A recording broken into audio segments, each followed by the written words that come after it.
Hello, hello, hello, hello, hello, hello. Greetings, earthlings, eldritch creatures, and beings of all sorts. Hello. How are you all doing today? How are you all doing today? I hope you all are having a fantastic day slash night slash time zone slash time does not exist, and that the universe is all that you want it to be, all that you need it to be, and more. Hello, hello, cybernetic Susasaurus. Hello, welcome on in. Hello, hello. So, today, New Year's Eve, we're gonna be ringing in the new year. 2024, here we come, here we come, here we go, let's fucking go. I hope you all had really wonderful years. You know, that you all had great 2023s, and that if you didn't have great 2023s, you know that, you know, here's looking up. Here's looking up. Here's looking forward. You know what I mean? You know what I mean, jelly beans? Yeah. So we're gonna be celebrating the new year, or rather New Year's Eve, by playing some space games. Why do I hear FromSoft boss music from 2024?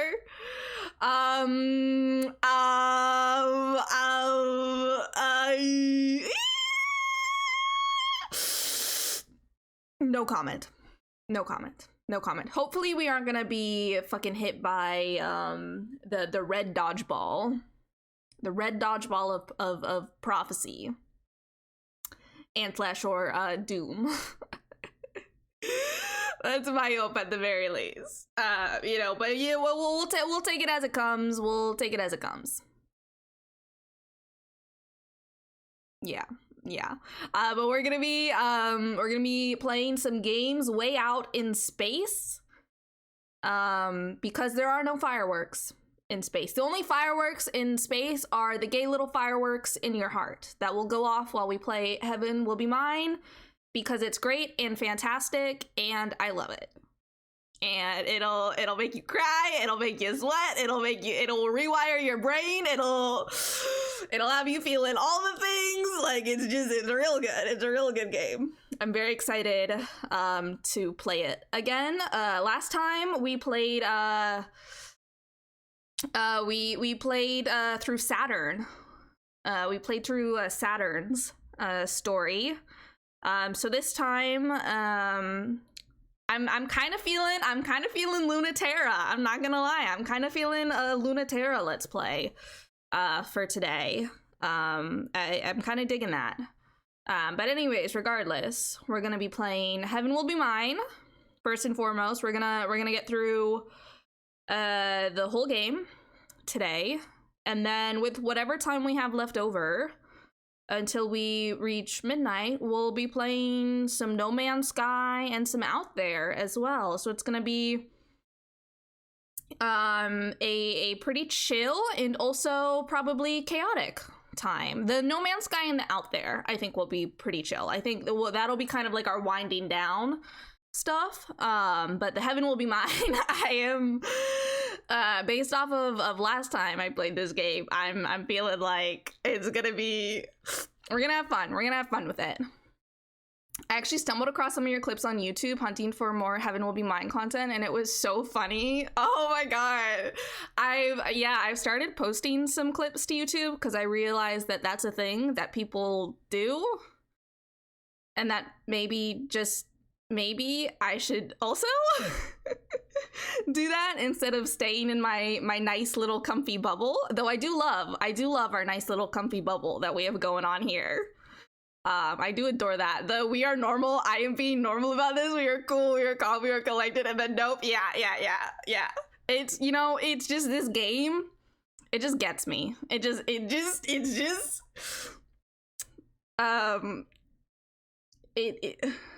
This song is distracting me at the moment. My beloved Mort Garson. Let me go ahead and let's turn that off, and we'll switch over to the game audio. But yeah. Yeah, this game is just, it's like, I really wanted to play more of this game, but after I finished my last like playthrough of it, like, let me tell you something, by the end of that stream I was drenched in sweat. Like, it was like, when I say that this game like was rewiring my brain, I mean it. Like, it was like I was going through fucking surgery there, like fucking brain surgery. Like, I ended that stream just like covered in sweat. Like, I've gone through several like hyperventilating, like, oh my god, like moments. Like, it was a lot. It was very intense to play through Heaven Will Be Mine. Like, it changed me on a molecular level, this game. That's what it was. Yeah. So I was like, oh, I really want to play more of this, but like, also, I don't know if I have it in me right now to like immediately go through and play this game again. So I was like, I gotta wait a couple months. And then at a later date, I will go through and I will play it again. And then at a later date after this, we'll play it again. Yeah, 100%. I like Heaven Will Be Mine and Avi's writing and Max's gorgeous art is like, oh, exactly. Yeah. I also, I really want to play through We Know the Devil as well. That is 100%. No ifs, ands, or buts about it. I would love to play through that as well. But first we're gonna go through TERRA and then Pluto stuff as well, hopefully in the next few months, amidst all the other games that I have started playing. And then I've been like, actually, I'm gonna go over here and play this completely other thing now. Actually, I'm gonna start this game. Actually, I'm gonna start that game. And then we got a few games on the back burner that we gotta get through as well before I start picking up new things, which is why my to be played list is so long. It's a little overwhelming to look at all the games that I want to play, but we'll get through them all someday, maybe. We Know the Devil is much shorter and simpler. Oh, okay, that's good to know. That might be like okay, that might be like a chill, like, one session stream then. Okay. Heaven Will Be Mine just dialed everything that We Know the Devil did and was communicating up to 11 and added layers on layers. Oh, okay, I see. I understand. Well, regardless, I'm also very excited to play We Know the Devil as well, because honestly, it's just like the writing, spectacular, phenomenal. Yeah, you know, so we'll see if I have more words and like coherency and like will be able to be understood this stream with Heaven Will Be Mine. We'll see. No guarantees. There is a strong chance that I will fucking lose it again. Like, it's, you know, so we're gonna take it as it goes. We're gonna take it as it comes. It's gonna, yeah. And there will be no fireworks. No fireworks, because I don't like fireworks. I really fucking hate fireworks. So any holiday that is like a big fireworks holiday, I'm like, yeah, okay, how about no, actually? Neurodivergent and juggling so many interests at once, I am the opposite of shocked.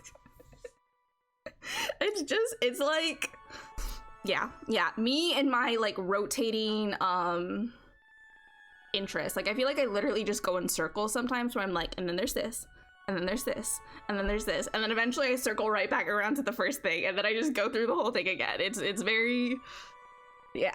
We Know the Devil is also so very good. I played that first, and that's what made me like, oh, I have to get this Sapphic make out successor. Oh, I love to hear that. I'm very excited.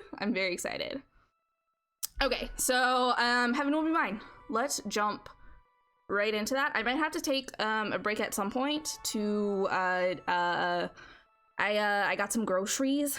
Got some grocery delivery because I was thinking about it, and I was like, oh, I have no food and I'm very hungry. I am so hungry and I have no food. and I've been like living off of takeout food for like the past week because I've had no energy, and I was like, oh, I should get some groceries. I should order some groceries and stuff. And then I also didn't really think about that today was like New Year's Eve, and like it was just, my brain's just kind of all over the place. But anyways, groceries on the way. I might have to I mean, we're gonna take breaks regardless in between, but I might have to take like an additional break at some point, grab groceries and put them away, and also maybe to make some food. So heaven will be mine. We're gonna jump right into it. I'm gonna head on over to gameplay now. We're gonna lose the music for a moment.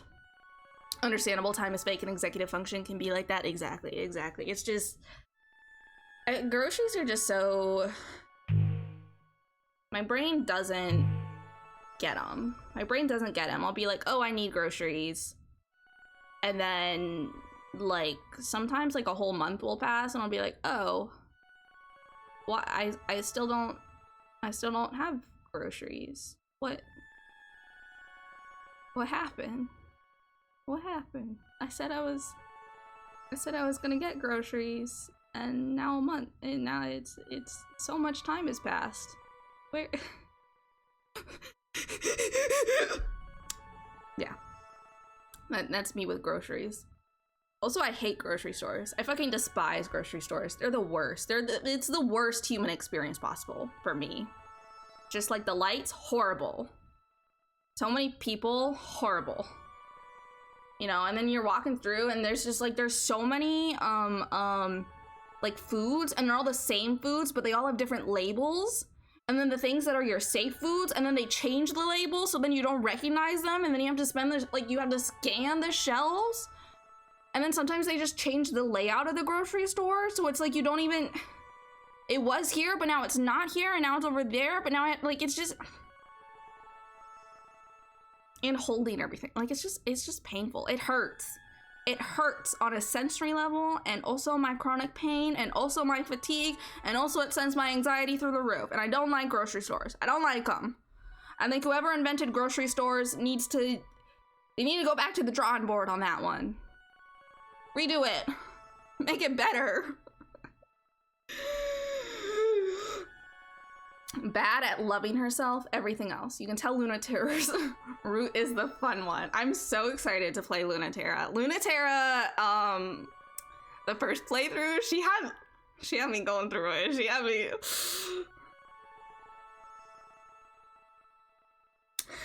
had me looking at her like, oh.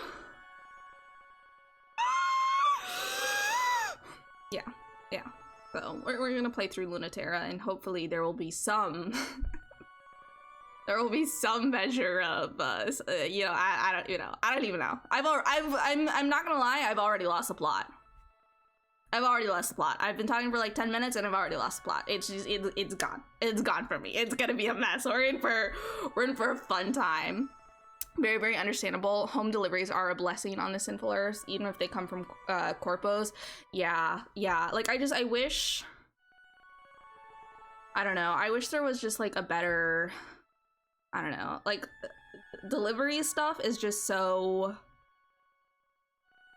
It's like I wish it was better, if that makes sense. Like it's a very useful, and for me like an absolutely necessary service, but it's also like so rife with like exploitation, if that makes sense. And I'm not gonna do a good job of like talking about anything ever at all, because my brain to mouth hose is full of leaks. But it's like, I don't know. I just wish that something is like, that is like a very necessary, like, especially if you're disabled, like service and stuff is just so shitty, if that makes sense. Like, it's just, yeah. I wish the world was a better and less cruel place.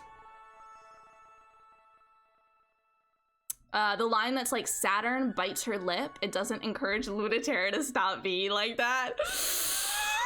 They're just so... Yeah. It's just, they're just so, ugh. Okay, let's read Luna Terra's thing.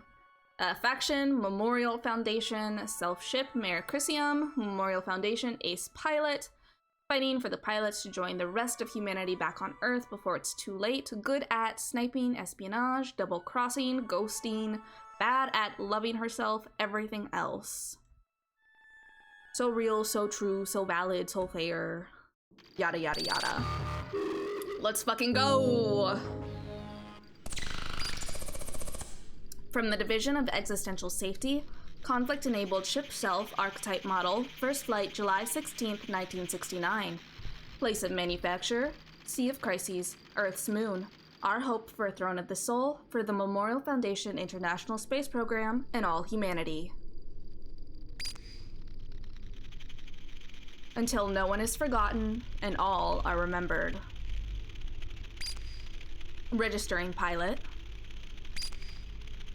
Welcome, Pilot First Class Luna Terra.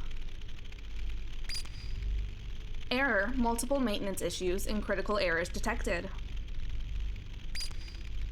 Notice, launch permissions are locked until addressed. List errors. Maintenance errors. There is a possible sensor failure. Several limb connections are not registering. No weapons are loaded. Critical errors. Mass Alert 1. Healing failure on critical area near core. Possible bleed. Mass Alert 2. Tidal core is resonating at levels harmful to the pilot. Ready manual firmware update. Running. Upgrades detected. Syncing. Accepted manual internal mechanism firmware update. Switched ammunition to conceptual mode. Custom sensors loaded. Dynamic limb optimization loaded. 1981.1.7 weapon loadout drivers loaded. Details Mass Alert 1. I bleed 2. Recording derived from the data burned 4-dimensionally into the wound. Suffered by this unit almost 1 year ago. Wound self-generated by forced overloading tearing the core open during sustained conflict in the Mars-Ares regression campaign. All critical systems have naturally healed, yet the wound continues to bleed into space. Fuel efficiency lowered. Healing speed reduced, and tidal reactor speed cannot be regulated, leading to possibility of overload and increased pilot strength. I feel like I was doing so good. I feel like I was doing it so smoothly, and then the fucking word efficiency, it just got me. It just got me. My brain just, it did a little trip over it. Also, as always, if at any point the audio needs to be adjusted, please do let me know, and we'll, you know, I'll do my best to figure it out. It is strongly recommended that you seek the assistance of a full maintenance team. A lack of understanding of the full effects of gravitational conflict on the human gestalt means that this computer cannot provide adequate instruction on therapeutic measures. Permanently disable Mass Alert 1. Really? Ignore? Yes. Provide reason. I can handle it. Automatic scan alerts show that this may not be a very good reason.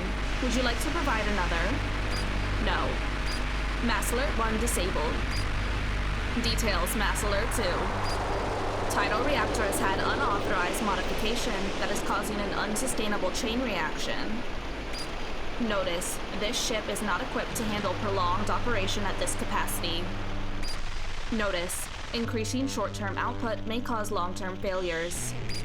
Notice, loss of gravitational stability may cause fracturing and instability in pilot. Permanently disable Mass Alert 2. This Mass Alert cannot be disabled by pilot authorization. Game volume might need to be dialed down just a bit. When it gets louder, it starts to lean into drowning you out. Okay. The second I can I do that from here? I don't think I can. Let me Because I feel like I've turned the game volume down in-game pretty low. Let me turn it down in OBS. If that helps. Okay, so I've turned it down in OBS. Hopefully this will be a little bit better. But let me know if it is still like that. Thank you though. MF key code, and then a lot of asterisks. Asterisks. How do you asterisks? I don't feel like I pronounced that right. I feel like I skip over a bunch of syllables there. Also, Lunaterra's own macOS, like, girl, you are fucked 6 ways from Sunday. You okay? You want to consider professional therapy? And she's just, yeah, I'm fine. It's cool. Don't worry about it. Don't worry about it. Don't even worry about it. Alert disabled. For record-keeping purposes, please input the reason. I'm fine. Ship self Mare Crisium is in spacefaring condition.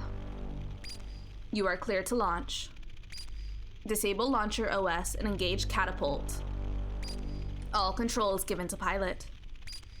There is a message for you. Cancel. Refused.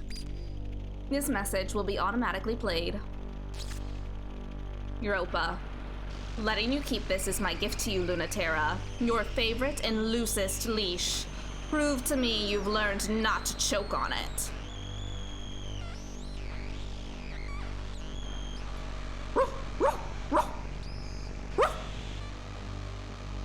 I see. I understand.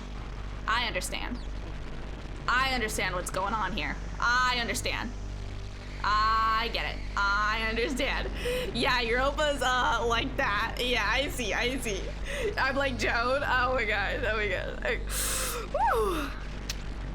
Boy, howdy. All right. I can already tell. We're in for a ride here. We're in for a grand old time. Incoming message. Standing orders updated. ...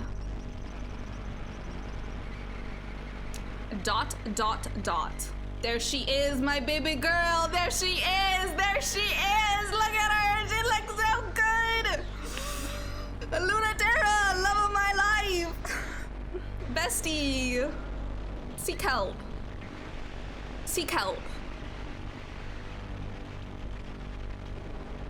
If it's that urgent, it's too late. If it's not too late, it can wait.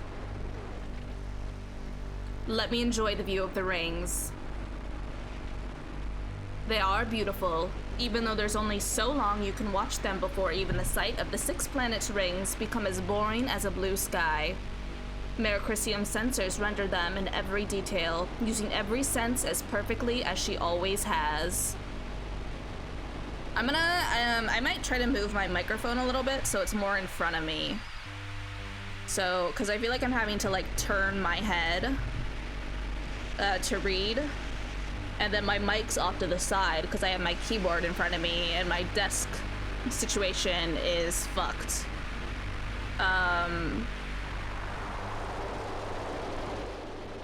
The music, delightful, wonderful, I love it. It's kind of killing me a little bit. It is so loud in my headphones.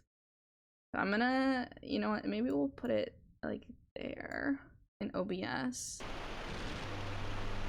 And then maybe we'll put it like there in game. Is that too quiet on y'all's end? Is that too quiet, or is that okay? I feel like the sound effects volume is good. It's just the music. My worry though with having the music so low is that then when the music's quiet, that we won't really be able to hear it. And I love the music. I think the music is so good. And I want to be able to hear it, and I want y'all to be able to hear it. But then when it gets loud, it's very loud. Very loud. So I'm actually hard to tell given how the volume shifts over time. Yeah, let me do a quick check on my own. So I'm gonna just give me a moment. Give me a moment.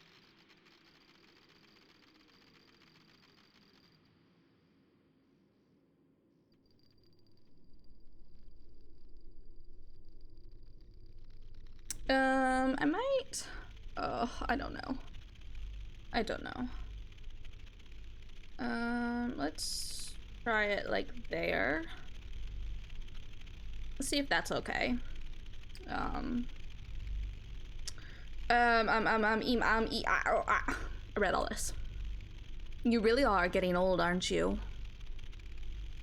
Both me and you. I should probably listen to Control and throw you out and get a new one. But that doesn't seem right. You're only supposed to get one body. Even if I haven't been very good to you, I could never throw you out. We're all we've got.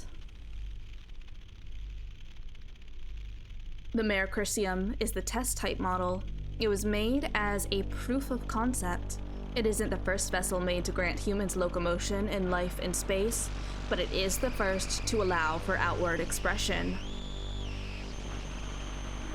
In all kinds of ways. Hint hint, wink wink, nudge nudge. It can do so many things, and they gave it devices for everything, because they hadn't estimated how powerful tidal engines would become, or what sorts of things humans would really want to do in space. Hint hint, wink wink, nudge nudge.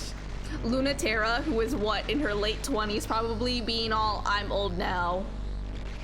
Past my prime. Like, I see so many people these days doing that. Like, if you're over the age of 20, you're old. You're old. And it's like, hello? Are you good? Are you okay? Like, what's going on over there? What the heck? What the heck? Like, I'm 25 and I feel like I've just barely started being a person, you know? Like, I spent the first, like, I want to say like 19 years of my life, like, not really existing. And then I spent like 3 to 4 years after that, like, trying to undo all the brain stuff of how it affects you to have not really have like existed for like the first 19 years of your life. And now I'm like, I'm here now. I'm here now. I'm alive now. I'm a person now. But it's like, this is like, well, I'm talking like past like a year and a half, 2 years. Like, I was born yesterday, motherfucker. Like, what do you mean you're in your 20s and you're old? Hello? There's a Pluto Luna Terra convo about becoming a person too late, I'm pretty sure. Oh my god! This game, I tell you, they just so good, so good. I will lose my mind if we see that conversation this stream. Yeah.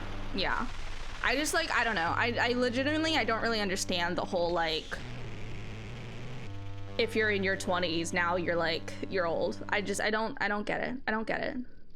I don't really get it. But also, to be fair, I don't really get people who are like, I'm 40, I'm 50, I'm 60, I'm old. And it's like, what? And?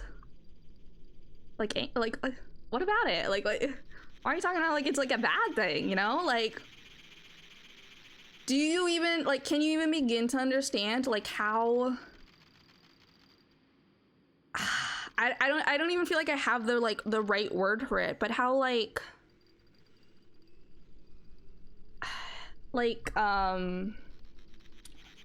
I don't know, euphoric it'll feel, I guess, to like be, if I ever get to like be in my 70s and 80s, you know?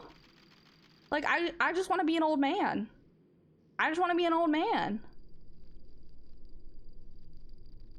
Like, by the time I get to be an old man, like, it's gonna be fucking incredible, you know? Like, it's gonna be incredible. I want to be an old man, I want to fuck old men. There, I said it. Give me a moment. I gotta, I have substitutions to review for groceries. Huh?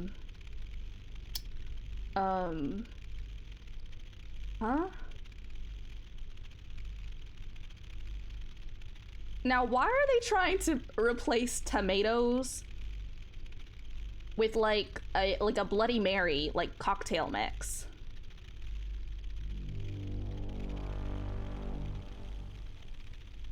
Like, what the? Hello? Just get tomatoes. Just tomatoes. It's fucking tomatoes. Like, what do you?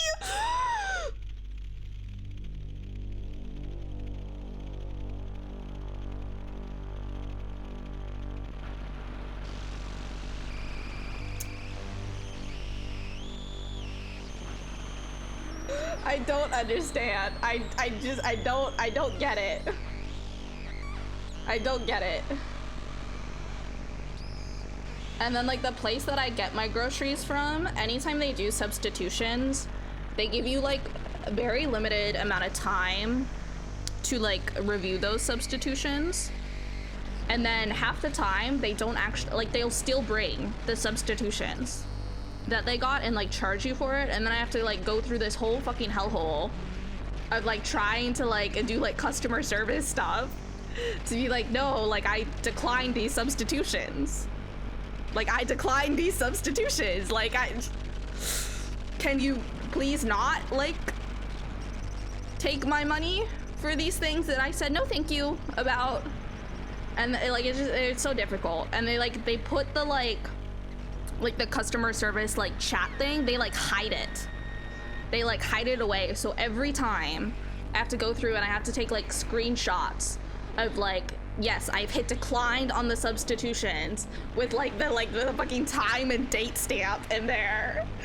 And then I have to go through and I have to root around like through their website to find the place where I can be like, hey,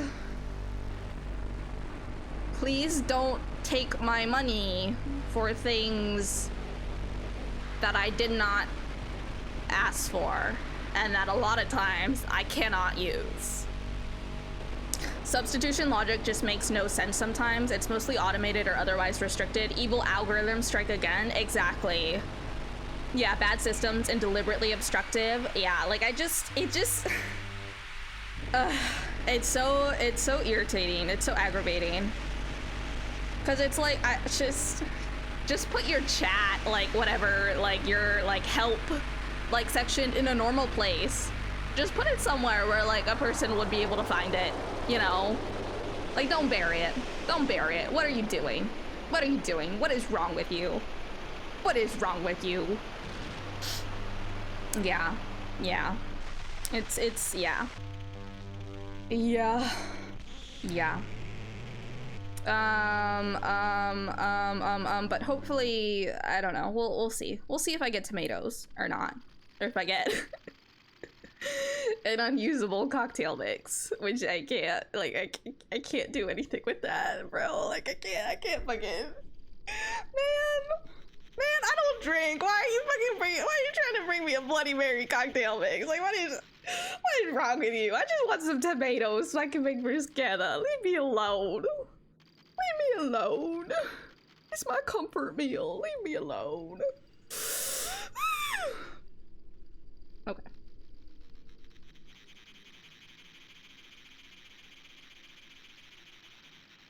Yeah, I read this one. It took me a moment. It took me a moment of thinking and being like, did I read through this one yet? Or have I not? But I read it. I remember. It's also like, surely the better logic would be like pureed tomatoes or something, not like immediately leaping to Bloody Mary has tomatoes in it. Yeah, like it's just, I don't understand. Because my order was for like, it's not called a set, but you know when there's like you're not just asking for one tomato, it's like a thing of tomatoes. Like that was what I ordered.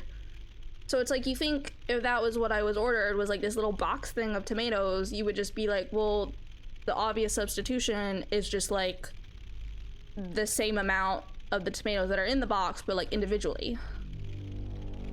You know, like it's, you know, or like even pureed tomatoes. Yeah, like that would make more sense than maybe they're just entirely out of tomato related stuff.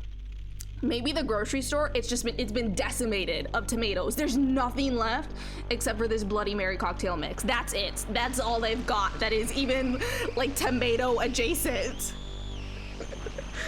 I could, you know what? I could, actually, I feel like I could see the reverse of that more, considering that it's New Year's Eve. I feel like I would have expected more for like a cocktail mix of any sort to just be gone. Like, it's off the shelves. All we have left is like fresh fruits and vegetables, you know? All we have left is like the healthy stuff. There is a human in that chain somewhere. They should be looking and applying some sense, but who knows? It's like, it's just, it's so... I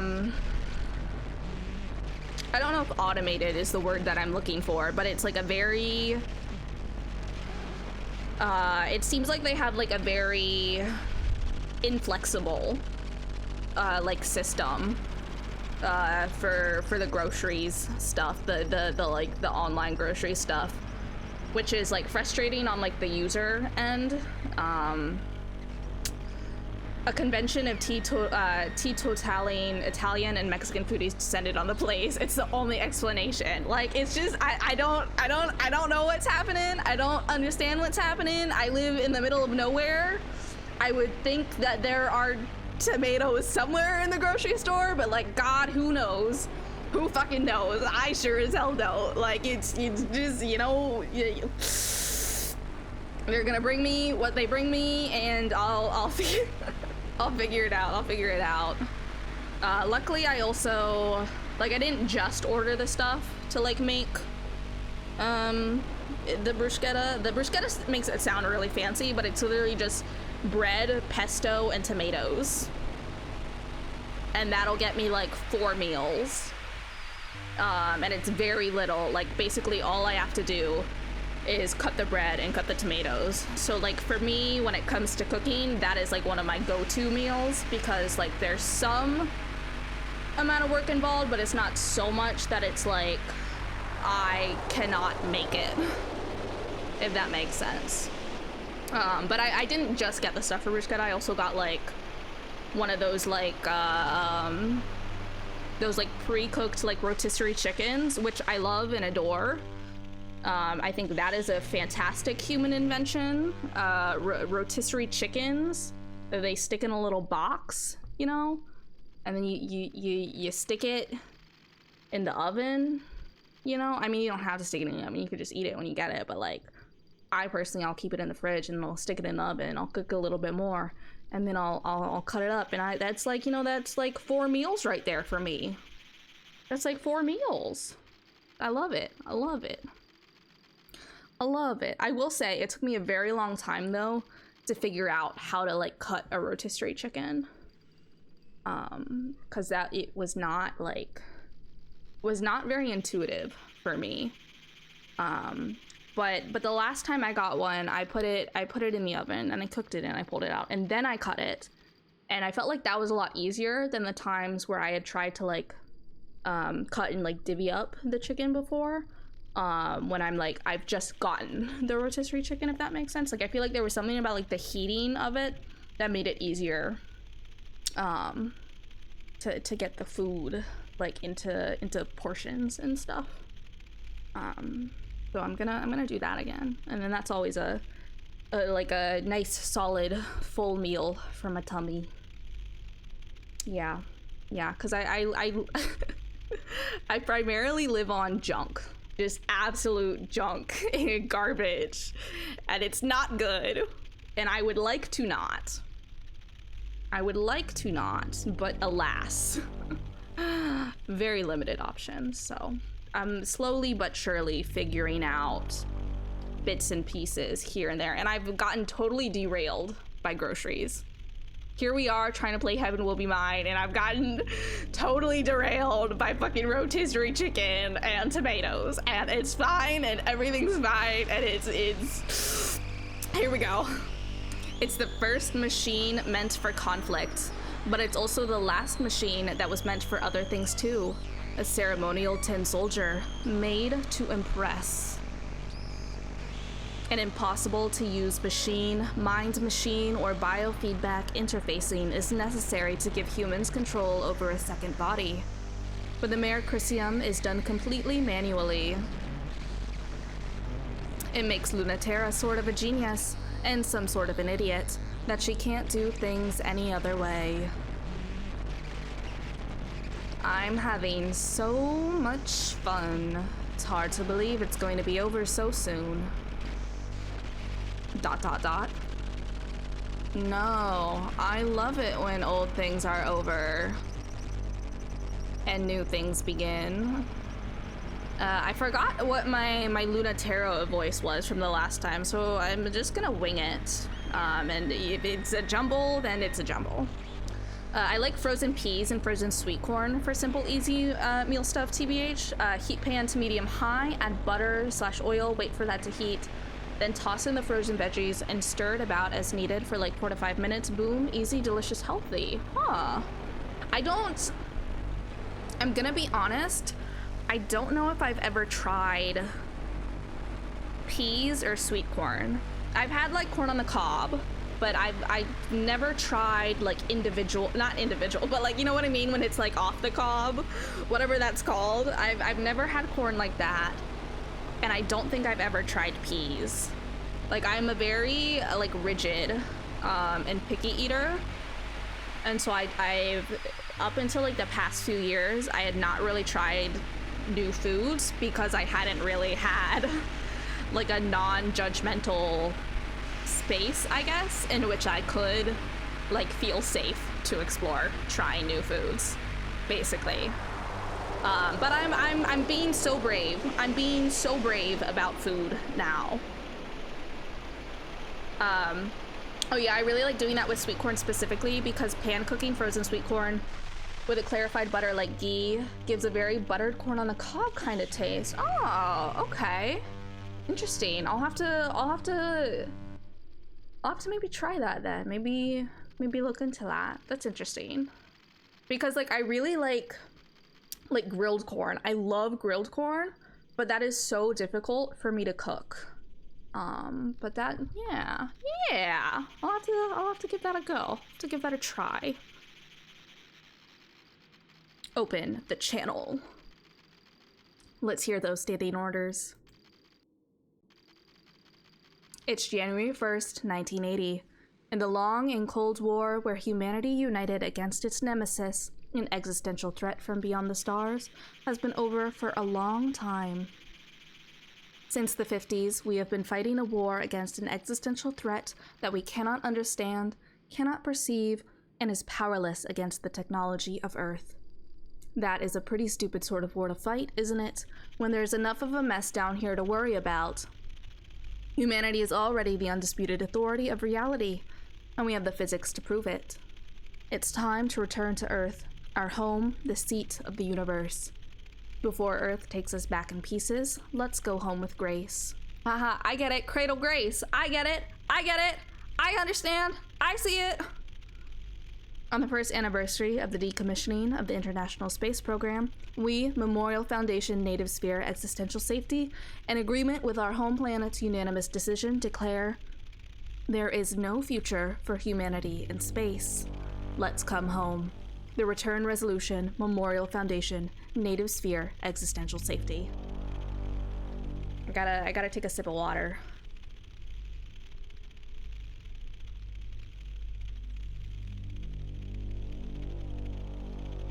Trying to be better about drinking water because I think I'm very dehydrated. We should just be compliant and polite and not punch any cops. Memorial Foundation Bean lives. Exactly. It's so true.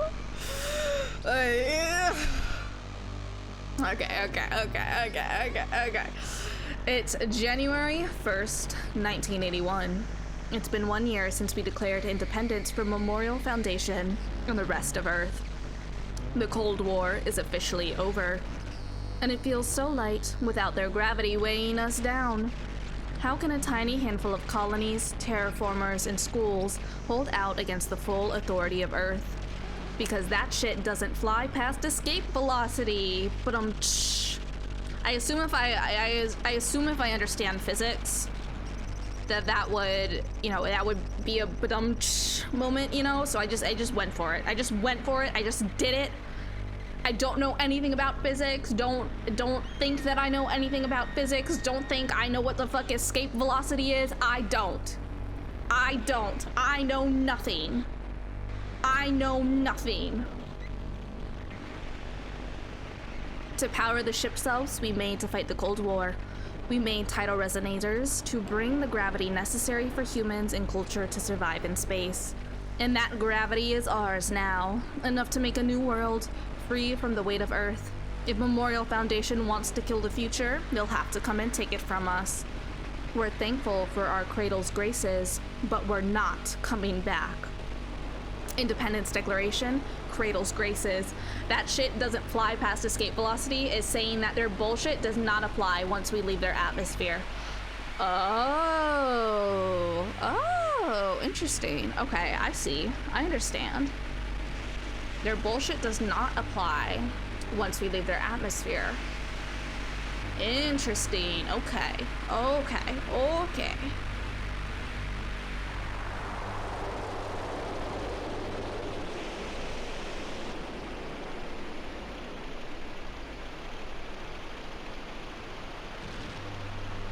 It's January 25th, 1981. Memorial Foundation and CRADLE'S GRACES have been having fun for a little over a year, and nothing is breaking the stalemate. Earth is getting impatient. They have good reason to believe that the existential threat posed by a divided humanity in space is much greater than any theoretically malevolent entity outside the native sphere. While the kids are fighting, Earth is getting ready to list the humans remaining in space as part of the existential threat. And when they do, they'll send real weapons and end this war fought with plastic toys. Their justification? We are technically less than 100% human, just not human enough to be something else. It's hard to believe they're really onto us. It's time to make a drastic move. Bring our final piece, the prototype ship cell string of pearls we made in the atmosphere of planet Cronus, which will never be Saturn, to the lunar gravity well, where Memorial Foundation and CRADLE'S GRACES are already headed. Whoever controls that place controls human access to space. We can be sure everything will be in place there. Earth or space, we are just short of 100% human. So let's see how much less than 100% we can get. Let's fucking go! Internal report, celestial mechanics. Escape velocity is the sustained speed required to escape the gravitational pull of an orbital body. So it's also a little, hey, once your queer kids have left home and found somewhere else, you do not get to control their lives and choices like this. Oh, I see. Sustained speed required to escape the gravitational pull of an orbital body. Okay. I understand. I get it. I know physics now. I understand physics, and I understand metaphors. Yes, indeed. Day one. My voice, like, I already feel like I'm, like, losing my voice, and we haven't even gotten to day one yet. Okay, alright.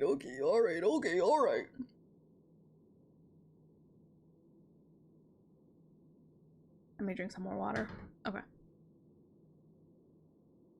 Okay. Alright then. Let's look at our mail. Let's see. Every day I get fucking emails. Every day, I tell you. Subject, just come and get me. Origin, combat communications packet. Author, error. Oh, you think you're so cool, don't you? Well, watch your back, cause I'm coming for you.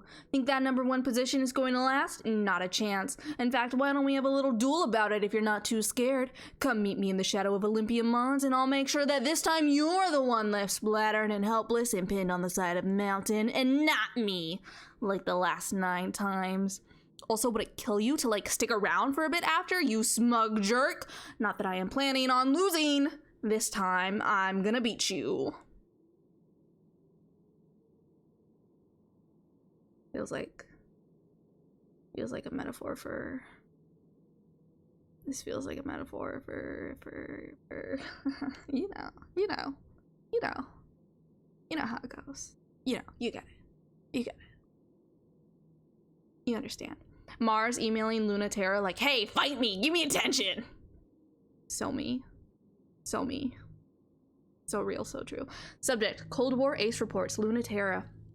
Origin, first generation pilot research declassification. Author, Memorial Foundation, Existential Safety. She was unremarkable. Okay, rude, first of all. Just right off the bat, being rude as fuck. Okay, all right. I did not remember her at first. Okay, I see. It got worse. It got worse. I understand. Okay, all right. We took any of those who wanted badly to live in space and did not fit on Earth. In retrospect, we were asking for a rather unique quality, and it is not just a coincidence that she was there. The pilots had to be young adults, pass a physical, and not care what space might do to their body. It is not so surprising that someone like her would emerge from that pool of people, but the woman you know today has been iterated on since she was an adolescent. Be assured, I saw nothing of promise in her when I first met her. I told her that myself, as I told all the students. I am uninterested in your potential. We are judged by the self we create. I find that encourages brats to not take their specialness so seriously. That was not Luna Terra's problem. Piece by piece, she created someone very interesting to be. We gave those children permission, and Luna Terra was simply unique in her execution. She was never encouraged. She was never punished. We will never find another prodigy like Luna Terra by looking for tidally sensitive children, because they do not exist. We will not find them pre-made. They must create themselves. Was this not the dream of the Memorial Foundation space program? Okay, quick question. Luna Terra trans? Luna Terra trans? Is she trans? If so, I love that for her. Perhaps it's just metaphorical.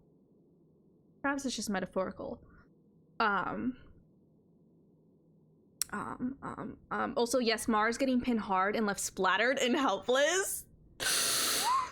And so desperate to prove she can do that to Luna Terra, like... I'm just saying.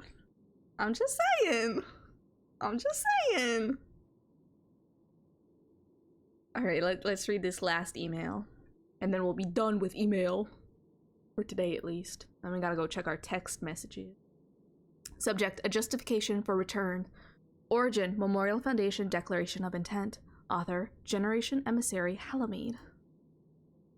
I feel like I've seen stuff about Halamede on Tumblr. I feel like I've seen a few posts here and there about Halamede. Is she a special little princess? Is she a special little princess?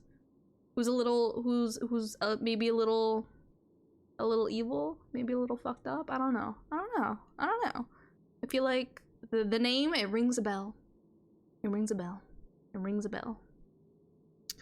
Earth is not the sphere of our home planet. It is not the physical body, which is called Terra, the home of life. It is not measured in mass or by its gravity, its position in the universe. Earth is us. We measure Earth by culture.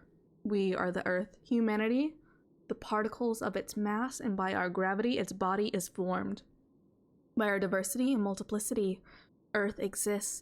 The living miracle of humanity's shared power, insignificant unless we are joined.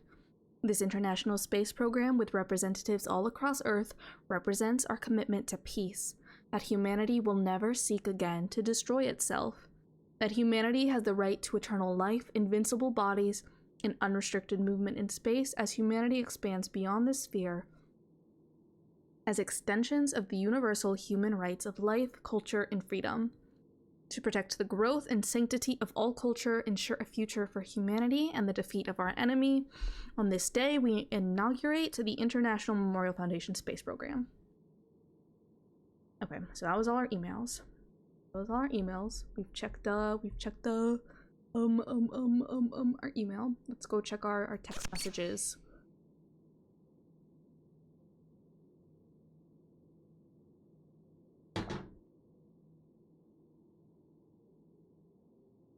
Pilot, first class, don't send me messages. So real, so true. Command your OPA. Director of Combat Operations, Memorial Foundation, Existential Safety, not your mom. So you really have betrayed us, haven't you? I've never betrayed anyone in my entire life. Ah-ha-ha-ha-ha-ha. Ah-ha-ha-ha-ha. Ah-ha-ha-ha. Ha. Ha. But seriously, whose side are you on right now? If Luna Terra would have an edgy wolfsona, Halamede would have a small yappy puppy girl. I shall not elaborate. Okay. I see the vision. I don't understand the context for the vision, but I see it. I see it. Hopefully the game will. I'll get clued in to the context. But seriously, whose side are you on right now? It sounds so accusatory to put it like that. You know, I'm fine with you being on whoever's you choose. So I can destroy them and drive you back to me. That may end up being a lot of people. What, you don't think I'm up for it?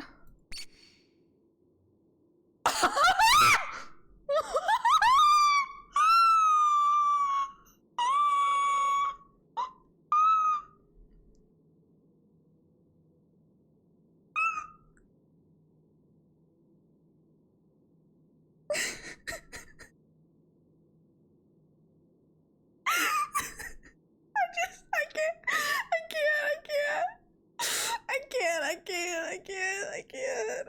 Cut the camera, cut the fucking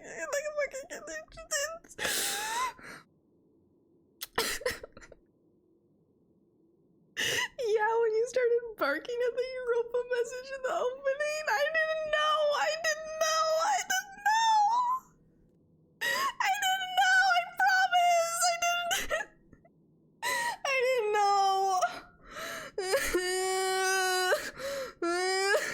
didn't know. I didn't know I would have to say kitten on stream. I didn't.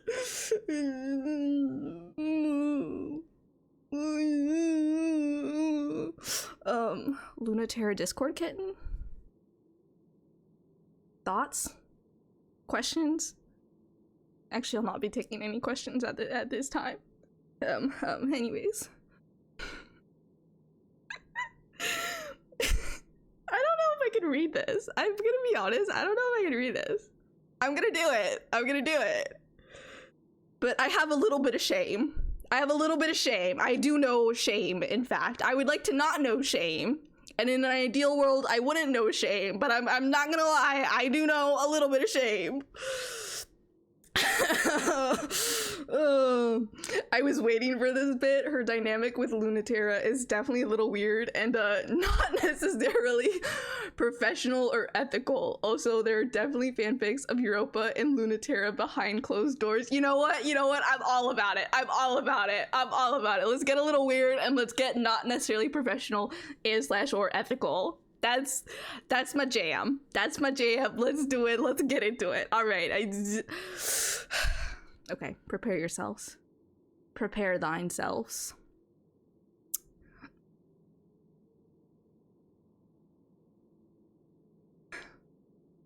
I can do it.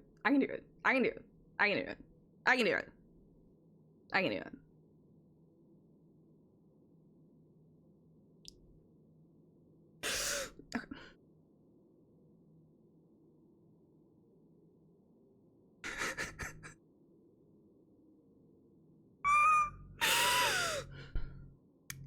We're gonna go fast, we're gonna get it out. I'm gonna stop thinking about it. I'm just gonna say it. Don't worry yourself about that part, kitten. Don't worry about it. If you want me to defect back, you could always just ask. Oh, sweet girl. I'm not interested in you coming back so you can walk away again. Haha, how many times did Halamede fall for that? It shouldn't count as tricking her if she knew it was coming every time. Oh, stop it. I hate it when you're modest. It's so beneath you. Give her at least the dignity of a subtle seduction. I would have. That's not what she wanted. She really ought to think about her reputation more. And what more is there to say about the trail of messes you leave? But my disappointment in you both is total. Oh no, she's not mad, she's disappointed. She's not mad, she's just disappointed. This is my worst nightmare. She's not mad, she's just disappointed. My adorable failures. What am I to do with you?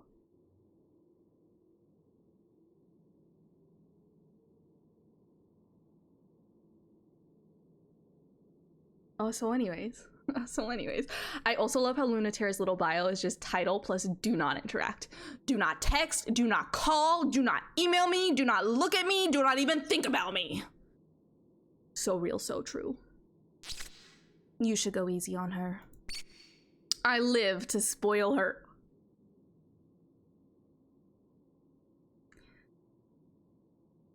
Make no mistake that everything she deserves will be visited on you. Halamede, special little princess? Halamede, special little princess? I wouldn't dream of not letting you have that. You have to know by now how aware I am of what you want and deserve. Haha, you're so good to me, Europa. Oh boy. Oh boy. Oh boy, oh boy, oh boy, oh boy. Oh boy, oh boy, oh boy, oh boy. I don't deserve it. When I double cross you again, be sure to really let me have it. I hope you do. But I take no chances with loyalty. Halamede merely hopes you will change. I think it's charming that even you believe that might have some effect on you. But I know much better than... Twice! Twice! She's called Lunaterra Kitten twice!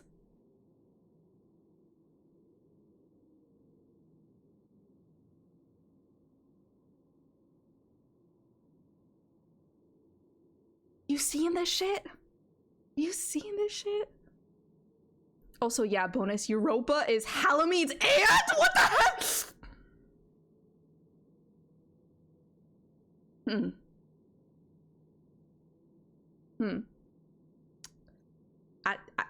I don't know about that one, boss. I don't know about that one, boss.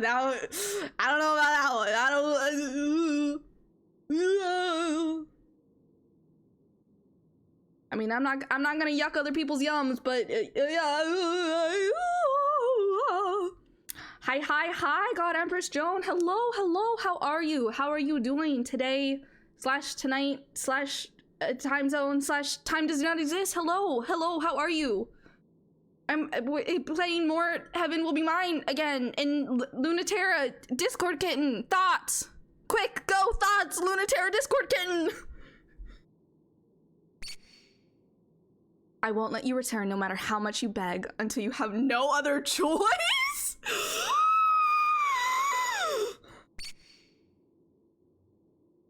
Oh, she just keeps going. She just keeps going. She just keeps texting us. She just keeps sending us messages.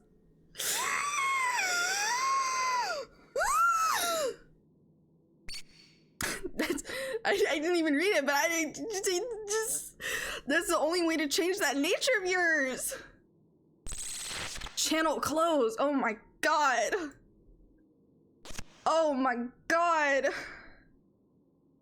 Oh my god.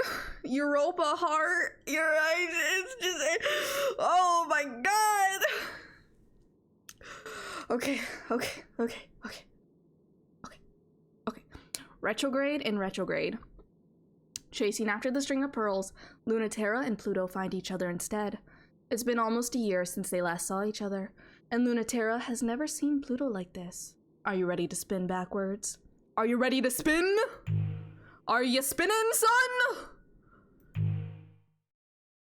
Alright, let's go. I might have to get up and get more water as well soon. Because I'm already... I feel like I had a large glass of it and it's gone. Just gone now. Knew from that opening you two would be synced up when it comes to Europa. It's just... She's so... Oh my god. Oh my god. Deep breaths. Deep breaths. What's going on? You've been pestering me with orders, so what's the sudden holdup? Central said to launch immediately. We have to get to the Celestial Mechanics Lab regardless of whether or not the prototype is already gone. There's valuable information there, but it's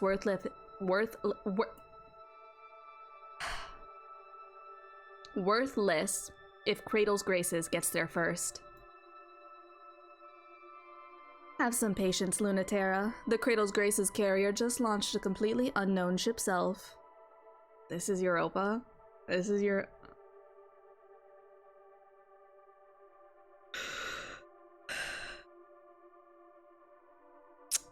I'm in for a ride. I'm in for a ride. It's notice the bondage gear she's wearing. Yeah. So Automod has just been taught the term bondage. I think all is right in the world. I think all is right in the world. Finally, I won't be the only one sus dunks on for Love Eater. Like, oh, she's just, I've only had her for like less than 5 minutes, I feel like, but it's just, she...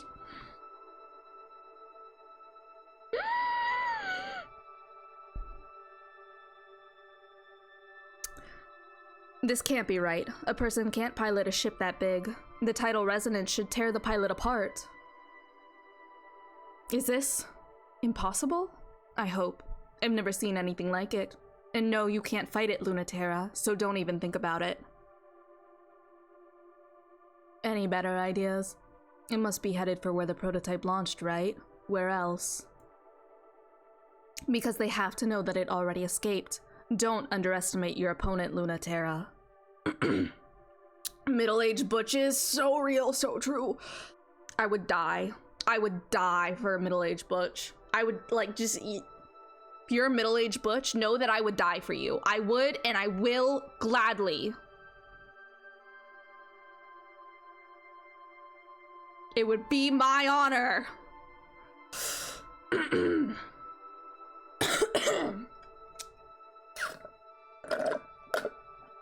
I'm out of water. I'm out of wawa. It's all gone. It's all gone. After we get through these 2 missions, I might take a quick break and go grab some more water. Why am I getting phone calls? Who is calling me? Who is calling me? Who is calling me? Oh, the misery. Scavenging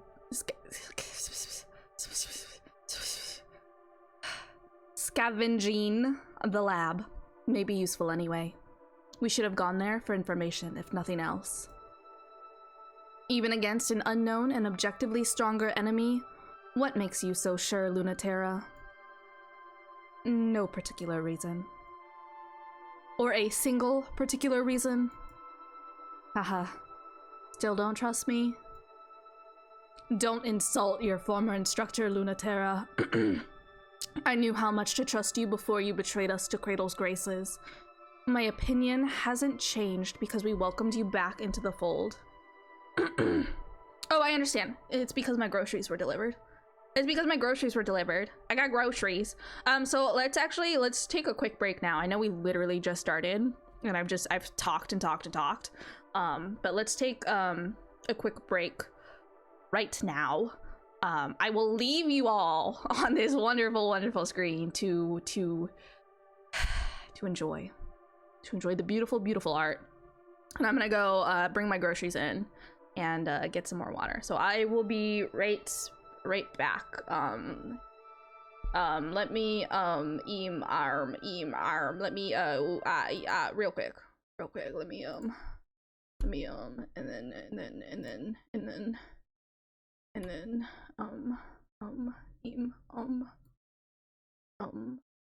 we'll put it on my forehead, and but it'll disappear when I get up, but it's fine. It's fine.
Okay, groceries acquired, water acquired.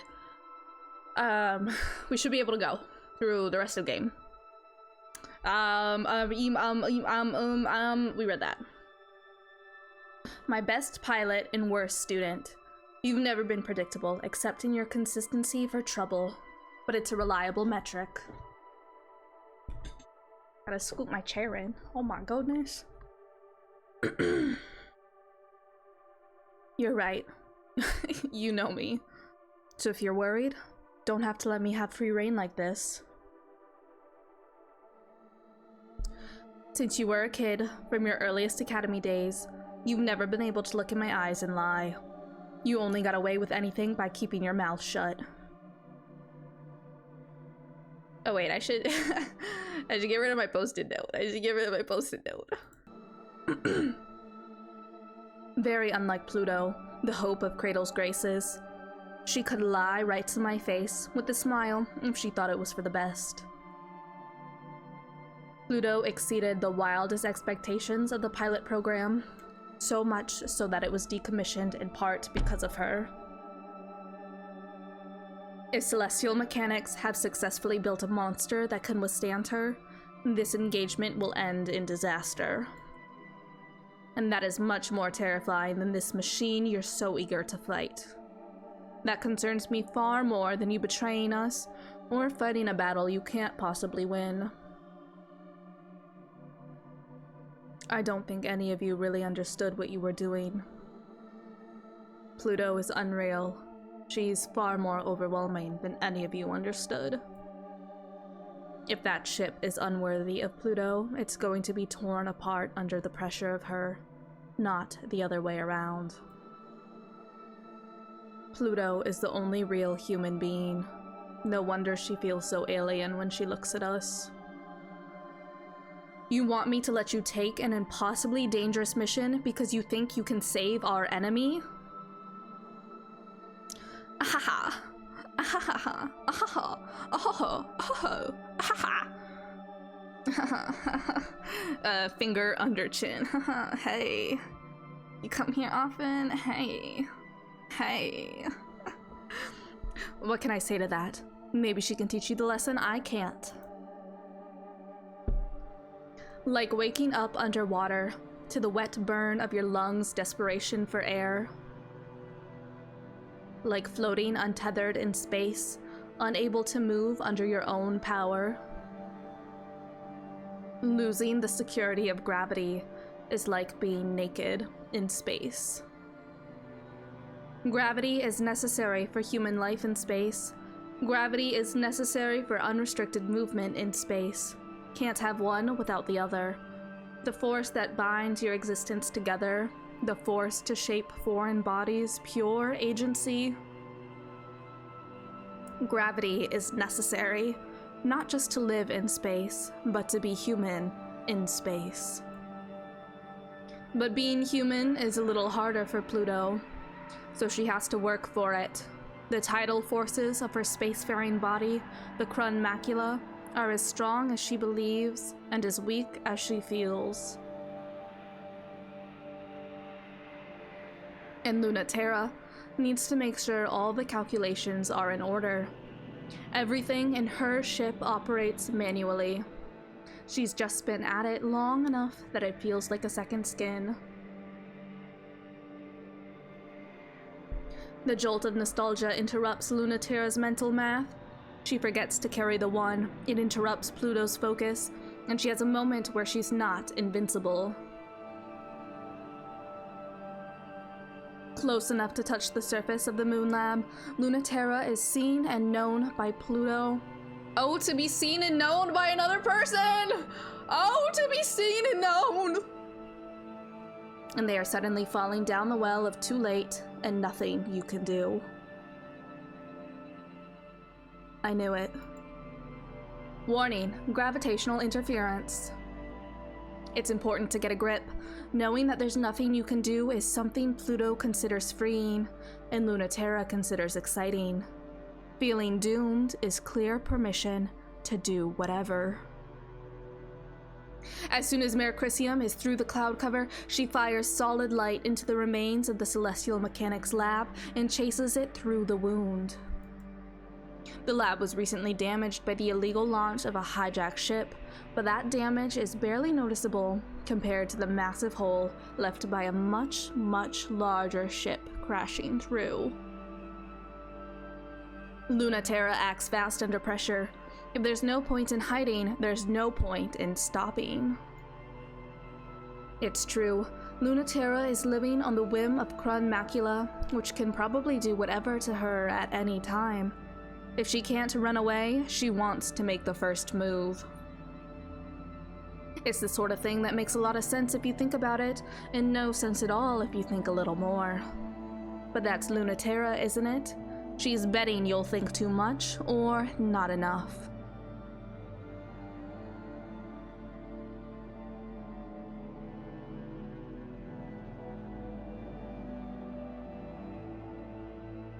Against Pluto, is that really such a good idea? She's someone who always thinks just enough. Which makes it easy for TERRA to slip through deep into the lab until it gets quiet except for the sounds of the moon quaking and trembling. After almost a year, the dread and the thrill is way too much to slow down and start talking. That's what the arrow flying into Pluto's gravity well is saying. Who will make the first move?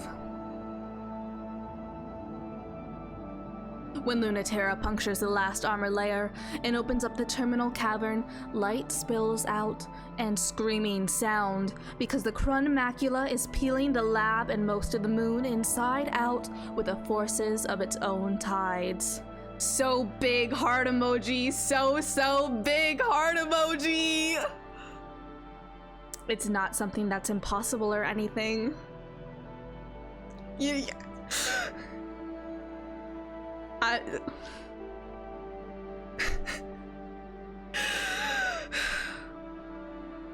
Poison in my brain, because I read this sentence, and you want to know what my brain conjured? It's not something that's impossible to take or anything.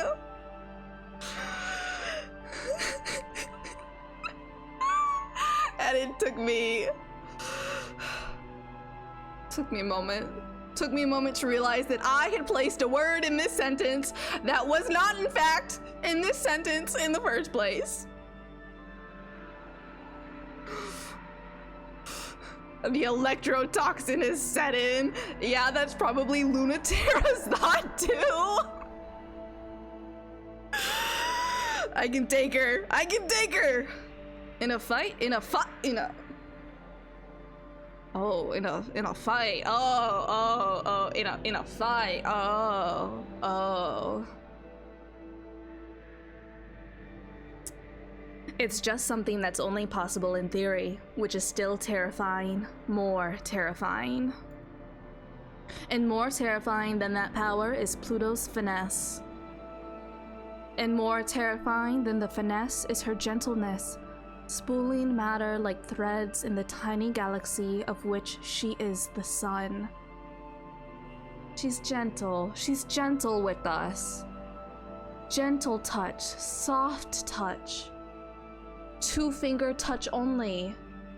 I'll not deign to share where those two fingers are, but two-finger touch only. Pluto with the biggest strap in space, LT and Saturn, like, I could take it.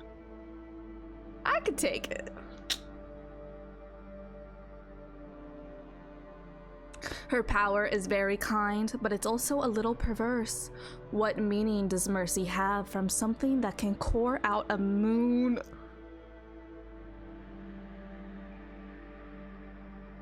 If I speak. Pluto already so deeply embodying the ideals of secular astrology. Oh, what is that? I don't know what that is. Tell me more. Macula's developers compared it to a black hole. They wanted a machine so powerful and absolute, even light couldn't escape it. TERRA understands now that was wrong. She's a star. Gushing.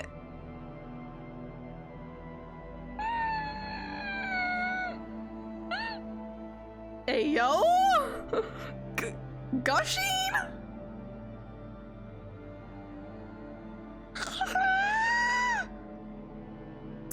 um, um,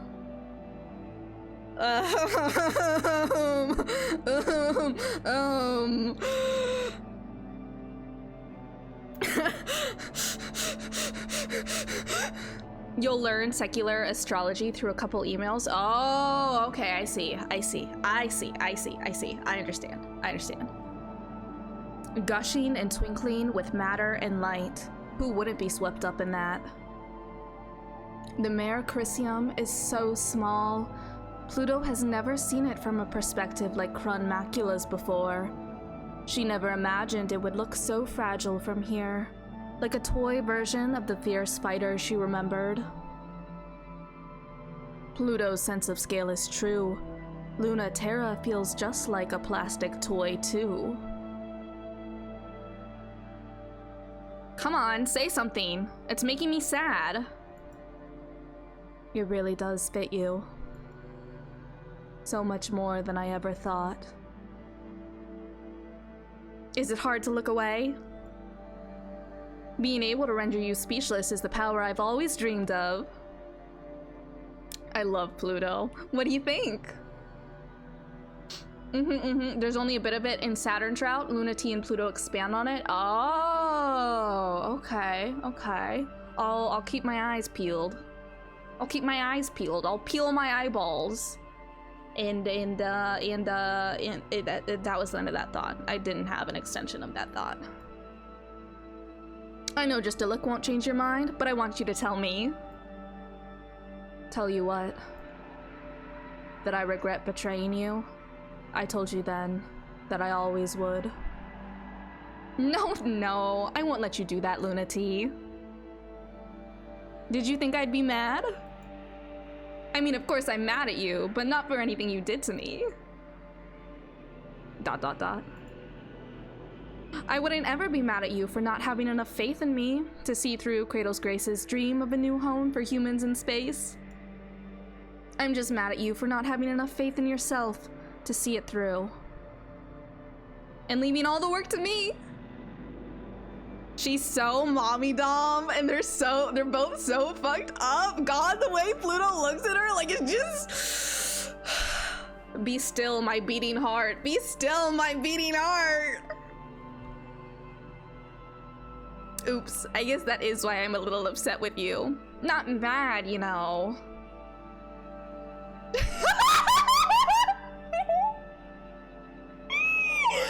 I was about to say it like jokingly as like a haha, you know, like not mad, just disappointed. We did it earlier. We did it earlier. Like we did it, but did it?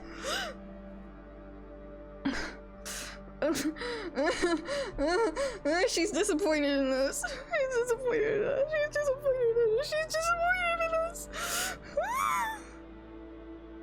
I can't stand it when people are disappointed in me. I need praise. Praise me. Praise me. Please, I'm so good. I'm so good. I will be so good. I will be so good. Please don't be disappointed in me. Please don't be disappointed in me. Yeah, I love that this just disappointed follows on from Europa doing the exact same thing over comms. Pluto's disappointment, almost as crushing as she is. Oh, it hurts. Oh my goodness. Oh my goodness. Oh me, oh my. Oh me, oh my. Oh me, oh my. Oh, she really is mommy dom. Oh, she really. Oh. What I wouldn't give. What I wouldn't give. I can't believe I'm still the one scolding you like a kid. I'm trying to be the grown-up, you know. I did the responsible thing. I took the realistic option. I'm here to play the part of the boring adult, the grown-up villain. Oh, that's right. Praise me, Saturn heaven will be my behavior.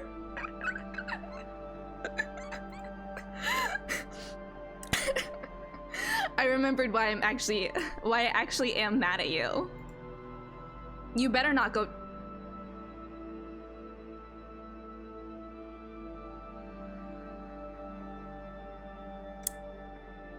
Well.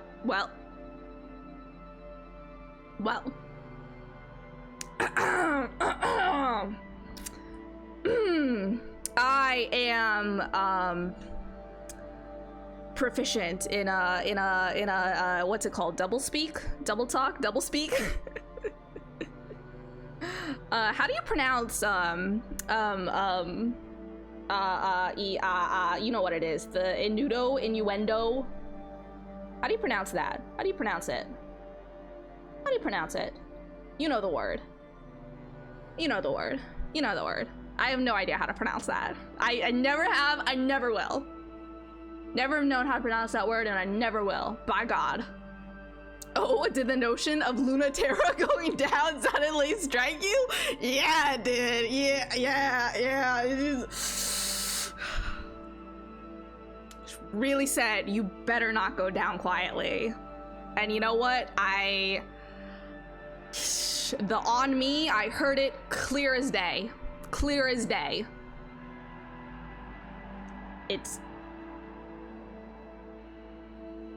You better really believe what you just said. I'll forgive you if you left us for something stupid, but I'll never forgive you if you left us for something you don't believe in. And you better not believe in it, because I also won't forgive you for fighting for a future that cruel. That doesn't leave me a lot of options. I don't think I can fight against that. Pluto wants to hear the squeals and whimpers, and also for Terra to not be alive. Yeah. You know, isn't that what all of us want? You know, we want someone...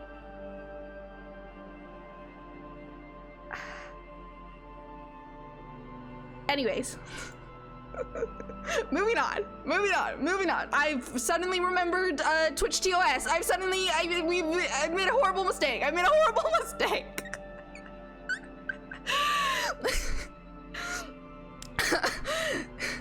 Don't you dare. I won't forgive that either. Were you hoping maybe that it wouldn't be like this? That I wouldn't have to fight? It'll change you. In ways you don't understand. I've seen you fight so many times. I saw when you got that scar and your poor ship got her wound. Has anyone else seen that side of you as much as me? I don't think so. Not even Europa. But it's different when you're on the other side. You think I don't really know you because I've never stared down the barrel of your rifle or felt that knife nick my ship? It's a different kind of knowing. Teach me then. The little smile, the little like sly smile, like or I'll teach you. Oh, okay. Pluto learns a lesson. Outcome favors Memorial Foundation. Terra gets schooled. Betray. Outcome favors CRADLE'S GRACES. I don't know. Also, every other reference to LT's weapon being a spear, and Pluto calling it a knife. Oh, right, because the scale is just so much. I'm gonna be honest, I wouldn't have caught that. So thank you for pointing that out. That's so, this game is just so, every level. I feel like when we did Saturn, I largely did the loyal outcomes. I maybe deviated once when it felt like Mercury was telling us to do so, but I largely stuck to loyal. But I'm gonna be honest, I don't know if I'm digging the loyal outcomes. Also, she does just have both, actually. Girl's the only one with a loadout. Oh, okay, I see. It's okay, Lunaterra loves getting owned. Okay, well, if she loves it, then who am I to deny her? Who am I to deny her that? Let's do this. Lunaterra gets schooled. Betray outcome favors Cradle's Graces. Cradle's Graces advances. As soon as Pluto blinks, that's the moment Mercurcium attacks. A little out of fear, mostly out of awe. It's a confused move, the first move, which is so unlike her. So unlike her that it nearly takes Crun Macula by surprise. All matter parts along the vectors of inertia that Pluto has set, but these bullets stubbornly curve, bury into her flank and sting with a sharp and subtle gravity of their own. Ow! That kind of stings, Luna T. Stop doing things like that. Stop it! Stop it! Lunaterra is crushed instantly, and she's dead. What? What? Rip Luna T? What the heck? What? No. Oh, okay. We're good. We're safe. We're safe. Okay. All right. They had me going there for a second. They had me the first half, not gonna lie. Insert that meme here. No, Lunaterra dodged at the last second. No, the Mercurcium is torn apart from every joint. God, I love the way this game does this thing where it... I don't know, like, I'm gonna call it rewriting reality, but where they do this thing where it's like pivot, but it's with, like, the reality of the game. If that makes sense. Like, I love it. It's so good. It's so...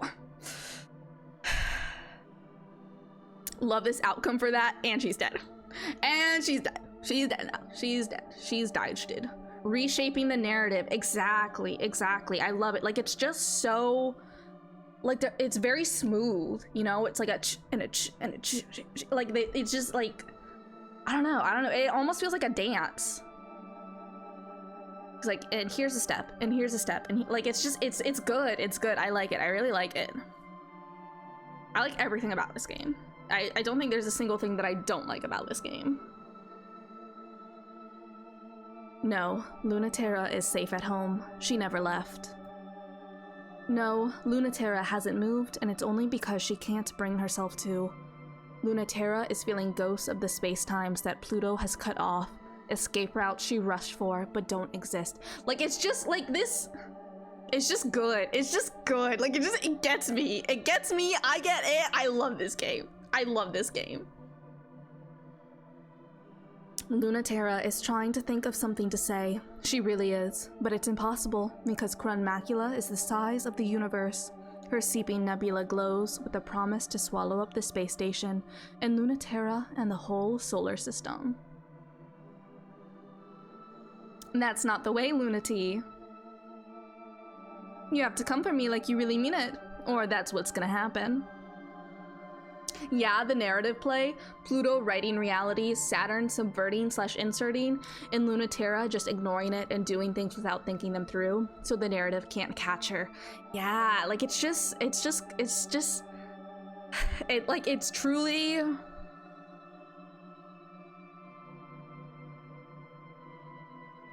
The command of the writing, that it, like the technical skill that is on display in this game is like I am in awe. I am legitimately in awe. It's very good. Very good. I feel like I could take a master class on this game. Like, it's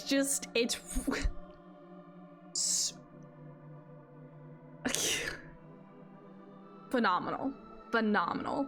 Crun Stigmata. Whoa.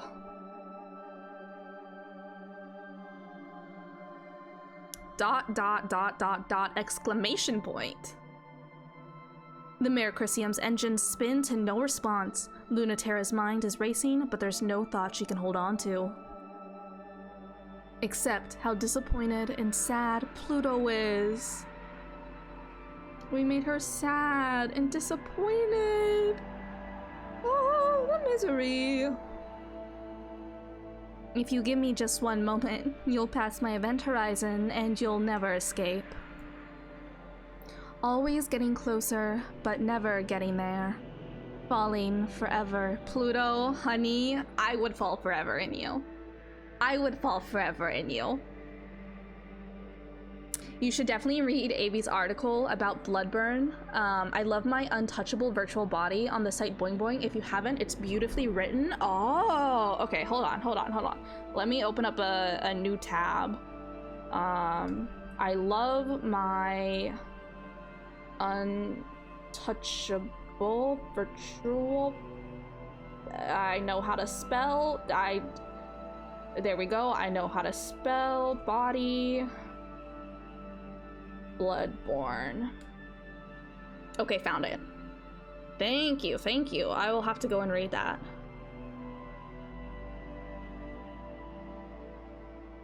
If you don't figure out how to unstick yourself, I might leave you there. Remember for next time, okay? Don't keep breaking my heart. The Mercurium plummets and the Krun macula rises up, exiting the moon like a shooting star, tearing the lab up into space with her. Day 2. Wow. Wait, those graces. 25%. Let's check our email. Every day I get fucking emails. It's also interesting how some of the concepts and themes of that article are also woven through We Know the Devil and Heaven Will Be Mine. Oh. Fascinating. Intriguing. Interesting. Fascinating. Oh, I said fascinating already. Subject: First generation pilot candidate interviews. Origin: leaked data packets. Author: space program intake archives. Why do you want to go to space? I want a new start. In what sense? To get rid of this weight. We are required to make it clear that the purpose of the program is not to leave Earth but to expand it. The weight will follow you. But will it weigh differently? Please explain what you mean about what you said previously. About what? What do you mean when you said you don't want to be me? I don't know how else to say it. Isn't it obvious? Who would want to be this?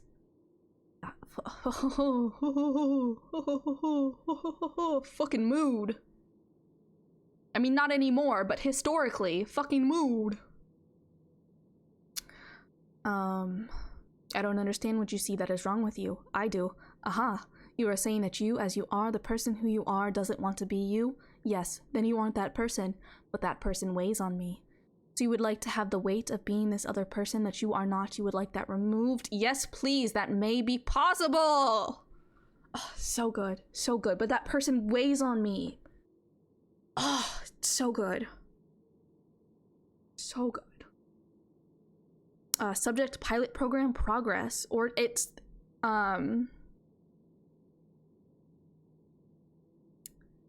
there was a post a while ago.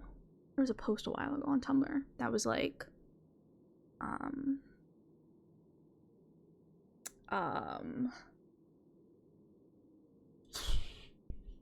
content warnings for, suicidal ideation and stuff.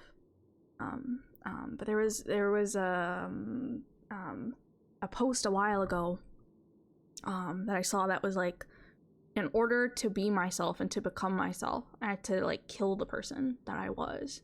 And that, God, that hit me. Like, that like ran me over. It was, whoo. Oh boy. Yeah, this is giving that. Yeah, okay. End of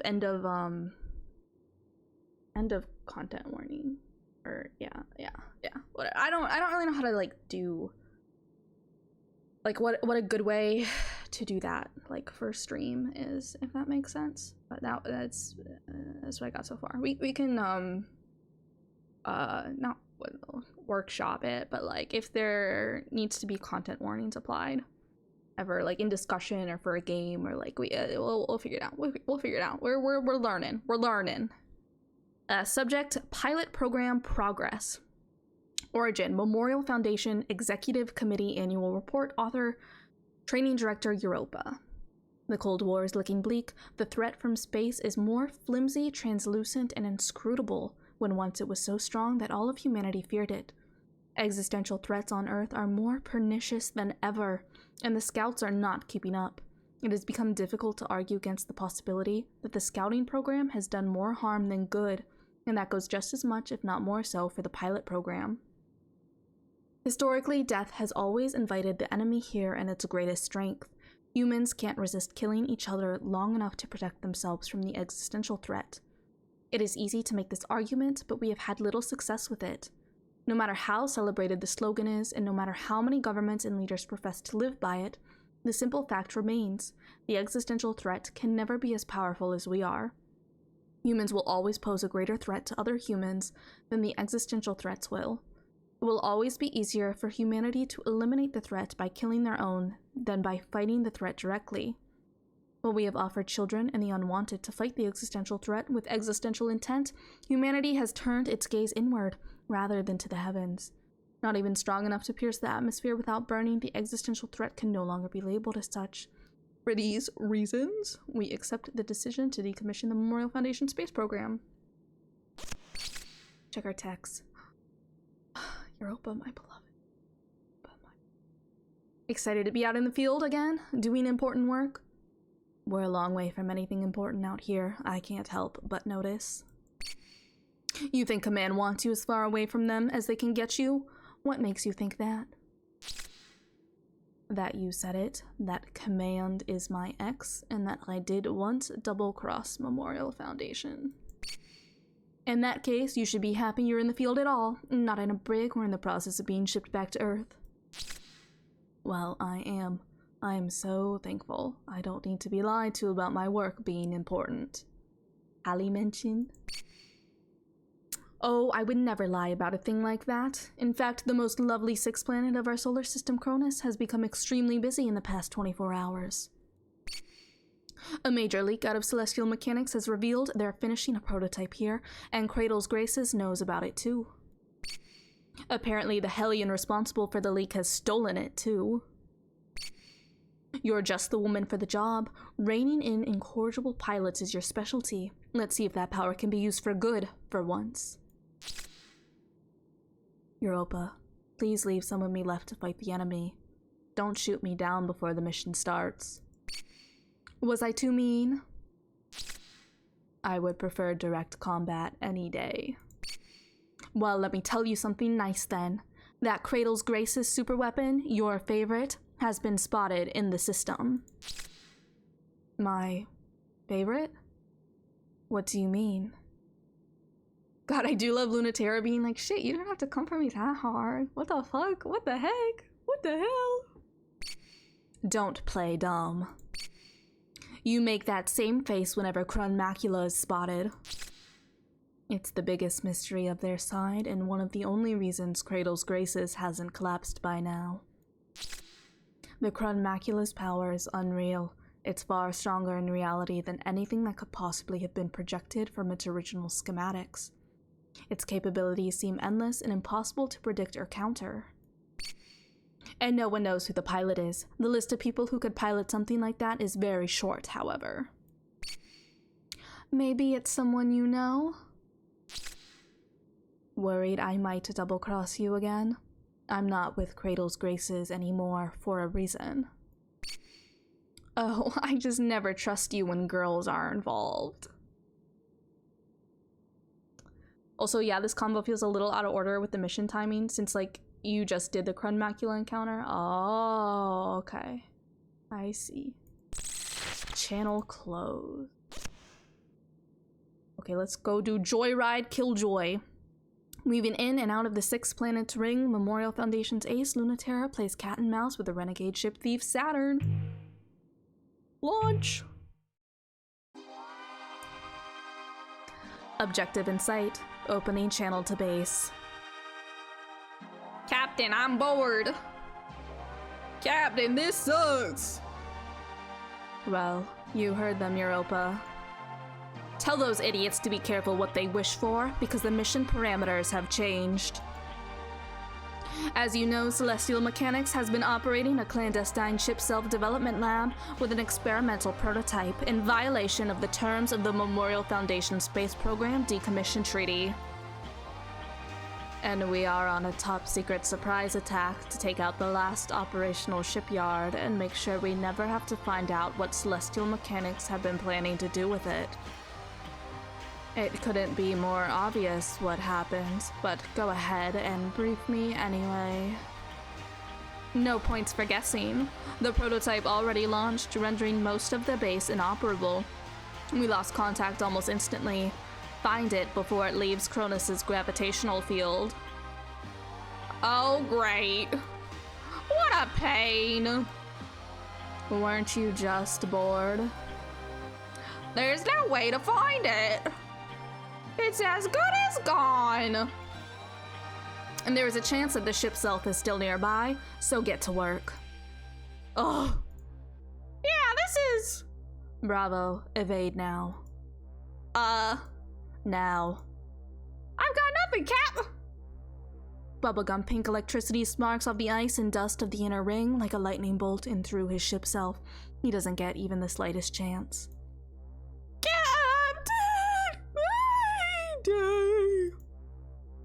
Don't listen, and you don't have any right to complain. Right, Europa? What a callous attitude you have. Who did you learn that from? The best. Preparing to engage. I wish Europa would stop sending me boys who can't control themselves.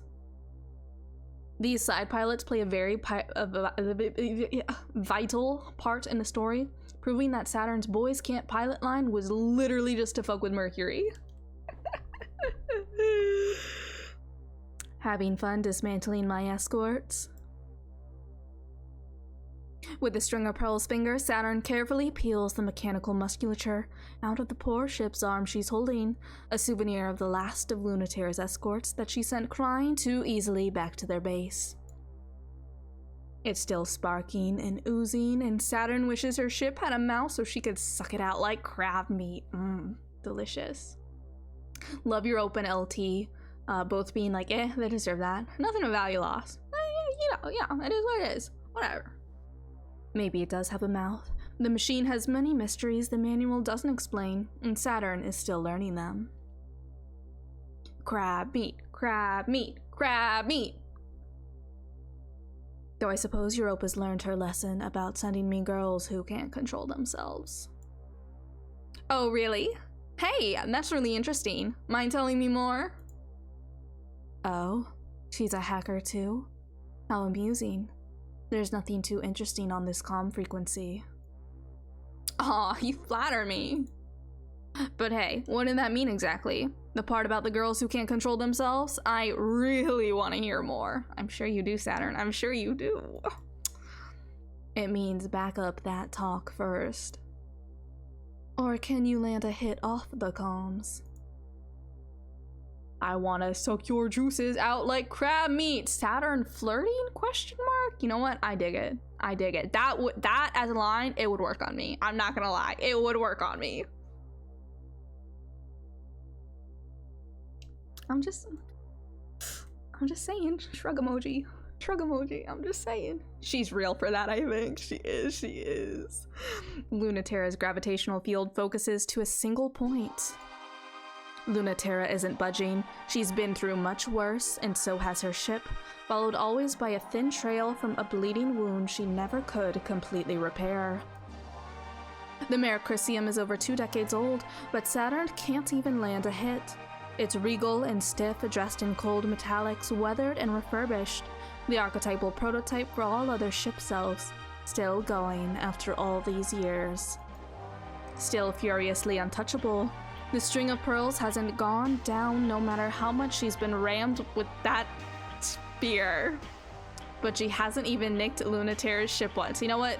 I'm not even gonna comment. I'm not even gonna comment. Rammed with that spear. Yeah. Yeah. Not bad at all for a joyride. But you can't get one hit in. Good thing you don't win by looking cool. No mercy for newbies? No. TERRA puts a stake of solid light through the string of Pearl's leg, pins it to its own gauze wrapper. It doesn't hurt at all. The ship's metals begin molding and reforming around the wound immediately. A ridiculous, unfair advantage. Saturn has no right to complain, but she still wants to. But she is trying to be cool.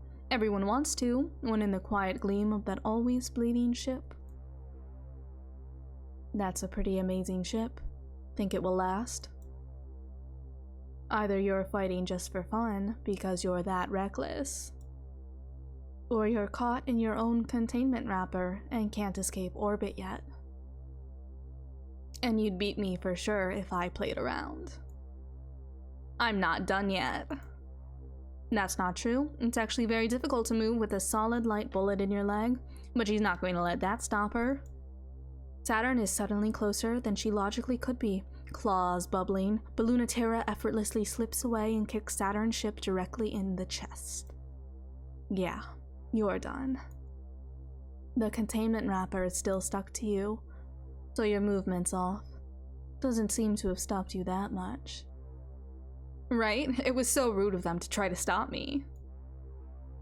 It seems cruel to take it away when you're having so much fun with it. Same as you, right? Head tilt like a dog. Do I know you? Everyone knows Memorial Foundation's perfect ace. But do I know you? ... So I do, don't I? Let me out of this thing and I'll tell you. Let me out! Let me out! Ahaha. Why should I? Because you can't help yourself? Besides, don't you want a real fight? Can you promise it'll go different? I can promise it'll be more fun. You are asking for me to totally abandon my duty to bring you back and do that instead? What, you won't? The legendary pilot who defected from Memorial Foundation, then double-crossed the rebels she abandoned them for, can't be opposed to a little fooling around with the enemy? We've also just taught Automod the word condom. This just in. Breaking news. Breaking news. Hey, get this damn condom off my ship self and I'll give you my name. I'll give you my name. I'll give you my number. You know, we'll, well, you know. ...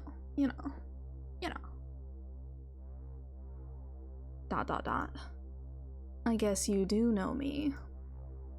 Want to trust each other? Or is it more fun if we don't? Saturn, my beloved. Saturn, my beloved. Let's do a betray run. Let's do a betray run.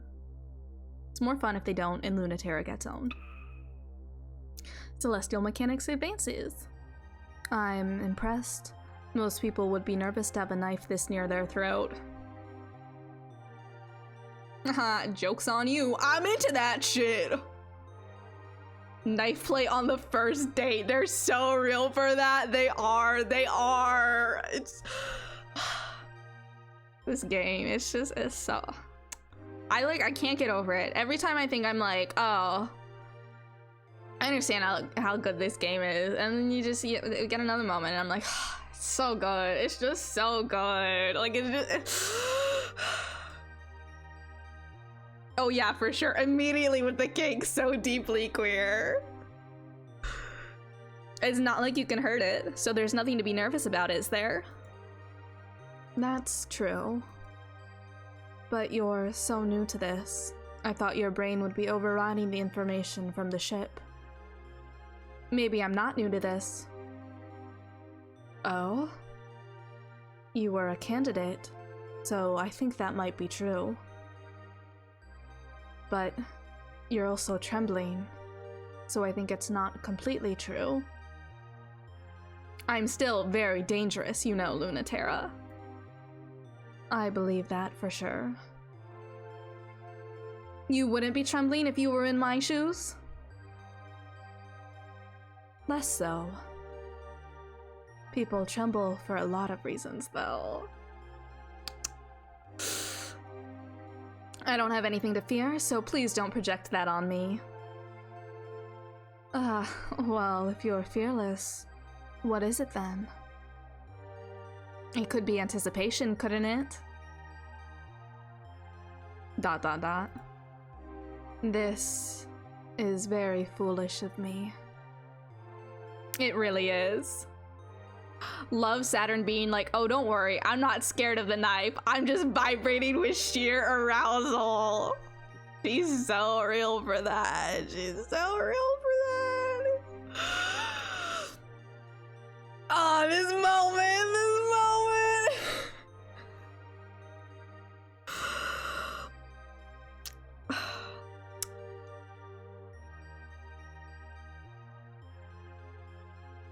This eviscerated me the first time around. It just like instant obliteration. Like it was just, we got this moment where I was like, oh, haha, I see, I understand. I understand.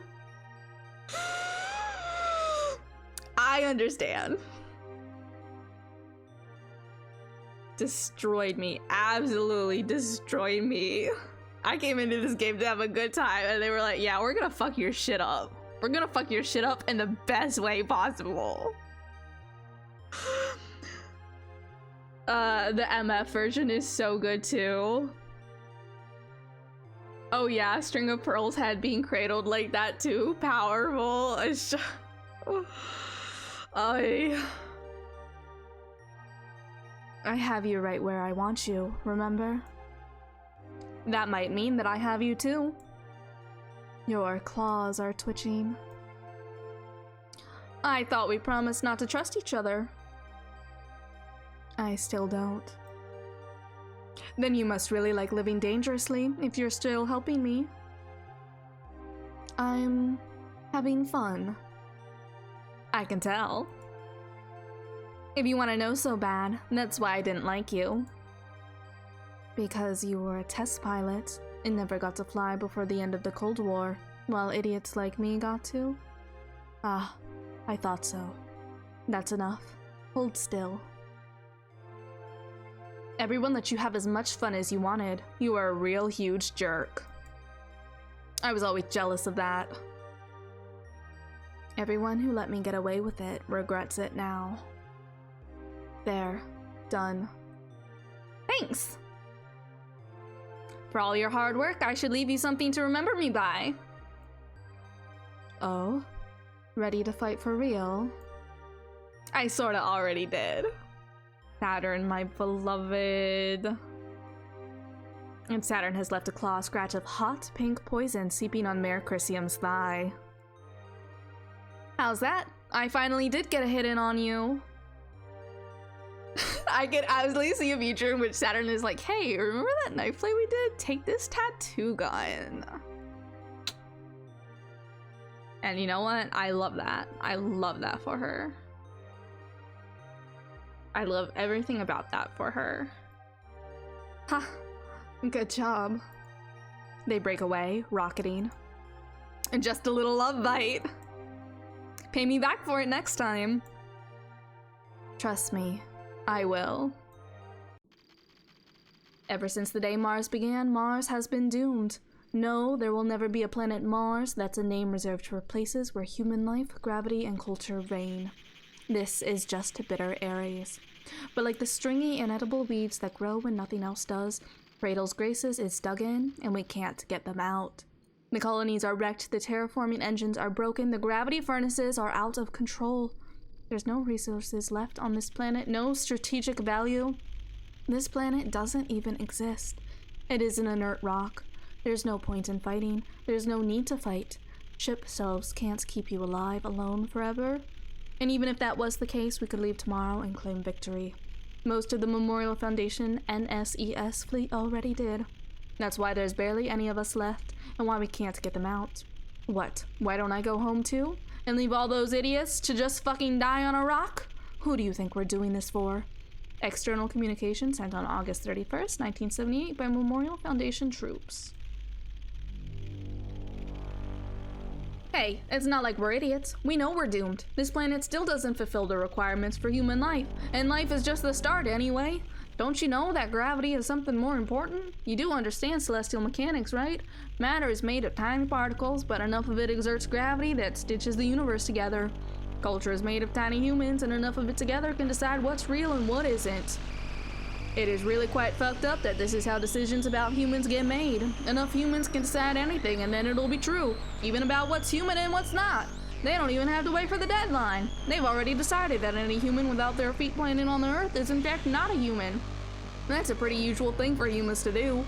No differences of any kind need to exist. We'll just be aliens, and then they'll send the real military after us and we'll die.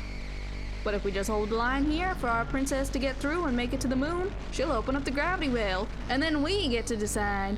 Internal communication sent on January 25th, 1981 by CRADLE'S, GRACES, Irregulars.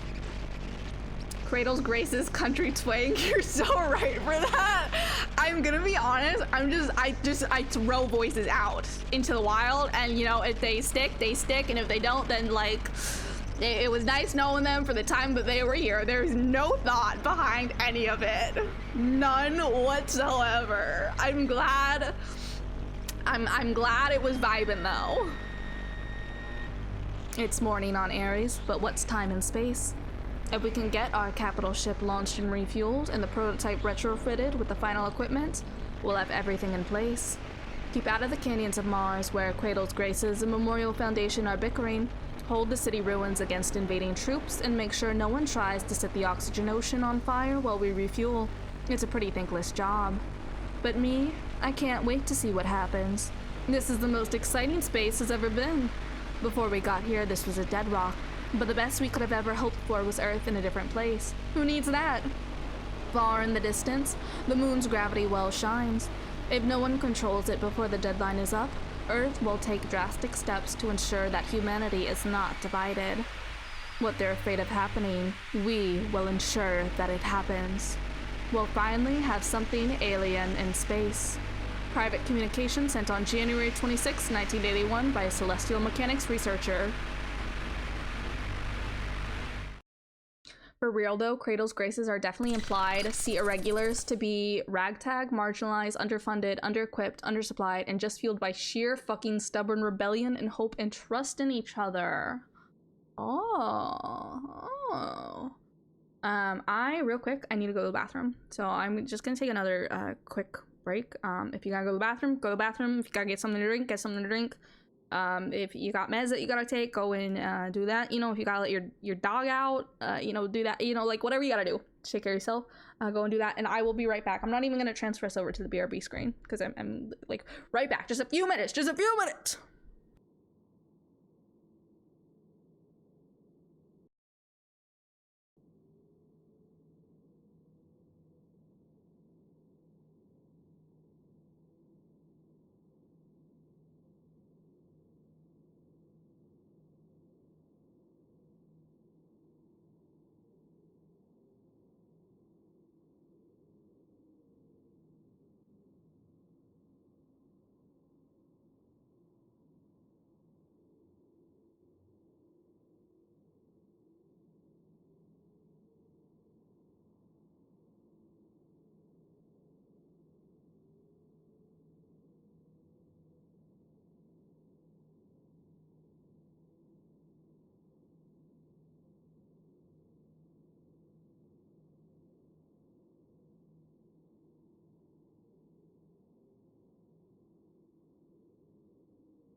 Alright, I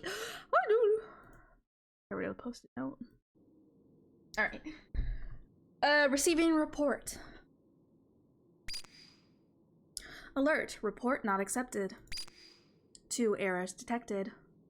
To the growers and laborers at the sparsely populated edges of humanity, with some academics who threw their lot in with them and took admin role. Oh, interesting. Interesting. I feel like I haven't really grasped yet, like what the 3 different organizations are specifically. Like, I don't really feel like my brain has like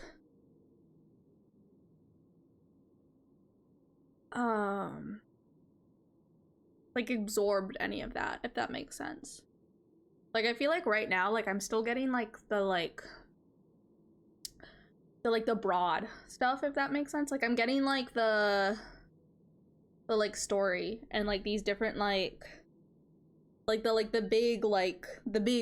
big moments and like the characters and stuff, but I don't necessarily feel like I'm like at a point in playing this game where I've like understood the different like organization and stuff like that, or even necessarily like the world building. I guess I feel like that is still stuff that I'm like, it's kind of like a in one ear and out the other ear at the moment, because there's so much to take in. There's so much to take in about this game in the best way possible, but it's also like the world building has definitely been something that like I'm not necessarily like prioritizing like awareness around at this point. I feel like that'll be more like after I've played through well, we did Saturn already, but then after like we finish this, and then after I finish Pluto's like run, I feel like at that point then in like subsequent playing it like again, that will then more be like when I can start picking up on that stuff, if that makes sense. I don't know. Yeah, CG is definitely like working class labor plus a chunk of passionate intellectuals, whereas celestial mechanics seems to lean a little harder on the researcher engineer demographic. Oh, okay. Interesting. But Luna Terra is part of Memorial Foundation, right? Question mark? Question mark? Question mark? Question mark? Question mark? 2 errors detected. Error 1. A failure to explain why Celestial Mechanics' ship self string of pearls was not successfully apprehended. Error 2. A failure to explain why CRADLE'S GRACES ship self Crown Macula was not successfully incapacitated. Please correct errors before proceeding. Resubmit. Warning, no corrections submitted. Force resubmit. Generating new assignments. Penalty assignment, Sniper Duty, Planet Ares, currently held by CRADLE'S GRACES. Purpose, preventing Celestial Mechanics refueling and egress. Penalty assignment, Sniper Duty, CRADLE'S GRACES held Planet Ares. Purpose, top secret, take out CRADLE'S GRACES prototype Crown Macula on research assignment in CRADLE'S GRACES territory. Penalty assignments cannot be refused. Indicate you have understood new orders. Yes. Ready for gravitational catapult. Prepare launch to inner solar system.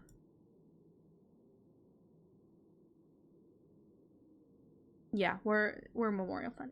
We're Memorial Fund moment.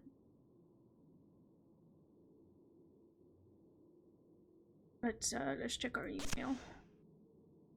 Subject, Halamede 1. Origin, leaked data packet. Author, 2nd generation pilot candidate interviews. Why me? Well, because you're special. A special kind of child. All children are special. Huh, that's true, they are. I'm not more special than those children. We think you might be. Special how? You're the top of your class already at such a young age. We think that you might be able to do things that other children can't. My sister is better than me at all of those things, and my Aunt Europa when she was my age. We think you might be special in a different sort of way. Can you look at the box in front of you? Okay. Pass your hand over the box. Okay. Nothing happened. We're using an instrument to measure something that is very, very small, but moving it even so little that you cannot see it would be very important. How do I do that? You should not think about it, just do it. I can't. I know you can. I can't. Your aunt and your sister could easily do as much, so you can do as much too. Oh, it moved. Did you get that? Yes, I saw it move. Literally saw it. Contact the director immediately. Subject: Unified Culture Theory. Origin: pre-installed reference material. Author: Memorial Foundation, Introductory Literature. Their old Memorial Foundation tags give a light overview. The one just called Memorial Foundation is NSES, Native Sphere Existential Safety. CRADLE'S GRACES was NSEE, Native Sphere Existential Expansion, and Celestial Mechanics was NSER, Native Sphere Existential Research. Oh, okay. Okay. Halamede being like, IDK, I can't, right? Up until she gets told her aunt and sister were better than this, and she immediately breaks the scale. Good for her. Good for her. Unified Culture Theory is a brute forcing of defined solutions for the universe through the forceful elimination of all other possibilities.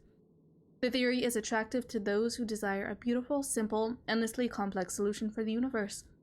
In order to develop this theory, there needs to be a solution for the Nix aversion paradox, which demands that anything not human exists in the E-verse. The most compelling current premise for unified culture theory under contemporary physical models involves a full integration of all available concepts, directed and established in such ways as to maximize benefit for humanity. This theory of everything speaks to the desire to know, understand, and master the universe while also incorporating a premise of universal love, happiness for everybody, free, and let no one be left behind. Unlike tyrants of old that crushed alternate futures under their heels and only caused the existential enemy to blossom, such a unified theory would welcome and forgive all humanity, and direct to benefit all things that are and that might yet be. Also, Hallie mentioned Heart. She's so inferiority complexed. I love her.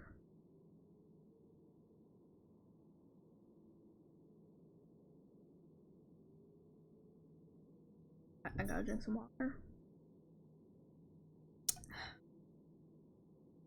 This is like the most talking I've done in like weeks. Like, I just do not talk. Do not talk.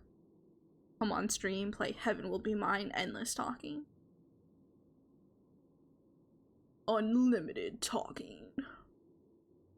And yeah, the core of their original roles are like Memorial Foundation, Admiral Defense, Celestial Mechanics, Technical R&D, CRADLE'S Graces, Education, plus Cultural R&D. Oh, okay. I see. I understand. That makes sense. That makes sense. Thank you. Thank you. That makes sense. I gotta scoop my chair in closer. Alright, okay. Okay. Alright. Enjoying your missions? More thrilling work than fighting the half-hearted troops left on Ares? Much, much more. I forgot what it was like to work this hard. I'm rusty.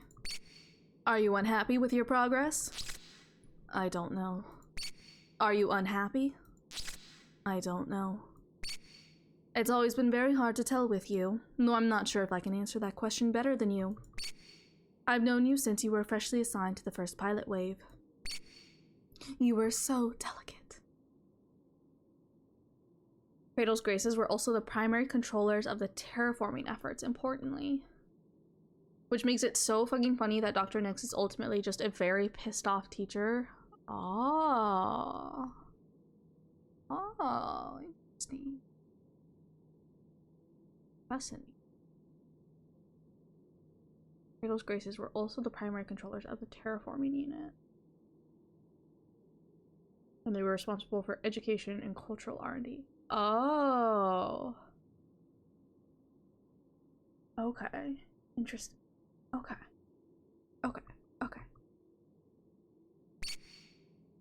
And you've only become more delicate, even as you've become stronger. I didn't think you'd describe me back then as delicate. I saw it very clearly, though. The other executives thought you were a scrappy pain in the butt. You were just scared. There's no point. There's no point in pretending otherwise. You just see right through.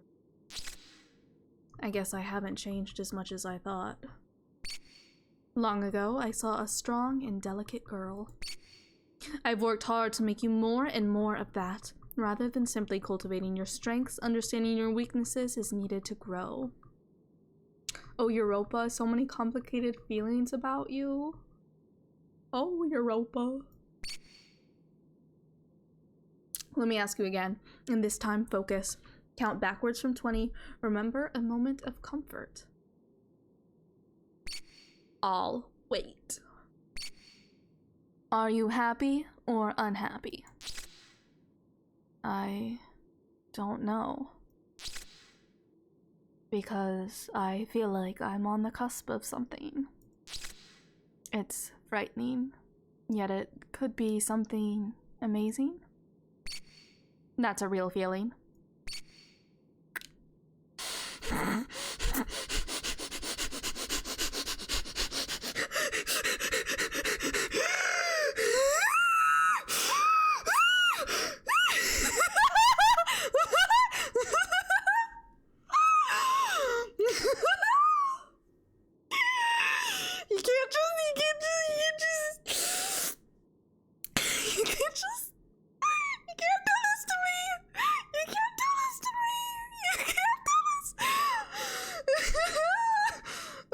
Knew you'd react to that? Yeah.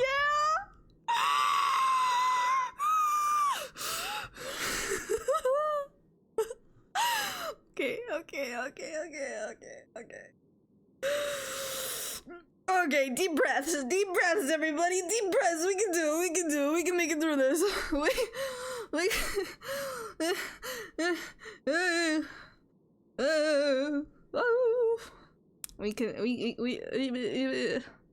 We can make it through this without instantly perishing on the spot from being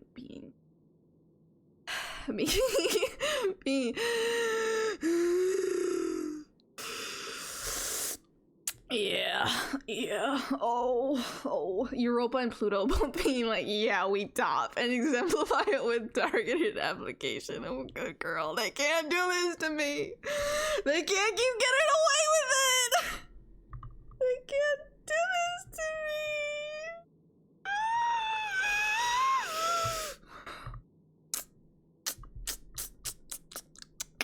Wow. So anyways.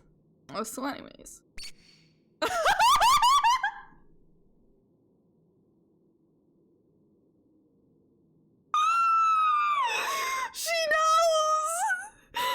knows! How does she know? How does she know?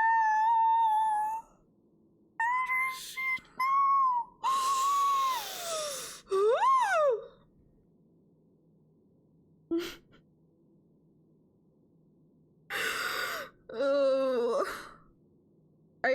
I really love when people like laugh in like text. Like they write out the like because every time I read it exactly like that, like like not British but British, like it's such like a snooty little laugh, like oh do stop it. LT headlights for sure. So real, so true. So real, so true. Anyone would. I feel even more embarrassed than I did back then. Ah, that's an even better feeling to have. Hold on to that one. Channel closed. Rift in the Earth. After her maiden voyage, CRADLE'S GRACES is testing the finishing touches on the terrifying Cremacular prototype. It's a chance for TERRA to defeat their trump card, but will she close the rift between them instead, or only widen it deeper? Let's find out. Launch us! TERRA, cancel the launch. There are new orders. Really? I thought they were very insistent about this mission, and it's a good idea, so I thought I'd do it. The new orders are CRADLE'S GRACES superweapon has contacted the base already. Sent anyone except for TERRA there immediately. I see. Well, prep the Mercurium for launch. TERRA, even I have to say something if you disobey an order right in front of my face. But you don't disagree, or you just stop me instead of saying something. A certain degree of questioning orders from the top is allowed. Do not let TERRA meet her hotter, cooler ex. Do not. Halamede desperately trying to wield what authority she has. Given who's in charge, obviously. Halamede is just a foolish princess. Oh, she is! She is! I knew it! I knew it. Halamede, special little princess. I knew it. Halamede, super special princess. I knew it. I called it. I knew it. I knew it. I knew it. When do we get to meet Halamede? Or do we never meet Halamede? If CRADLE'S GRACES is using that new weapon, that's all the more reason not to send randos who wouldn't stand a chance against it. Having some thought about Twitter Hallie's very strong opinions on T-girls calling ourselves boys, plus Europa's frequent, very pointed usage on usage of good girl on Luna T.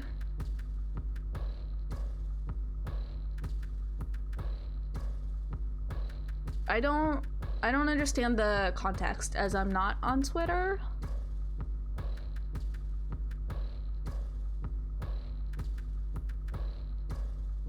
But elaborate. Expand on the thoughts if you want. Tell me more.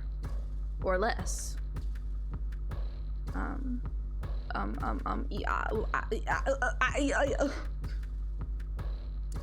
I am not on Twitter. I got the hell out of Dodge the second got wind of Mr. what's his name? Coming in and taking over. There's a Halamede Twitter account. She rules. Oh, okay. I see. I understand. So is it like, this might be a stupid question. But is it like an RP account, or is it like a canonical question mark account, or like what? Also for 400 kiss, given we already saw the Celestial Mechanics outcome on Saturn Drought, I think you gotta give Joan and see for yourself the Memorial Foundation outcome for it this time. For the 400mm kiss. Is that for the next mission? Is that for the next mission? Or is it for this mission? If so, whenever we get to the decision-making thing, tell me which one y'all want me to choose. Basically, because I will forget. I will, without a doubt, I will forget. It's the next mission, yes? Okay. Just remind me when we get to there if you can. So do Memorial Foundation for the next mission. Got it. Understood. You fundamentally misunderstand Memorial Foundation, TERRA. Halamede leads the recovery effort because no one else is fit. Only that naive, conceited, foolish girl has the love required to bring humanity back to Earth.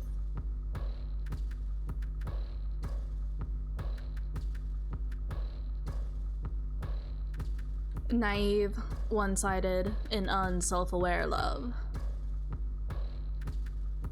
Nevertheless, that is exactly the love that is required.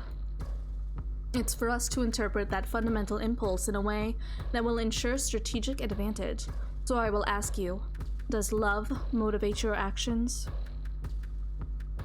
Or are you just that eager to find someone to shatter you into orbit?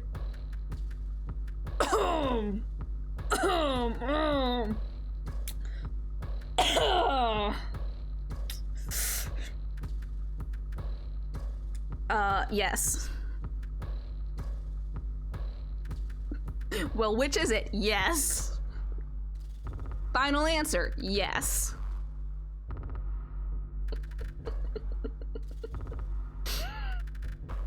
Your connection with that pilot, and don't think I don't know about it or who she is. Which is it? Guilt or love? ¿Por qué no los dos? ¿Por qué no los dos? Why not both? Why not both? Will you let me go if I say I need to see her to know? I would advise against it. Her love might be stronger than ours. That's possible. All the more reason you shouldn't get near it. Well, let me take the risk.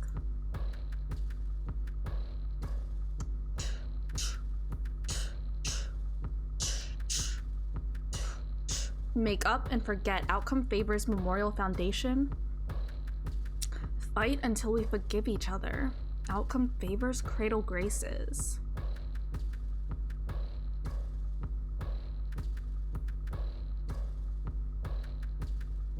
Any preference with regards to either of these?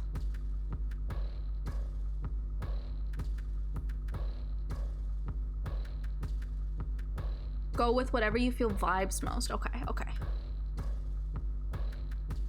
Honestly, right now, I'm vibing with this music. It's like, it's in my brain. It's in there. It's wiggling.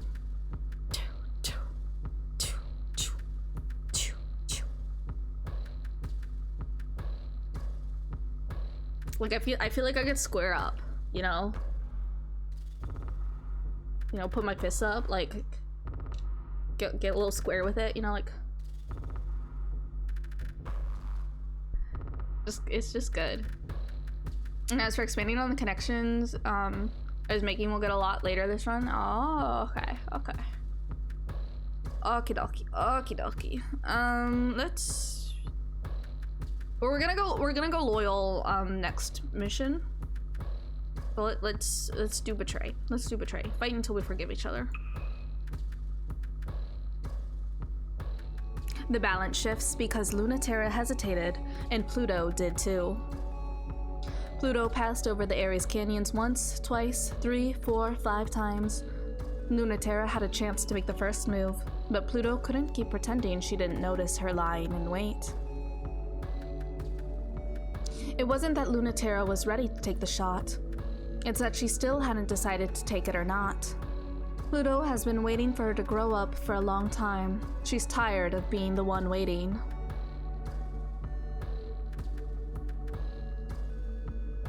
That's so valid. That's so... Time for messy argument. I love mess. I love mess. I love mess. There's no time for elegant duels or anticlimactic sniping. When Crud Macula crashes into the canyon, it's the worst kind of fight. Crud Macula's fingers will no longer open or close, but she swipes with the useless limb anyway. The ring finger of Pluto's ship self twists off, breaking with the force of backhanding Mare Crisium into the canyon wall, which scrambles to its feet and then falls down immediately. TERRA's balance gyros must be broken, but that's not so bad. At least she still has 2 legs, unlike the Crud Macula. Terraformer is such a good track, yeah. Like, just the music in this game on the on whole is... On whole? Is that a... I don't think that's a saying. You know what I mean, though. It's just so good. Snapping her ring finger off in violence against someone she loves. Hashtag symbolism. It's just... Lunati, you really are the most stubborn woman I know. I'm proud of you, but that you're only this tenacious when I'm finally being serious is a little vexing, you know. I mean, I've kept going this long. It has to count for something, right? I don't want to wreck you. I just really need you to win or lose. Could you do that, please? Both of those are hard to do.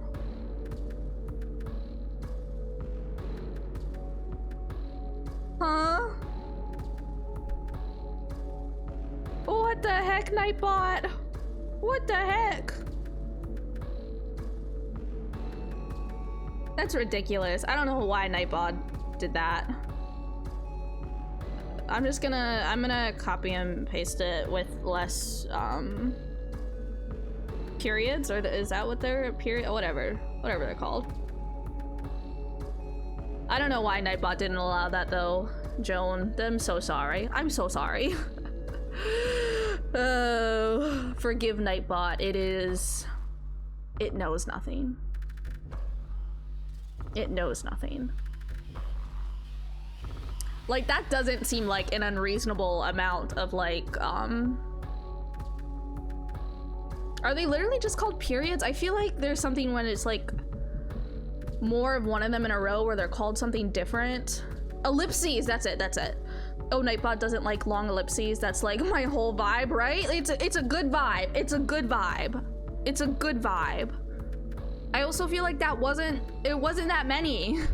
I don't know why Nightbot's like, anyways, I'm so sorry. I'm so sorry Nightbot was, was doing that, but it's Pluto Luna T divorce arc indeed. Both of those are hard to do. And then you've got 5 minutes to grow up.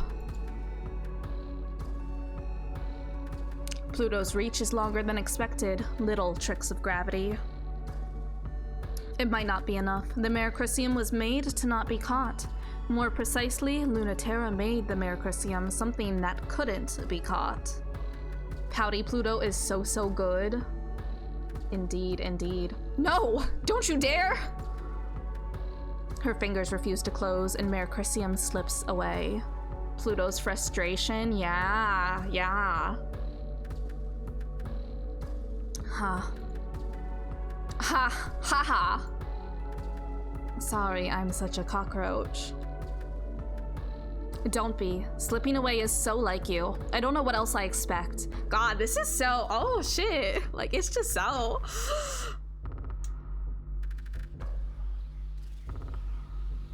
Luna T, I really can't let you get away. Like, you can tell that, like, just like Pluto's headspace right now is just like, it's different. Like, she's like, get your shit together. Like, what? Come on. Like, this is serious. Can you have a serious conversation with me? Plu pout and Plu cranky. Love it, love it. Not without an answer. I'm not going to do that. What are you trying to do then? We promised we'd fight until one of us won. And then we'd go along with whatever the other decided. So why are you trying to take that away from me? TERRA holds CRADLE'S severed left tidal reactor. Pluto can go without it, but not for long. It's what makes the CRADLE so impossible, and without it, she can't be impossible for very long. That core is everything I have. But the rest of me isn't going to last long without it, so it might as well be everything. If I don't have that, I can't follow you, win or lose. ... I really don't think it's good for you. The CRADLE makes a leap and crashes into the ground, just short of the Mercurium. It's just close enough TERRA nearly forgets to take the opportunity to get a shot in CRADLE's chest before she can recover to block it. You're going to lecture me about doing what's healthy? You've got a lot of nerve. It's not cute. That's cute art. That's very cute. That's so cute. Oh my god. If we had to fight each other like this, I really wish it didn't have to be with you in that thing. You don't like it, huh?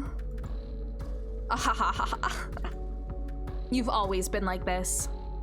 You're trying to tell me what's good for me? You don't want to admit this is really me? Luna T, I would listen to you if you would ever listen to me once ever. I told you, I haven't gotten any better in the time we've been apart.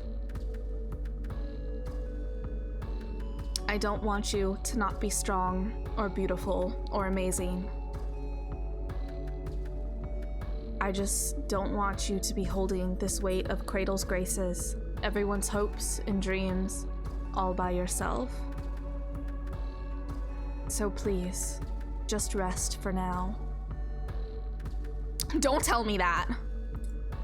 I hate this, hate this, hate this. You never listen, and you know I'll always let you win in the end. But not this time. I don't know what you mean. I've been really patient. So if you keep playing dumb, you're gonna make me mad. I said I don't know what you mean. I don't want anything else. I'm a cockroach. I don't need anything myself. Liar! Are you trying to make me mad? God, the sheer history between these two, right? Like, it's...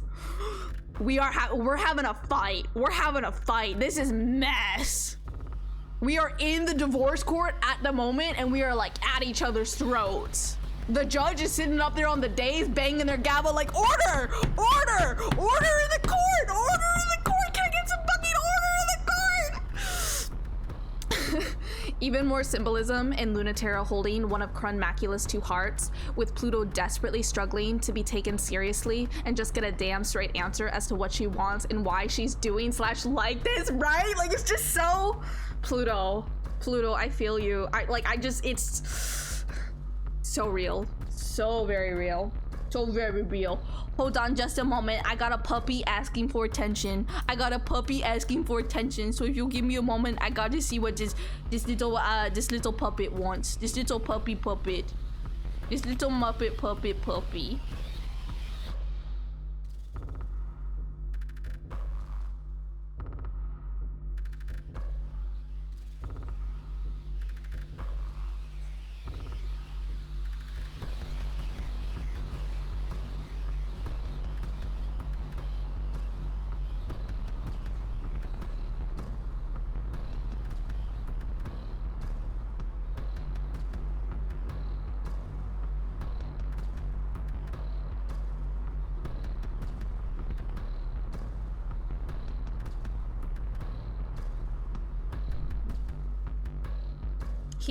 He heard his dinner being dispensed and the door was closed.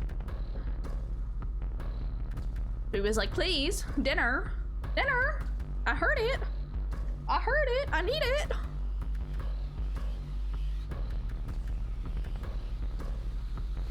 Be satisfied with it. I don't have any other answer. Also, that artwork of the two of them having literally torn each other apart, shattered and snapped parts scattered around, yeah. If I had one, I'd give it, so drop it. I'm not satisfied. No. You grow up and you be the adult for once. Get back here! Crunmacula's feet are still broken, but Pluto moves her with gravity alone. Mercurcium's engine's flare navi is broken. Everything is broken, but it will move. No, not this time. Crunmacula's twin tidal reactors are falling apart, with one of them nearly torn out, yet she still moves. The pressure of the unrestricted gravity? Hello? Gravity? Gravy? Gravity? Peels the paint off Mercurcium. Her steels and plastics are chattering. Her remaining useless arm snaps, and her engine wings creak. That pressure is not enough to bring her down, but it's enough for her to falter, and Crunmacula grabs her foot and slams her to the ground. Mercurcium creaks and strains, trying to flee, so Pluto pulls the rest of herself on top of her.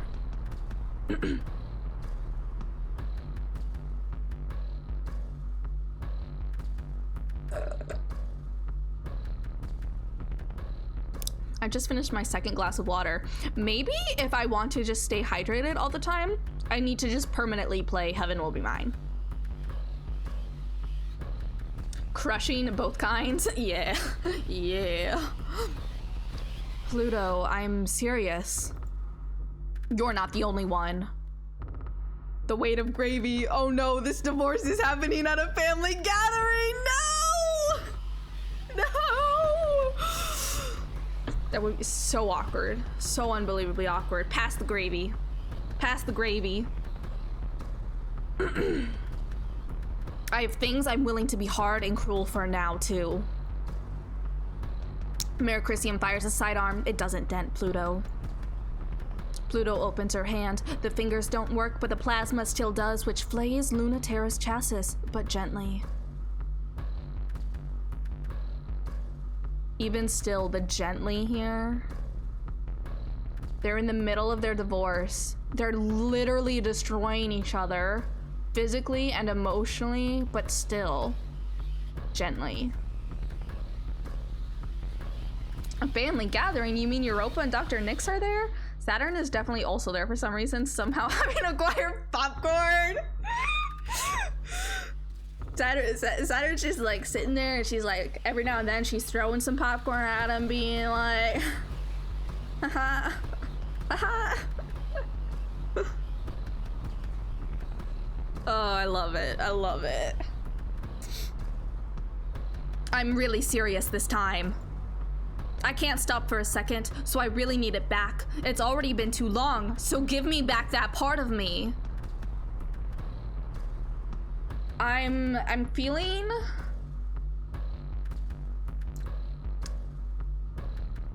like the tidal core reactor, whatever it's called, as like a metaphor for heartbreak, and particularly like the expression of heartbreak as grief, if that makes sense. I don't know if anybody else has like been through it, like like this, like like someone didn't even die, but like the heartbreak that you're experiencing is like, it's literally manifests as grief, you know? But it's like, this is giving that, this expression of having ripped the reactor out, you know, like you're holding someone's still beating heart in your hand and crushing it. And they're saying, I need that. I need that to, like, you know, give me back that part of me. Like, I can't stop for a second. I can't stop and grieve because all I am experiencing is grief.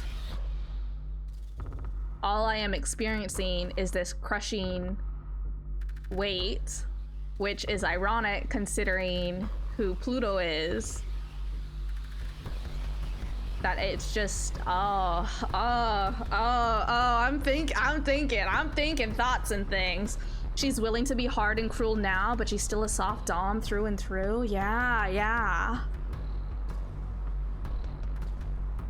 Mericrysium opens her left hand. Pluto's missing reactor is still beating wildly. What was I literally just saying? What? It's... Yeah, it is. Sorry to be like this, but this ship self and what it can do are more important than me, than anything else about me. Nothing is more important than you. A gentle click. Luna Terra's sidearm pointed at the stolen reactor fires. The solid light slug misses, just barely. There's a second shot, but it's buried in Pluto's blocking hand, and there's a third shot, but Pluto's ripped off the arm of Mericrysium, so it's just the last reflex of a limb separated from its owner. But that's all that the broken arm of Crun Macula can take. Its fingers make a last twitch before her arm finally snaps under its own weight, and the Crun Macula falls to what's left of its knees. How long are you going to make me put up with this? What do you mean? You don't want to fight with me. Not a fight for real. Your heart isn't in it, so let's not.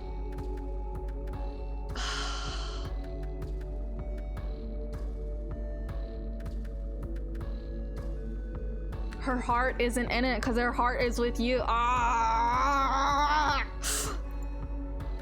No. No, no, no! That's the only thing I want. Why are you like this? Acting like you know what I want better than I do. So what if you're right? Self-aware queen. Self-aware queen. Love that. Of course I don't want to fight you. Damn it, I hate you. After all that, I'm the one who's crying at the end again. Aww. The last time it was like this, I was the one crying too. Oh no, don't cry, Pluto. Pluto, honey. Poor Pluto, yeah, oh. Now I'm powerful like you. Have something I'm fighting for like you. That's not you or anyone but me.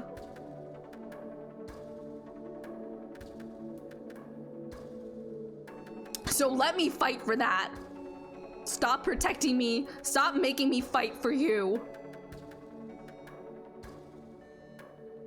It's so easy to fight for you. If I'm not careful, it's all I'll ever want to do.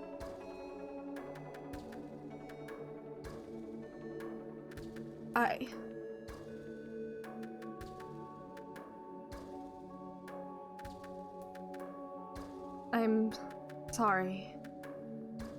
I don't want a sorry. You must think it's so easy to not care about you, but it's not. It's easy for you to not care about you, but it's the hardest thing for me. Ugh, I'm still the one who ended up crying. Again! You wouldn't listen back then either.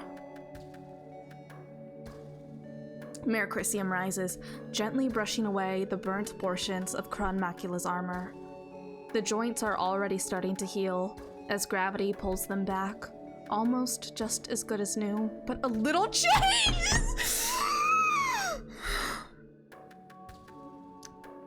It's a fucking metaphor. It's a fucking metaphor. It's a fucking metaphor for heartbreak and grief. It's a fucking metaphor! God! Oh! They came to rip my heart out with this encounter. Ay! God damn. God fucking damn. Holy mackerel.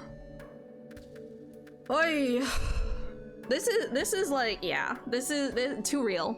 Too real. Too fucking real. I'm gonna need you to dial it down by several notches. This is too real. Boy howdy. Oh my lord. Oh my goodness. Golly gee. I know you. Don't distract yourself, dummy. Reattaching arms is hard, so do mine right at least. It was the same last time, too. I said, you deserve better. I said, but you are better. I just ignored it because I'm stupid. Not because I'm cool. Thank God. Everything is worth it. If you finally don't think you're cool anymore. Wow. Wow. Wow. Wow. Wow. Wow. Wow. Wow. Ooh. many days are there in this game again? How many days? How many days? Declassified records leak, Operations Commander Europa. My kids are idiots, and also they're not my kids, and also they're not kids anymore. Please stop calling them your kids when they are my students. They are not my children. I am not being pedantic. 9 days, 8 choices plus endings. Okay, thank you. I'm not doing it to avoid being attached. I'm already more attached than is best. Don't encourage it. They're grown-ups and also fools. Mars is the most genius pilot, but she's just as much a fool as everyone else. She does nothing but cry and complain and win effortlessly like a real hero. If she was a boy, they would call her that, and you wouldn't be asking me who the best pilot is. You just know. Only in space would that girl be allowed to be a hero. She deserves her moment in the sun. She might win the war for us single-handedly. Anything else that isn't her story will just be a blip of fate off in the sky. Rest easy. She's going to win the day. When the others interfere, they're not going to steer the course of the future any more than a little bit to the left or right of the course that Mars is sailing. I'm not going to interfere. Valuing their independence is important. They'll be adults soon, and then they won't be anyone's kids. Insist on the comparison, and it will become clear how far we are from fulfilling that role for them. For my part, I don't wish to forget that there are limits to what we can do and who we can be. Though yes, as a matter of fact, I am tired of them calling me Dad.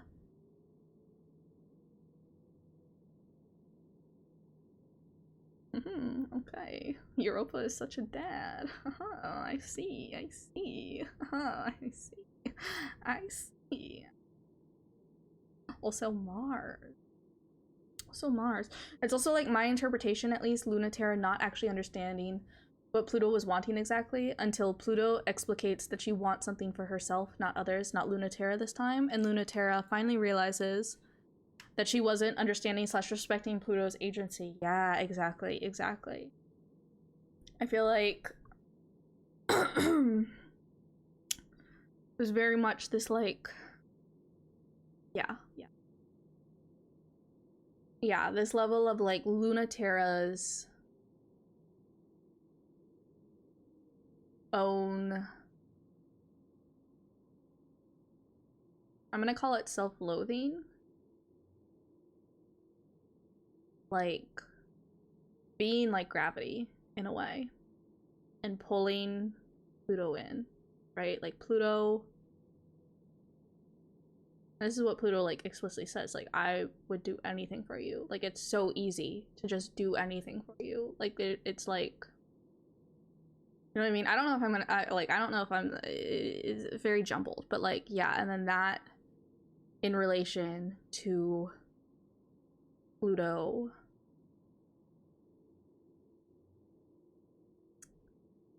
subverting that, almost like taking control of gravity, taking control of the narrative, right? Like, Pluto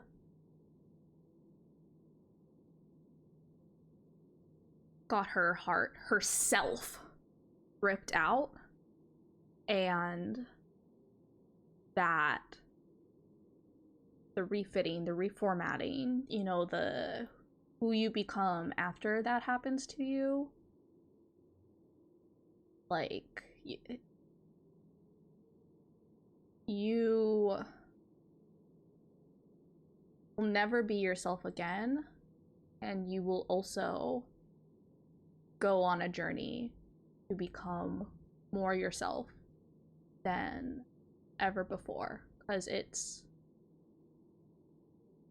you've been put into a position where you have almost no other choice except taking all the pieces of you that are lying on the ground and trying to put them together again, but you're missing stuff. So you have to become more, if that makes sense. I don't know if that made sense at all. But very, very mood, like capital M mood. Yeah, very, yeah. And then that through that process of becoming more you than you have ever been before, as a very right? Like, I'm not gonna say like as a result of like having been denied you, because I don't like that's not the exact wording that I'm thinking of, but it's like there's a very like, and I also feel like as a result of is not like that's undercutting the amount of like agency that is in it. Like, you have to fucking I honestly feel like fight is like an understatement. Like, you've had your heart carved out, so now you have to carve yourself out of like the universe, you know? Like, you have got to fucking sculpt yourself, you know? Like, I'm talking like marble. Like, you're taking a chisel and you're chiseling away piece by piece at the universe to sculpt yourself out of that, because you had been like, you know what I mean? I don't know if this makes sense. I don't know.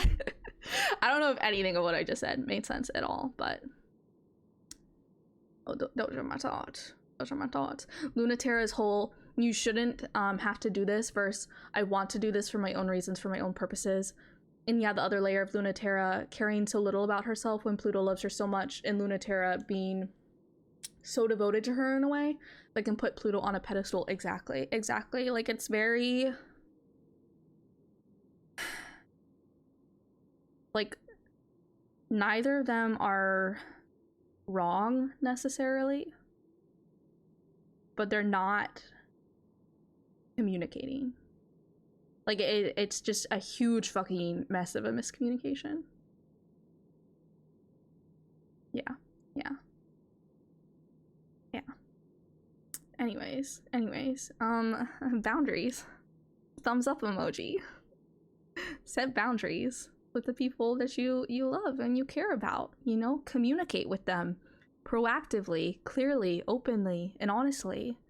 And if you have something that you gotta try to communicate, but you know, you like, it's, you know, you don't necessarily know what, or you're trying to communicate it but it's not happening, you know, like, I don't know. Like, it happens. Sometimes you gotta like reflect, I guess,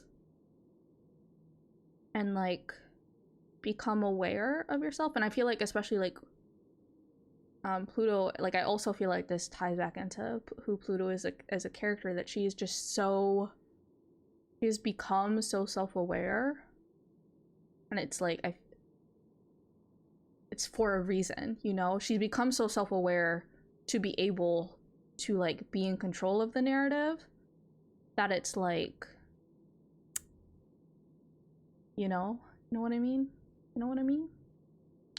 Pluto constantly trying to communicate, "I'm just a girl, I'm petty and angry and upset, I'm childish." Being apart for a full year post breakup after a years-long relationship, not knowing how to communicate anymore when you're together again. And everyone Lunaterra, most of all, sometimes is just, "No, Pluto is amazing, she's everything, she's the best in most of us." Yeah, exactly. Like, it's, yeah. Yes, very yes. Yeah. Yeah. You're not doing your loved ones a favor putting them up on a pedestal, I guess. And that can be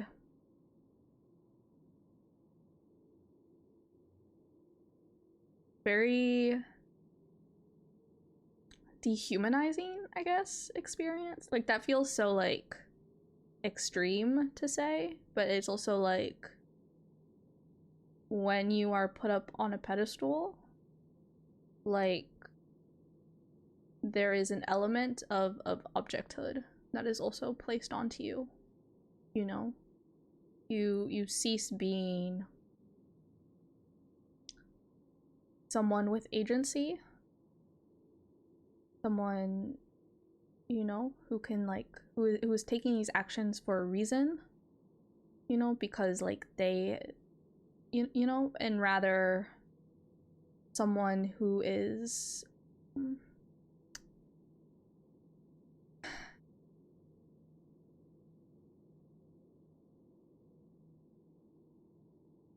I don't know how to phrase it. I don't know how to phrase it. But like, you know what I mean? There's like an element of objecthood that can be placed onto you, which is also funny in the context of like Pluto is the most human in that her whole, literally everyone thinks she is incredible and wondrous and special and exceptional is, yeah, alienating.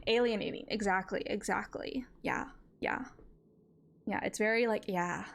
I don't know. Like their whole thing, it was just like, I think, yeah.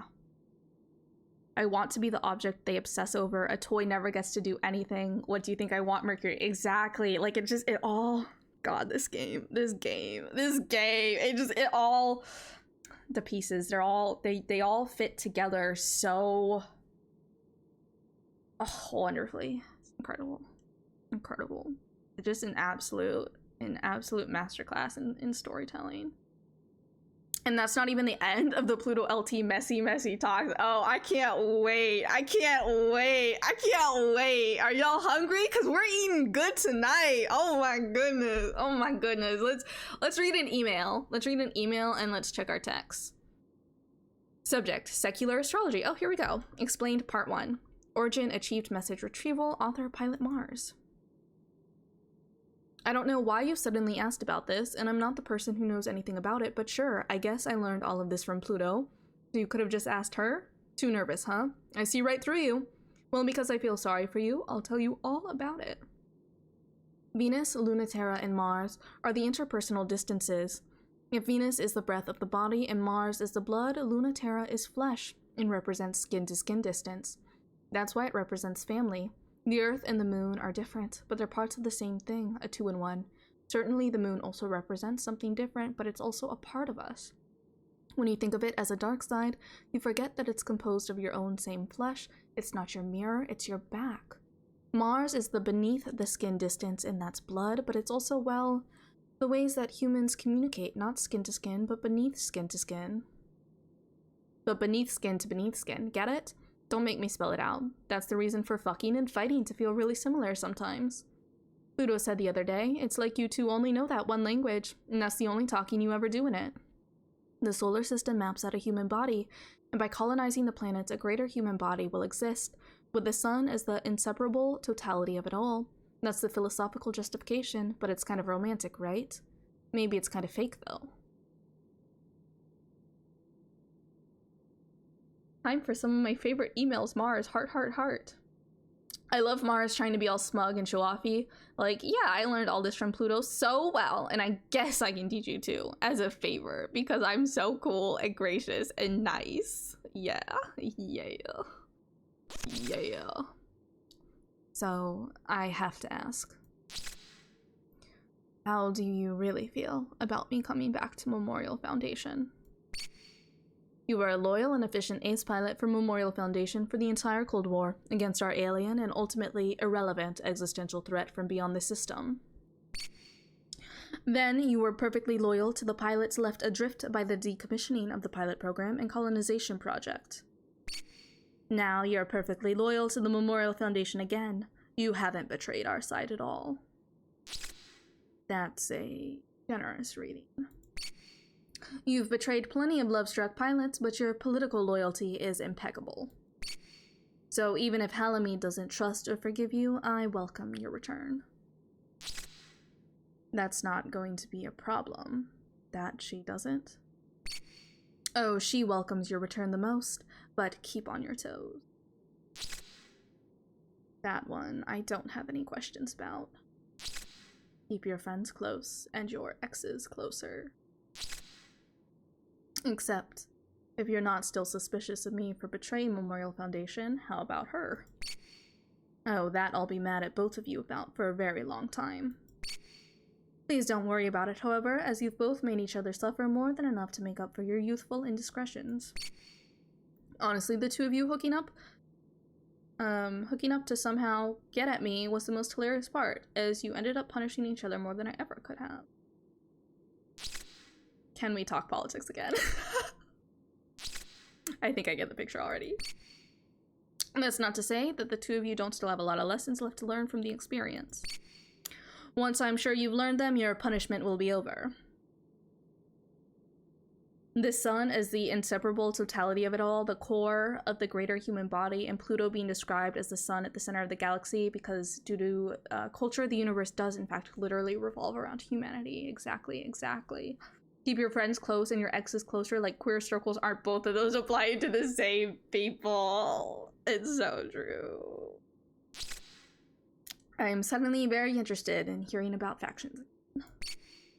Oh, on that note, I'm not as worried. Just remain true to what you really believe in, Lunaterra. Channel closed.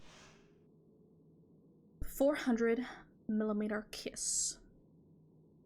Memorial Foundation deploys a certain sniper to stop escape and resupply routes to the resting Celestial Mechanics fleet. All Saturn needs to do is stay out of trouble, but what's the chance of that? No chance at all. No chance at all. Guard duty in Olympus City. Command is worried the Celestial Mechanics unit might try to escape while the fleet is launching, using the cityscape as cover. Time for the hottest mission outcome in the game. Oh, ho ho, ho ho ho, the hottest mission outcome in the game, you say? Ho ho. Then they've just given up on catching them on Ares if their only hope is them being that stupid. Fun little overt glimpse of Europa not actually giving a damn about Memorial Foundation, almost telling Lunaterra outright, just do what's best for you and the other pilots. Fuck the politics. Love that, love that. Real quick, I'm just gonna take another quick break to get more water. I'm gonna go to the bathroom.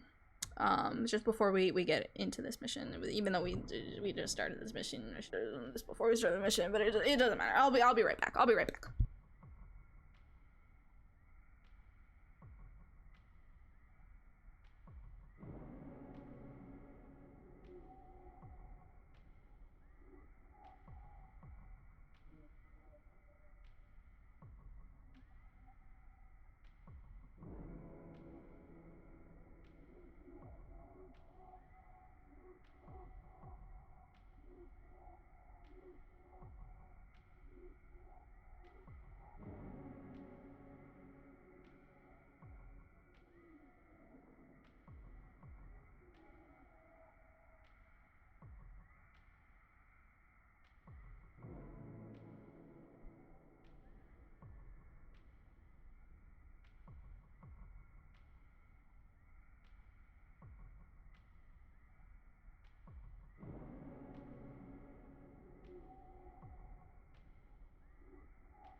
Okay.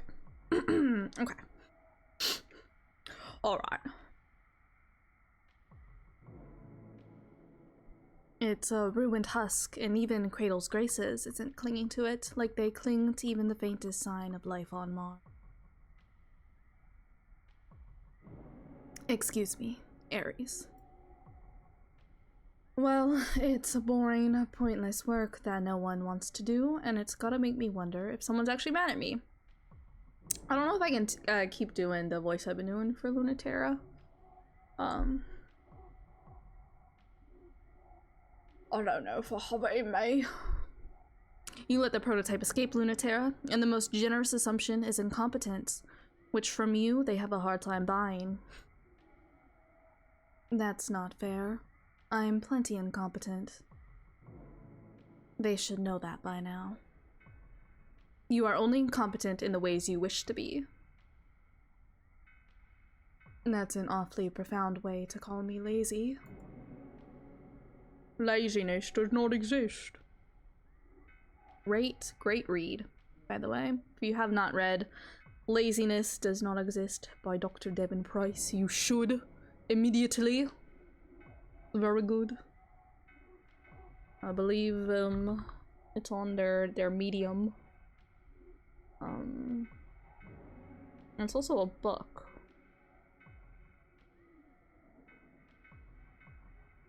Yeah, it's also a book. Laziness does not exist. But there's an article, I think, of it as well.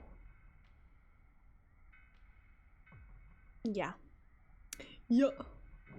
Very good, very good. If you were simply lazy, you wouldn't go out of your way to find so much trouble to get in. And that's the reason why this assignment is so disastrous as a punishment. Boring you is dangerous. I learned that very early on in your career. There's no way to make you sit still. Oh, maybe I'll try it this time. There's this good sniper spot with a view of the whole city. I won't move from there. Why does it sound less like you are promising to behave? And more like you're going to brag about how much trouble you can get in without even moving? Either way, they're sure to put me back on the front, right?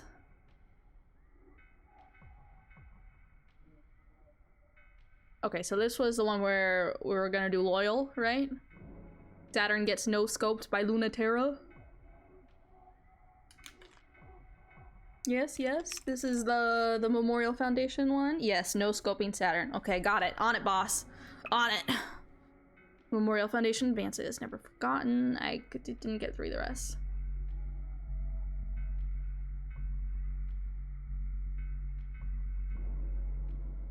The Twitter version of Hallie has guested on his streams a few times. It's wild. Oh, on whose stream? On whose stream? Let me drink some water.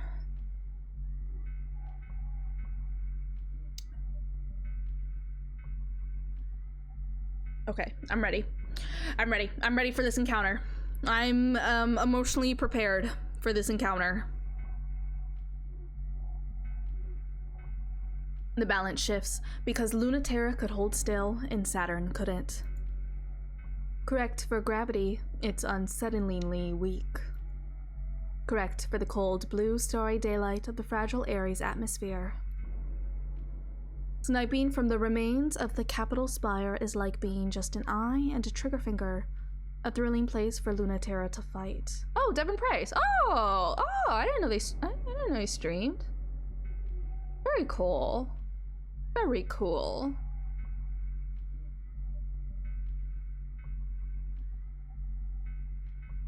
Correct for wind, it's skittish and powerless. Correct for gravity, there's still too much of it. Correct for the nuisances of this infant planet that will never be. Skirting along the abandoned roads of the city that never was is like being an exposed nerve. A thrilling place for Saturn to fight. Is under Dr. Devin Price on Twitch. Yeah. Oh. Hold on. Let me. Otherwise I'll forget. Let me go.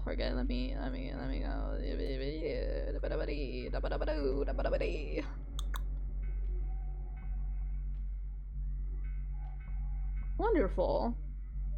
I learn new things every day, and I love it. I love to learn. That's so cool. I 100% was not aware of that. That's very cool. Very excited to catch a stream now.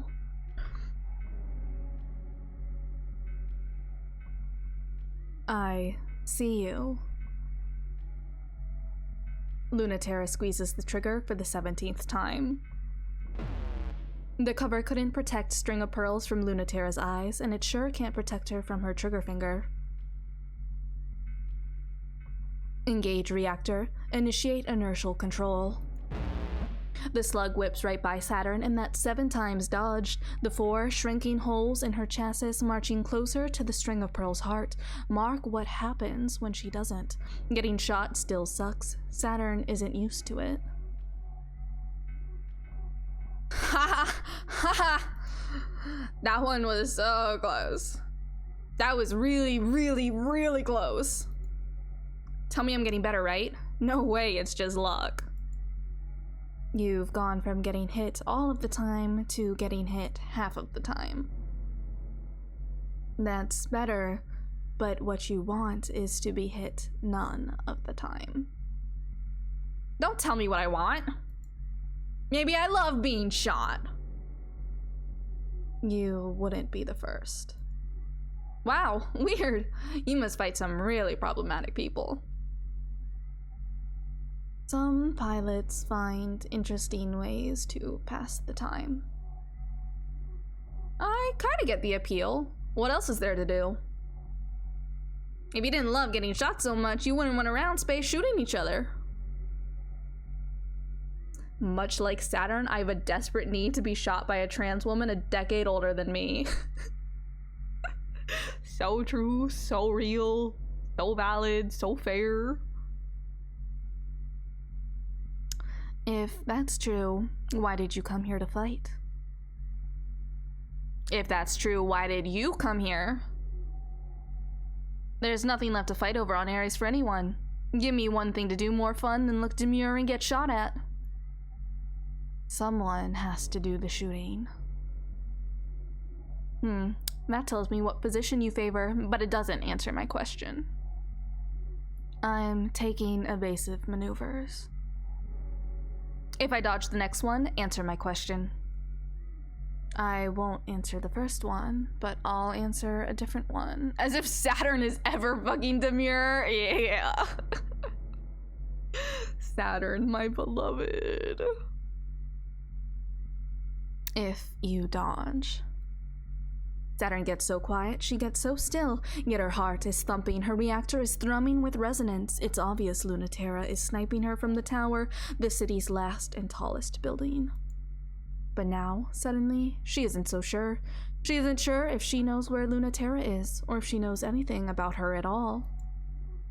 What did her face look like again? Hit.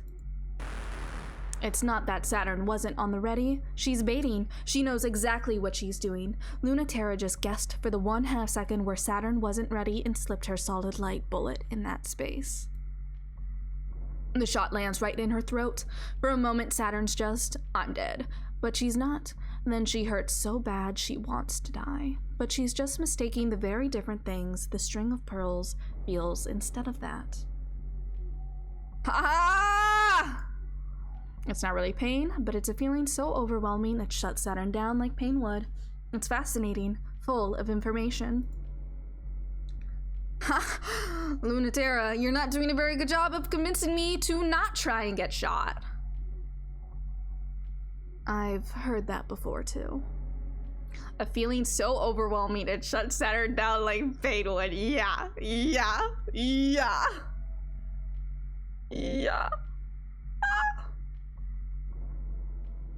You sure are having fun.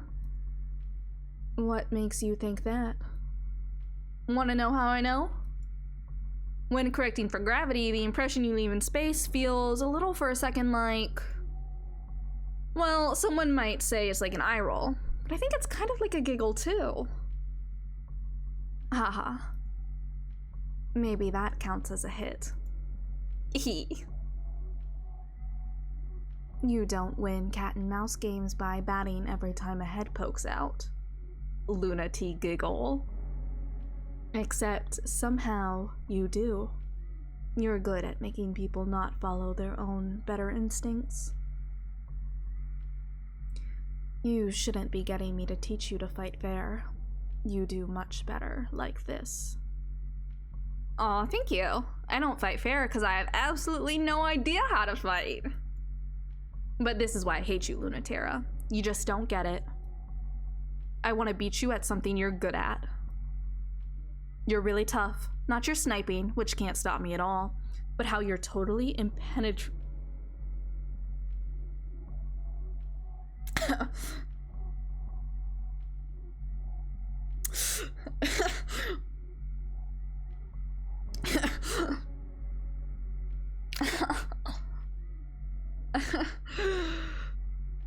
You're doing something tricky. What are you doing? Impenetrable. You sure about that?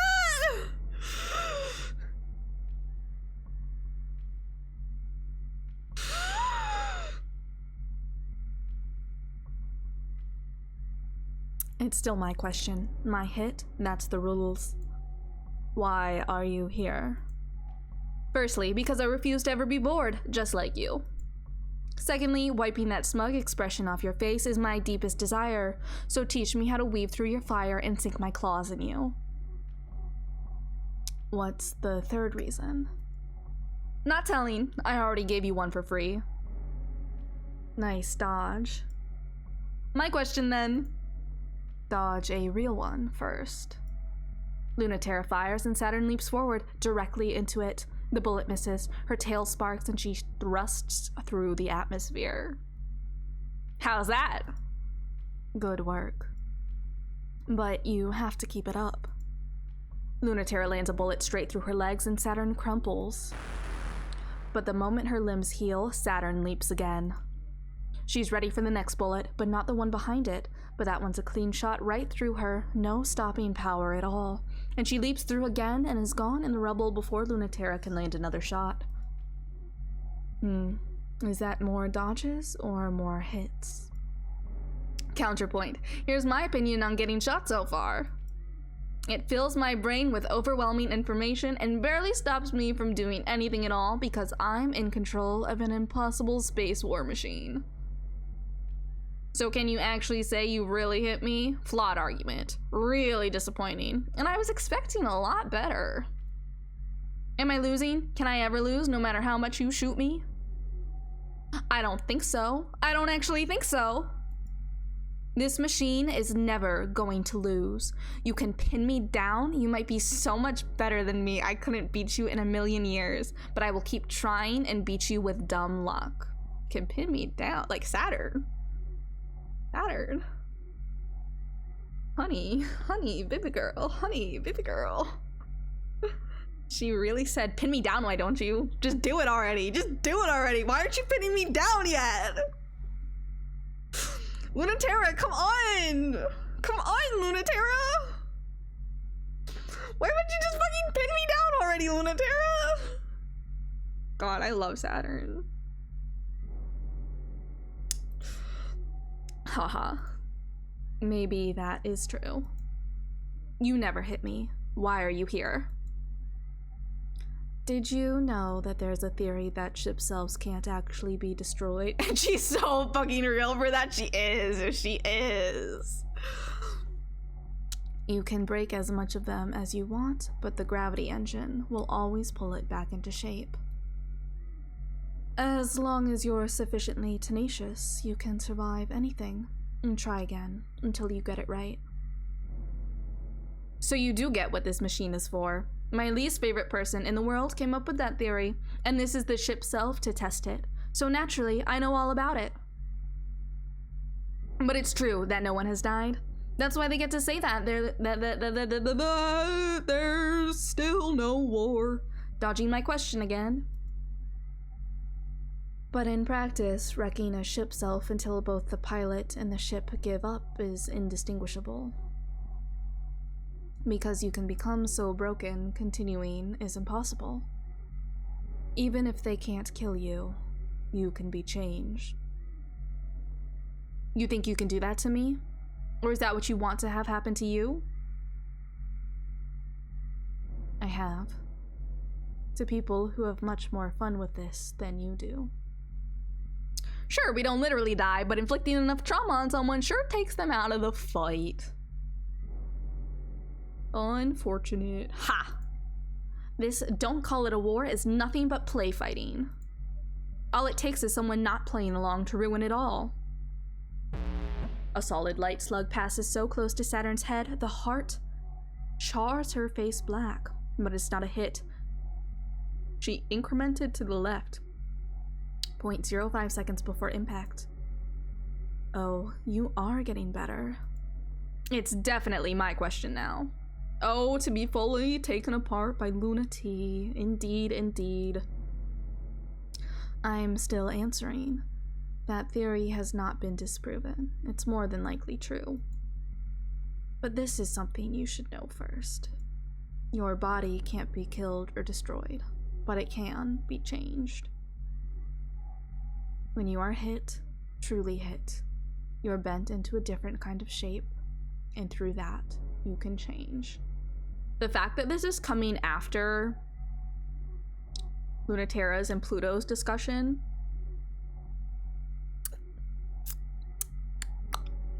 I'm just saying. I feel like Lunaterra is like,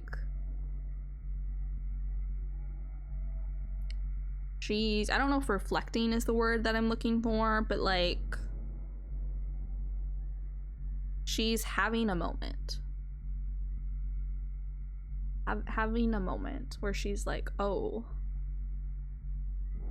shit, oh fuck, oh shit, oh fuck, oh shit, oh fuck, oh shit, I did this to someone else. And not in like a good, fun way. Also love the deliberate blurring of self and ship self. Earlier it was holes in the String of Pearls chassis, but here it was a solid like slug trying Saturn's face. Exactly. I think you should ask yourself if you're ready for that before you say you want to play with me for real. Speaking from experience about that always bleeding wound on your ship self, it's not always a bad thing to change. Last one. If you can't dodge this, I don't think you're ready. Once again, Saturn feels Lunaterra slipping away. She's not here, she's not anywhere. She never was. Once again, it's my hit. Electricity explodes from the target point and connects back to the origin. It starts from where Lunaterra is, and when it connects back to Saturn fast as light, the course correction defines the pathway retroactively. You might want to establish a safe word. Lunaterra attempting to give Saturn reasonable, sensible advice on the sort of wild, plain, fighting fucking Saturn wants. Exactly. Wow. Ha. I'm an idiot. This is great. You're not supposed to be ecstatic about someone getting the best of you. That's my move. The little frown. Oh my god. So cute. Sorry. But I was condescending before. So happy to have things turned around on her. Like Max said, it is pretty much verse for verse anarchy. It deserves a vacation. Saturn is for sure a brat no matter what. Yeah, love. Oh, Saturn. Oh, Saturn. Oh, that's not an I. That's I know how to read. Lunaterra. Lunaterra Saturn is pretty much verse for verse anarchy. Lunaterra deserves a vacation. Saturn is for sure a brat no matter what. I know how to read. Leave me alone. I know how to read. I promise. I pinky promise. Next time we fight, it'll be for real. What if I don't want to fight? Then that'll be real then, too. September 12th, 1963. That's when the first and last artificial colony of the native sphere was completed. And a tranquil bowl of stable gravity at Lagrange Point 5 as a front line against existential threats, a training facility for a generation of humans adapted to fight in space. As a colony environment with the life, gravity, and culture necessary for human beings to live, thrive, die, and be born, with the hope that peace on Earth would reign if we won this war in heaven. Without pressure, water boils off our tongues and we dissolve into component parts. Without culture, we forget the shapes we're supposed to have and turn inside out, into something else. Out of necessity, we created a pressurized environment exerting enough gravitational pressure to maintain cohesion, all senses in space, a ship self to ferry us through the world. They function only in places where the gravity of humans is too light to sustain existence. It was doomed from the start. Of course they were jealous. of the humans the Earth no longer wanted, flying on zero-G wings. Dr. Nix, Executive Director, Memorial Foundation Existential Expansion. To be fair, fonts that do this shit, yeah, should be, yeah, exactly. It's just so, like, it's indistinguishable. Indistinguishable. Nix heart emoji. July 29th, 1958. That's when the Memorial Foundation International Executive Committee was granted international authority in the spirit of unified human peace and the verified presence of an existential threat outside of the solar system to establish a cultural, military, and scientific response to existential threats. No longer confined to Earth, a growing native sphere where our gravity reigns forever. Safety, research, and expansion, the three pillars of Memorial Foundation's space branch, will protect Earth from without as it has from within.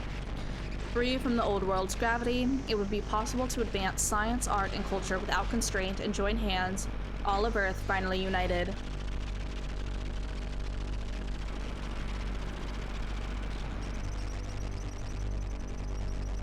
For Memorial Foundation, protecting humans from other humans through peace on Earth and protecting humans from everything else through war in heaven would fulfill both of our agendas simultaneously.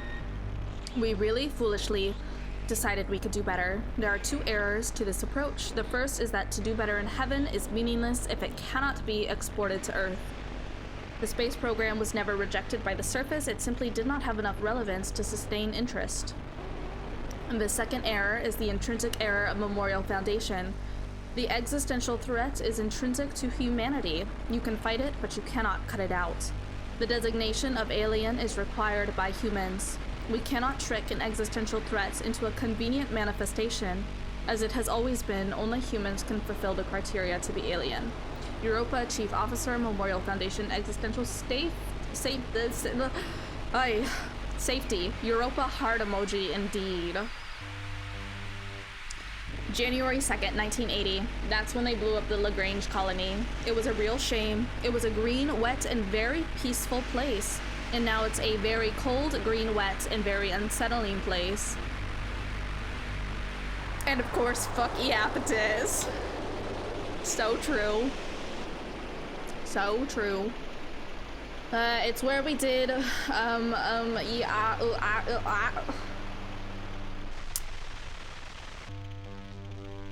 It's where we did a lot of legitimately incredible things, like create sustainable tidal reactors, new cultural, I'm losing it. New culture, experiments with human bodies and human development, manufacture self-sufficient alter egos for space exploration, and did everything other than successfully combat the unknowable existential threats. Earth and the Memorial Foundation Service considers that a failure, but in truth, they're just not trying hard enough. Through gravity, humans decide what is real and what is not. Humans cannot make whatever they imagine come true. Through imagining, humans chart out what is true. They invent with human effort what exists. If an existential threat doesn't exist, we just have to make one. But of course, it doesn't work like that. Nothing could be more difficult than creating something alien. Our only reference points are humans, so the idea of something alien is unimaginable because we cannot imagine outside of those terms. There's a certain degree of misunderstanding needed for humans to successfully classify something as alien. Oh my god, we're close. I love Mercurium Screams so much, so utterly overwhelming. Oh, day 5.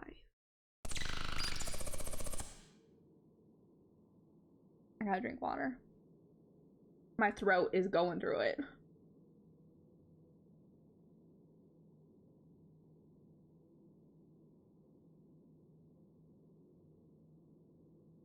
Gonna do a little stretch as well.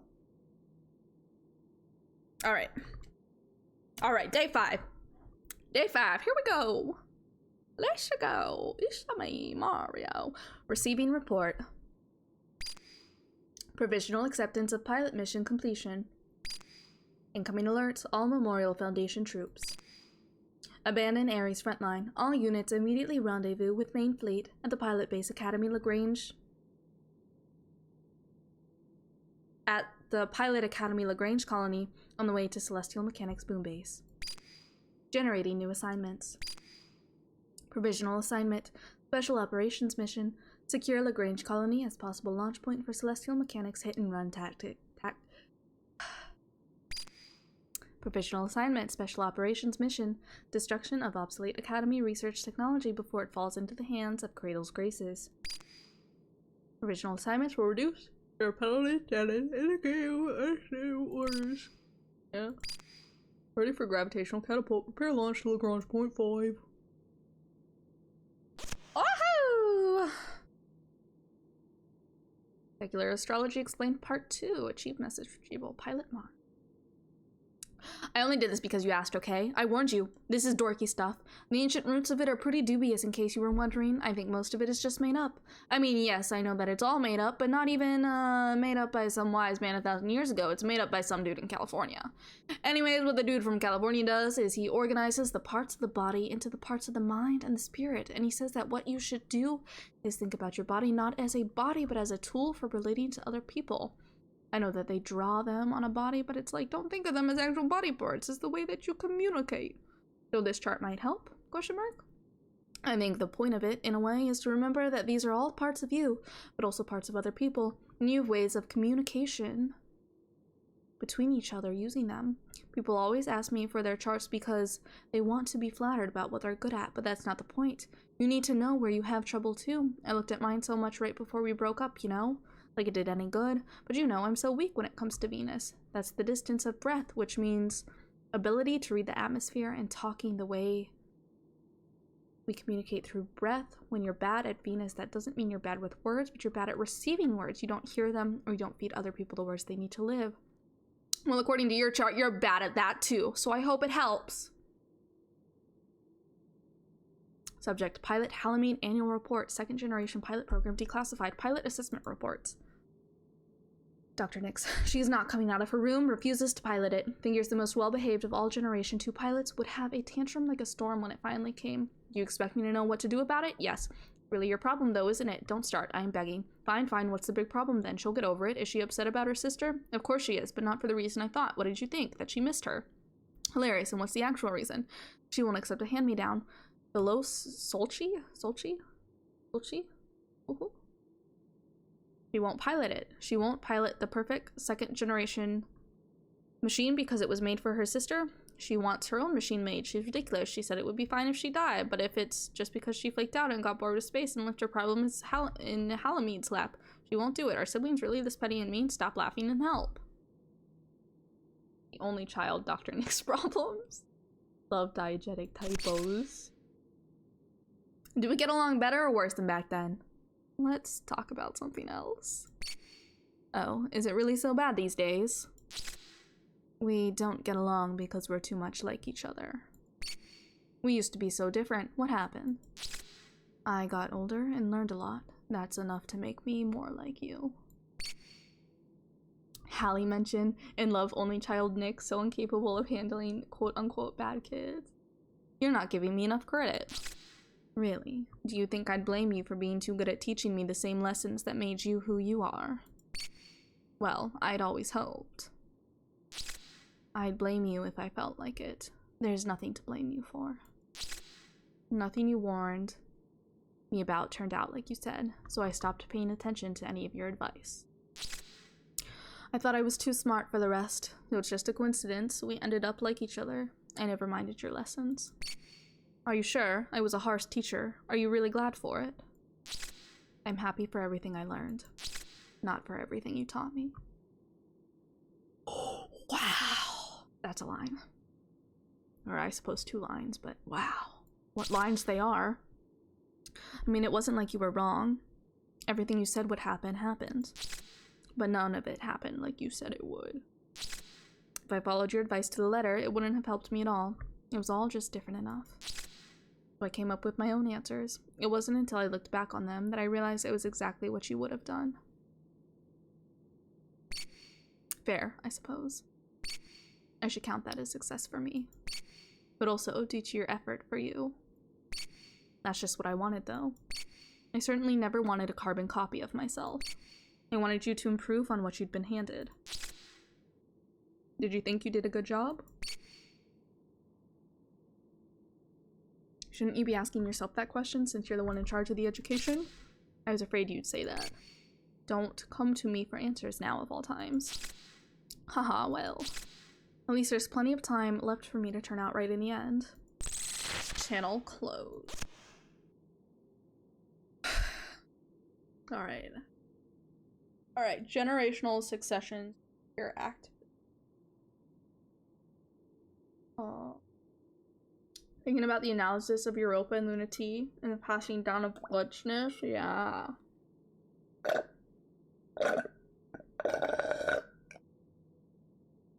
I'm done with my third cup of water. This is the most hydrated I think I've been in certainly weeks, if not months, if not years.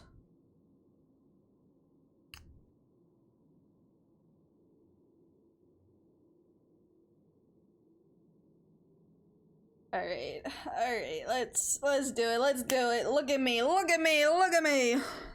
The Cold War is long over, and the existential threat is gone, but its memories still stir here at the observatory. Will it be put to rest here, or buried forever? I'm a little surprised your voice is still going all right. Usually people start flagging about this point in a playthrough. It's like, I can feel it. I can feel like one side of my throat is just like going through it right now. But we're gonna do it. We're gonna make it through it.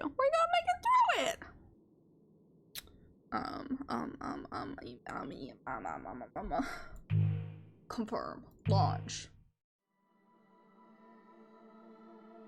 You're quiet, Europa. What's up? Is that unusual? Sometimes, but you said I have a briefing for you 5 minutes ago. Seems I lost track of time again. But don't you already know what the mission is? Close the lens and prevent CRADLE'S GRACES from opening it further. Oh boy, time for some nostalgia and disaster! Uh-oh! For the purpose of... who knows? Memorial Foundation on the ground wants it done. It was the observation device for existential threats, but in the end, we never knew if what we were seeing was what there was, or if we, the observers, were just seeing what we wanted to see. When it became clear that celestial mechanics had been pushing development in the direction of things that they did not themselves understand, we chose to destroy the colony. I'm gonna eat, a gummy. Give me a second. I got some Haribo gummy candies, and they're very delicious. Oh, very yummy.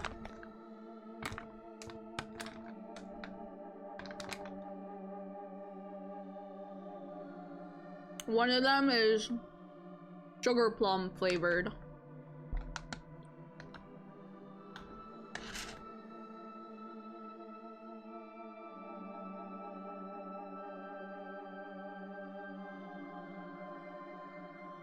The conceptualization of the lens, a simultaneous telescope, and literal metaphorical projection. Yeah.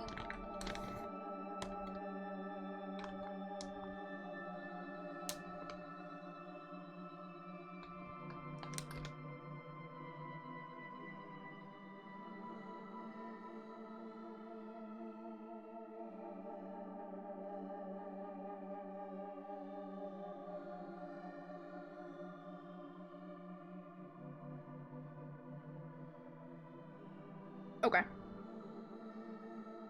Later works of the space colony, I feel rejuvenated. Later works of the space colony era showed signs of an art and design movement potentially hazardous and implicitly treacherous to the human race. But very lovely. I wish we hadn't caught on so quick. Also love that Earth was like, I don't like this space colony art, it's dangerously queer. Not being a perfect little neo-lib shaking my head Europa. Memorial Foundation on Earth would be loath to admit it, but it's possible it did and does in fact work, in one or more ways. Cast it all in a new light, doesn't it? I Didn't expect you to feel so nostalgic. I have some happy memories of the Academy, don't you? Yes. Some. But I'd rather move forward, in any way at all, than keep dwelling. That's always a virtue if you have learned if you have learned from it. And you're not just trying to forget. Keep your advice to the mission, and not me. Well, I only have an interest in the success of one of those two things.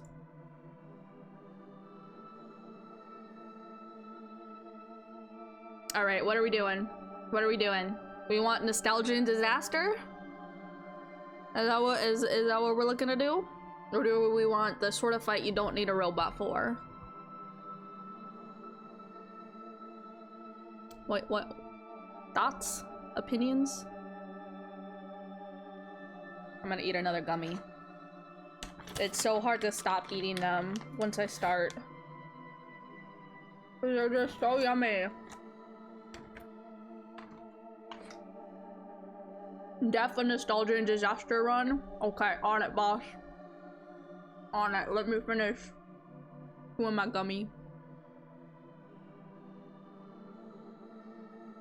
Feel like it's a good follow-up to the previous messy fight? Okay.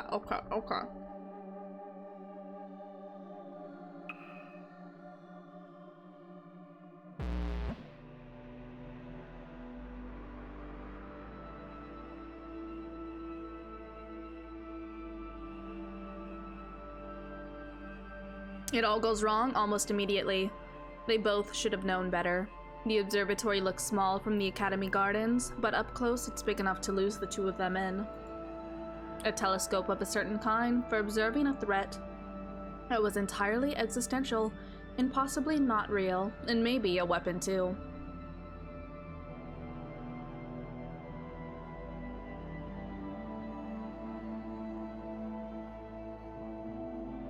Sorry, I'm eating another one.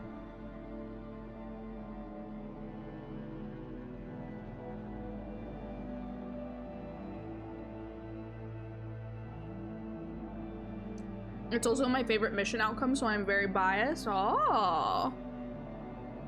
Oh.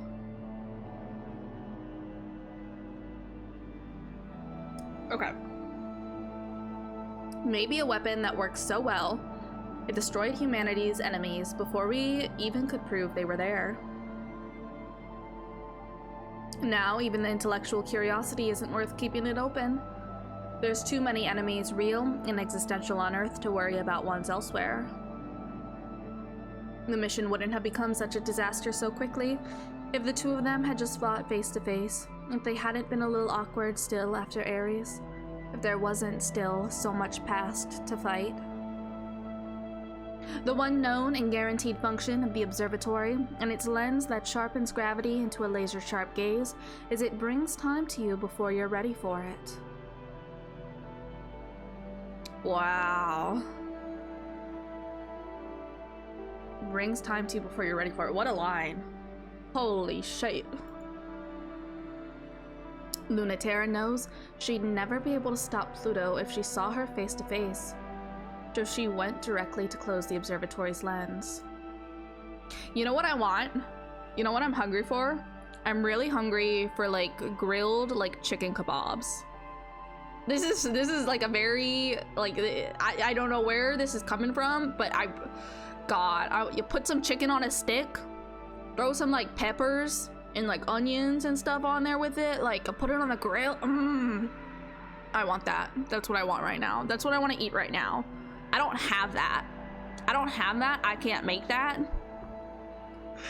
But that's what I want. That's what I want. Maybe I'm just hungry.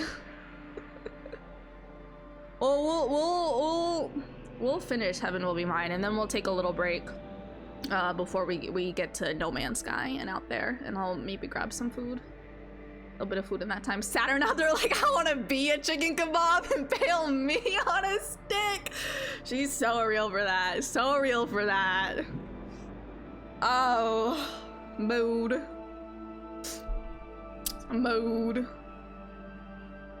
Pluto knew she wouldn't be able to stop her face to face, so she forced the eye to stay open with gravity alone rather than confront her.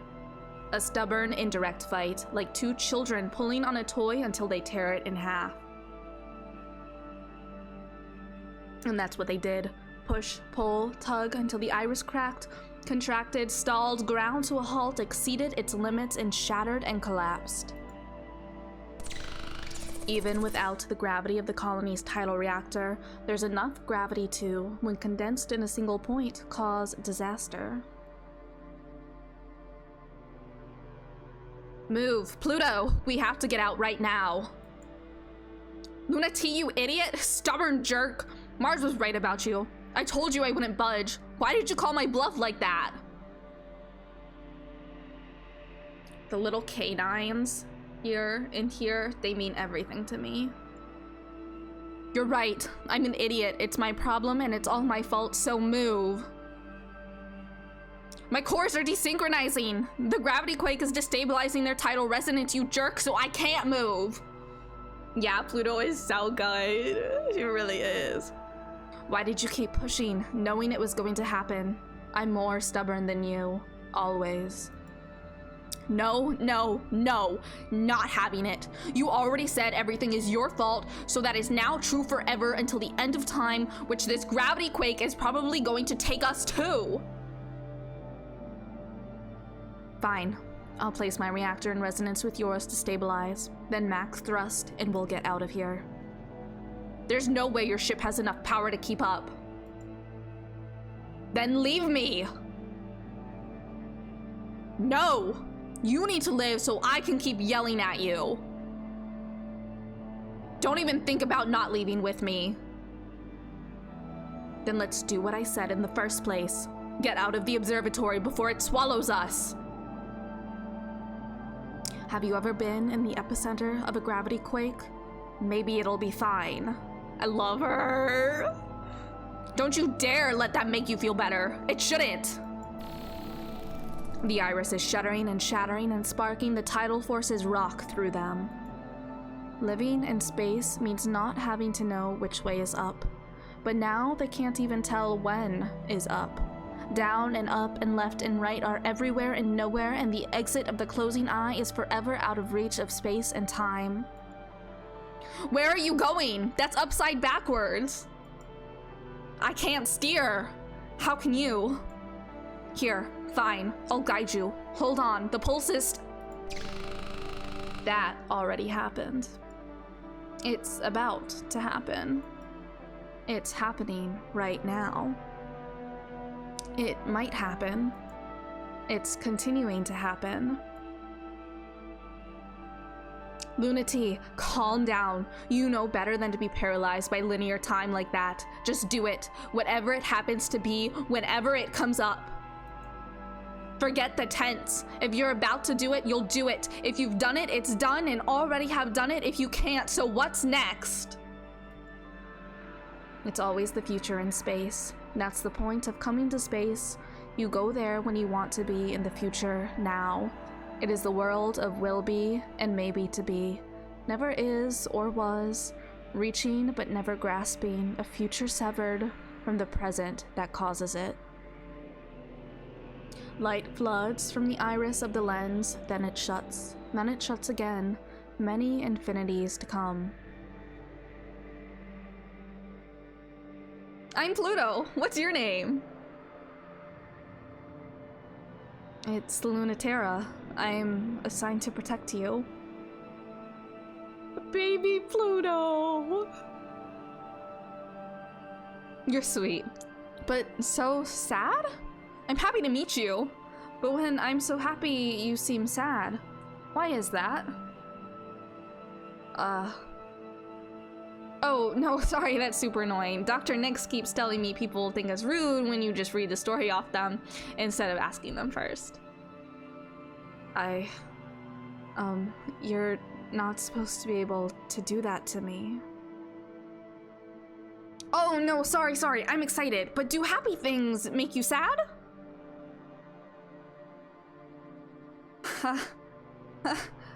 Sometimes a little.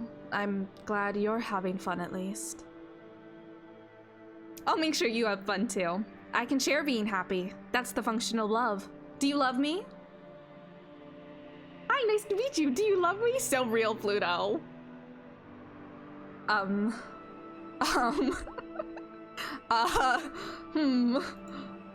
Yeah, you get it. Love makes the universe work. Do you know physics? You don't have to be jealous of me. You know, everything I was given, you deserve that too. I'll cut your old dead name out of the story, just like I did for me. Oh, I love that. Oh, I love this. Oh, I love everything. Oh, I love everything about this. I love her, and she's so powerful and cool and trans. Yeah, yeah, yeah, yeah, yeah, yeah. It's so... Oh, I love this. Oh, I love. Oh. Focus, Terra. You have to be faster than thought. You have to feel, trust your instincts, cut through the edges of the possibility space. And the subtext becomes text. Exactly. Lunati, it's okay. It's hard, but you don't have to cry. There's lots of us here. We can beat them together.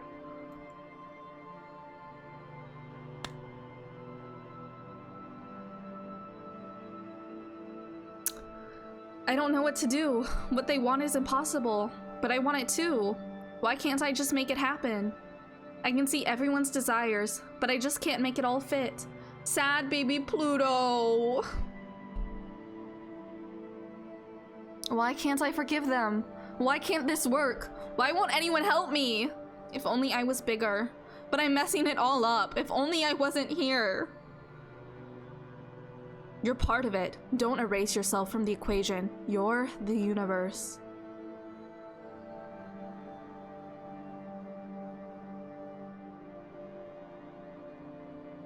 They hate us. They'll never be happy in a universe where you're happy too. So let's run. If they don't want us to be part of humanity, we don't need their cradle either.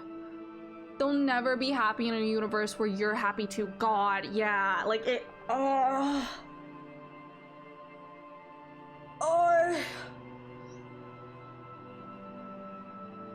mister, you be dying. Oh goodness. Oh my golly. Oh goodness gracious. This is just, oh.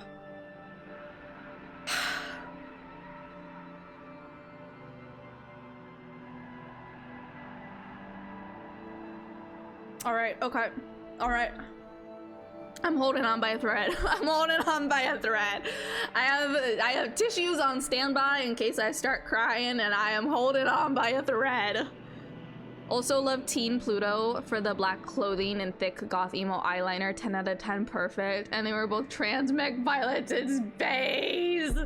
Plus Saturn, who is like cis on a technicality. Yeah, oh my god. Oh my god. Ah! All right, okay. Okay, it's fine. Break my heart more, why don't ya? Break my heart more, why don't ya? And hopefully you'll piece it together again, you know, maybe.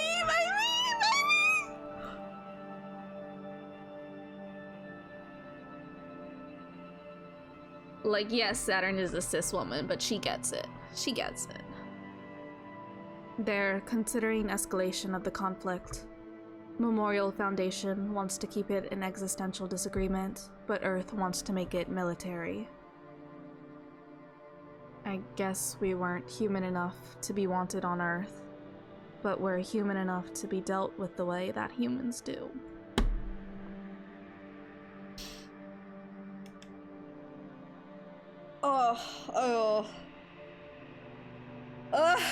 Okay.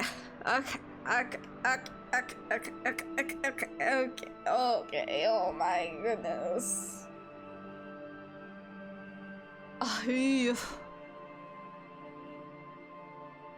It's fucking like clawing at my heart. Like it's just, it hurts.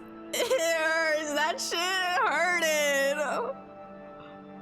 Also, TERRA being the one to originate the whole we don't need their cradle. Like, TERRA betrayed CRADLE'S graces by leaving, but her words are still inextricably written into their heart. Oh my god. Oh.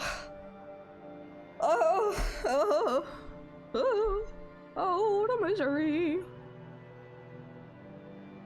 The better we do against Memorial Foundation, the more it pushes them to write us off as a lost cause and prevent the complications we'll cause up here by killing us. You were so hard on them before. Forgiving your enemies is good. It's cruel to take us back, but they're trying to protect us, and they're the only ones who understand how hard it is. We knew we couldn't escape Earth's gravity, and I guess they know it too.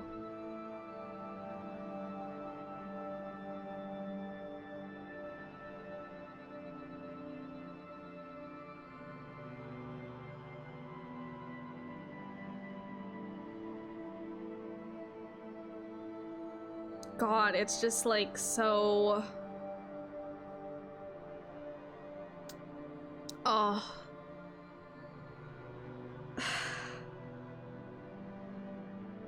Also adore the revelation that TERRA, quote-unquote betraying them, was ultimately a promise and gambit to buy time and try to make sure everyone in space wins, regardless of the outcome of the conflict.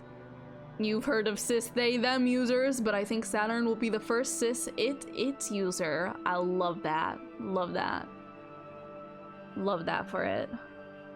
Love that for it. This just, oh, like it just,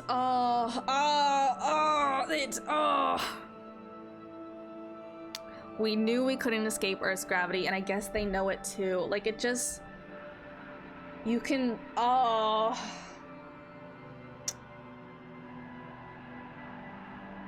Because if CRADLE'S graces kept winning outright, Memorial Foundation on Earth would write them off entirely that much sooner and decide on a military solution.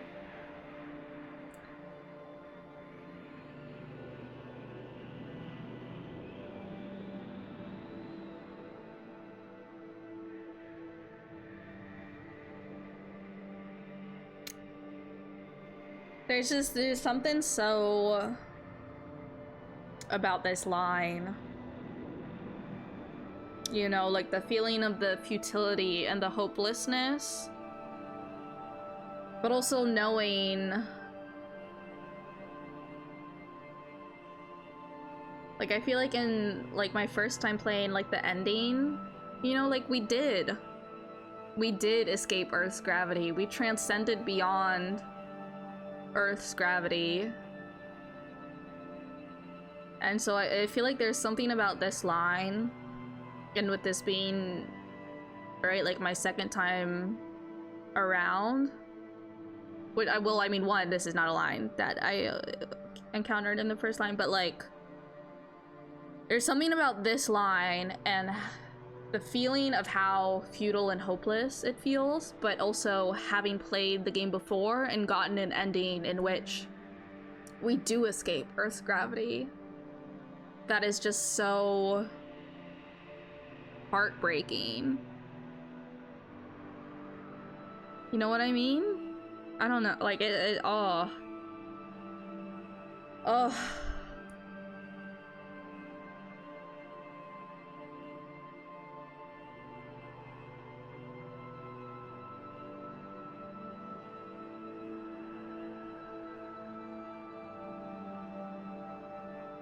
500% Saturn having someone ask if she's cis or trans or complain it's not noted in her bio, and Saturn's just, I'm a toy. Love that, love that. That it's a war with no point and they don't even have to worry. Is the chance worth it? I don't know. Where would you bet? On them. Honorary doll in both senses. You should go. No, not without you. No, dummy. Go so you can save me if I mess it up. And I'll stay in case you do.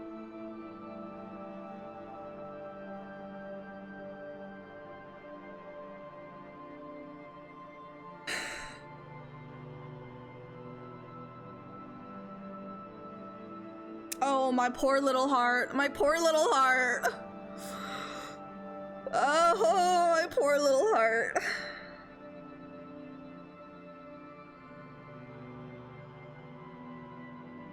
I don't trust them, but I trust you.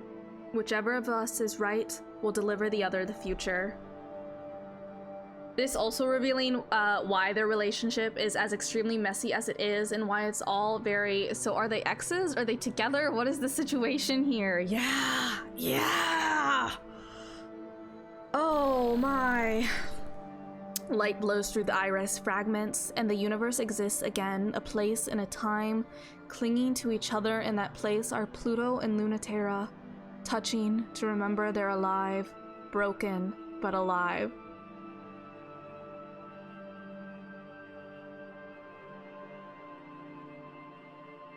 I need a fucking moment.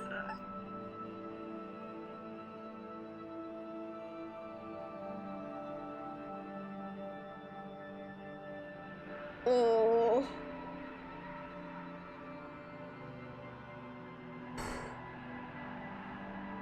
Okay. Okay.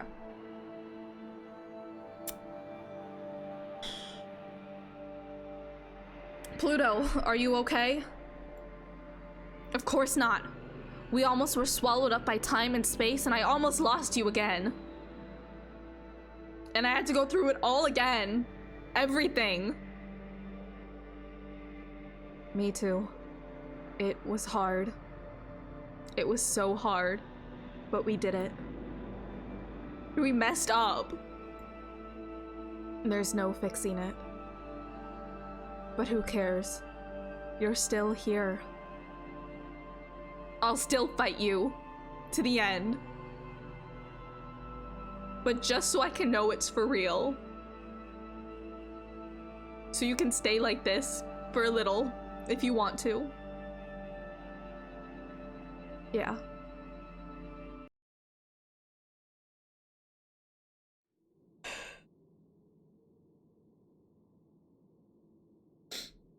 Okay.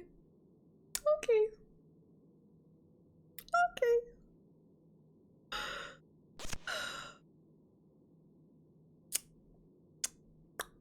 Okay.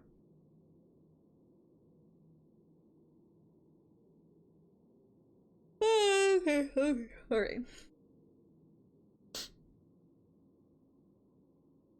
Subject regarding Mecha 1, Mayor Chrysium. Ship self-design notes, Dr. Neeks. In a ship self, you don't have to worry about dying. Not in the same sort of way. A ship self, you know, isn't even a weapon. It's a body for living and traveling in space, and it is equipped for doing the sorts of things that humans need to do, like fighting. The ship self, which lets you express like it's your own body better than your own body, is a machine that's for falling in love and having fights. It's formed to literally suit us. It bears only the most abstract resemblance to something designed to kill another human being. The most efficient possible form for ending lives as quickly as possible. Wouldn't look anything like a human. And that's why Europa designed them from a child's toy. The ship self isn't the perfect form for war. It's a form that by nature turns war into something else. Part of this is due to humanity's relative weakness in space. The silence here. The silence. The wind kind of noise. Like, the ambiance, like the space ambiance noise, but no music after that whole sequence is... The silence is too fucking loud, man. Too fucking loud. Even with the power of a tidal reactor, we've barely come close to developing a ship self, a gravitational and metacultural authority equivalent to human beings on Earth. While humans on Earth need to devote most of this authority to keeping their shape, identity, and differentiation from other humans, a ship self is less authoritative even than this. So in space, they have far fewer restrictions than humans on Earth. If a ship self were to make planetfall, it would be crushed under human pressure and rendered lifeless. I hiccuped. Also, the little, yeah, Europa's the nerd who decided they should be Gundams. Europa being the one to make the ship selves Gundams means so much to me. Subject, Iapetus evaluation. No, it's gratifying to know you share my suspicions as well. As I understand that it is the purpose of this committee to prepare for any eventuality, that this particular possibility hadn't crossed your minds was beginning to worry me. Oh, I'm no less worried now, but you're asking how to deal with the Apatis. That sense of superiority he has is not a weakness, it is truly dangerous, not just unpleasant. If he seems gracious or forgiving about a loss, it's only because he is utterly confident he will eventually be able to surpass you. But he's a realistic man, he will find the easiest route. Merely coming out on top in the end is enough. He wouldn't consider the quality of how he got there. In fact, it would reinforce the sense of superiority to know he surpassed you without having worked as hard as you did. He's shockingly good at predicting others, except for the moments in which he has wildly underestimated one. These fascinate me in particular. He can be so uncanny when it comes to gleaning specifics from trivial behavior, and then he is blindsided by the most obvious conclusions. His lack of respect for interiority is quite stunning. His win rate without having it should appall anyone with a general respect for human beings. God, yeah, though, like, the Luna, Terra, Pluto exchanges are loaded with emotional weight. Saturn is a lot more playful regardless of what's going on, but those two have a history that forces itself into. He was such an idealist. What is the moon drop, Luna Terra? Lack of respect for interiority is so cutting, God. Question mark? Halamine says it was something you used to talk about. Oh, yeah. We were thinking about crashing the moon into the Earth. Literally? Yeah, that too in the end. The goal of the space program used to be to make all of the solar system figuratively equivalent to Earth. When humans touch it, it becomes ours. That's why we use the Greek word to identify the physical bodies of space and the Roman to represent our understanding and incorporation of it. We were being silly, taking a metaphor way too literally and way too far, joking about crushing the solar system together. It would make sense to return it. It would be nice and neat. Killing absolutely everyone. Ah, the moon drop. Yeah. It was a horrible thought I shared with Halamine. She hated it, but she kept on arguing about it with me. The Earth looks so fragile and small here, and the moon looks so big. That's probably why. It was a bad joke, and she never thought it was funny, huh? Good. She is very perceptive when it comes to that. I'm surprised always that people can find that self-destructive streak of yours harmless or imperceptible. I'm glad she didn't. I'm surprised you kept me around given that. Should I have given up? Is that even a question? You should have followed your instincts. You appear to be misunderstanding. I take my work very seriously. As leader, a woman, as a pilot, as part of the Memorial Foundation. You know that there are very real things Memorial Foundation believes in, and I believe in them too. Yeah. In seeking to bring all people together, however, there are choices that have to be made. Do we cut the world to fit its people, or the people to fit its world? That is what we struggle with the most.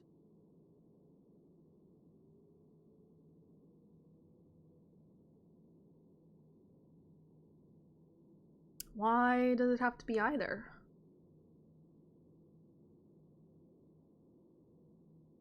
Luna Terra not being part of us and ourselves, being distant in all senses from those around. But does not have to be a bad thing. It can be what's right for you or for the world. Making space for what exists without allowing it to be erased. Those the world abandons die. Abandons die, which is unacceptable. Or they become another world, which is also unacceptable. Why? A kind of violence. Like smashing the Earth into the moon, hoping for togetherness and killing everyone instead. We didn't find the right solution, but at least we knew which was the wrong one.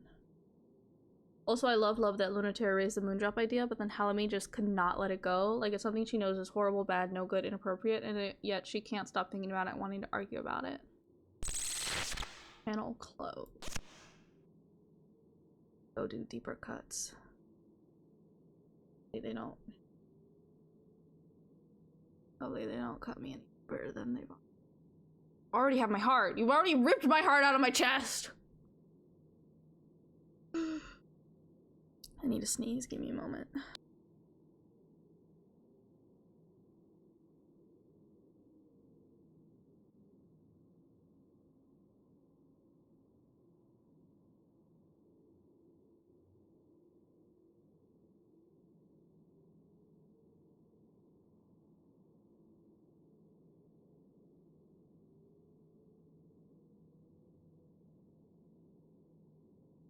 Okay.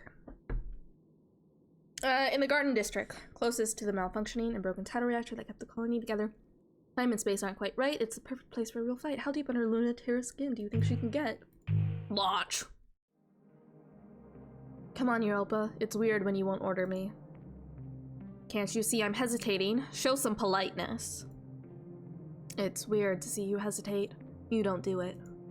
Then stop making it more weird, if you please. Let a woman be weird for once. Yeah! Yeah, let a woman be weird!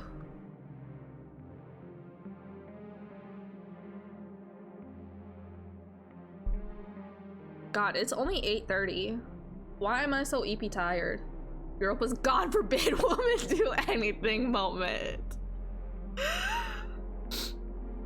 I have no problems returning to the colony. I wouldn't have thought you would have more hang-ups than me. You have no regrets, no pain at any of your training or your service in the war about anything that happened there? About the people you met there? I don't have any problems returning to the Lagrange colony for this mission. The academy where you shaped us all? No, I'm happy to put it to rest. I was a real idiot, so I don't mind seeing it trashed or trashing it a little more to stop that celestial mechanics pilot from taking back the Lagrange reactor. Ah, you've taken an interest in Saturn. Professionally, she's a dangerous enemy. She was in Iapetus's division, but she was, yes, very clever. The Lagrange reactor is a worthless shard of nostalgia. Iapetus must be truly egomaniacal? Maniacal? To send that prototype unit after us. I mean, the tiredness could be related to you streaming for like 4+ hours. Maybe, mayhaps. That's a bad sign. The worst fights always happen over something worthless. Certainly a trap, but you know that. It's still a chance to get one over him and stop that pilot if you're prepared to be serious. Why so serious? Or whatever the fuck the Joker says. I don't know shit about Batman. I'm always serious. Are you serious enough to stop playing? I'm not playing. Whether you are serious or playing isn't a matter of how you feel about it. It's a matter of whether you are committed or not, or if you're playing because you simply can't decide. You can't play forever. I told you. I still haven't decided. I'm not closing off the future until the last moment. Hey Dizzy, Happy New Year's! Hello E2M, hello, how are you? Happy New Year's! How are you doing? I hope you're having a fantastic day, / night, / time zone, / time does not exist. We're playing space games. We're playing Heaven Will Be Mine, which is fantastic and wonderful and will rewire your brain in the best way possible. So good. Decide what you want about the future when the future comes. But you will never move from this point if you don't decide how you feel about that pilot. E2M arriving after the 2-time combo heart-wrenching? Yeah. Europa. Oh dear, you are feeling guilty again. Well, that's to be expected. I don't mind if you lose against that one or win. Just choose, right? You don't have to tell me. I know what happens if I don't. Alright, what we doing? Fight for real in a fun way? Fight, a quote-unquote fight for quote-unquote real in a quote-unquote fun way. What y'all want? Thoughts, opinions, preferences? Am good. I wanted to stop by and hang out for a bit. Needed some alone time. Totally get that. Well, you're welcome to stay for however long you want to. We're gonna be going till midnight. After we finish Heaven Will Be Mine, I'm gonna take a little break to make some food, and then I'm gonna be playing some No Man's Sky and then maybe some Out There. Time to fight for real. No mecha riding this time. We saw the other outcome before, right? Saturn straddling. I think so, yeah.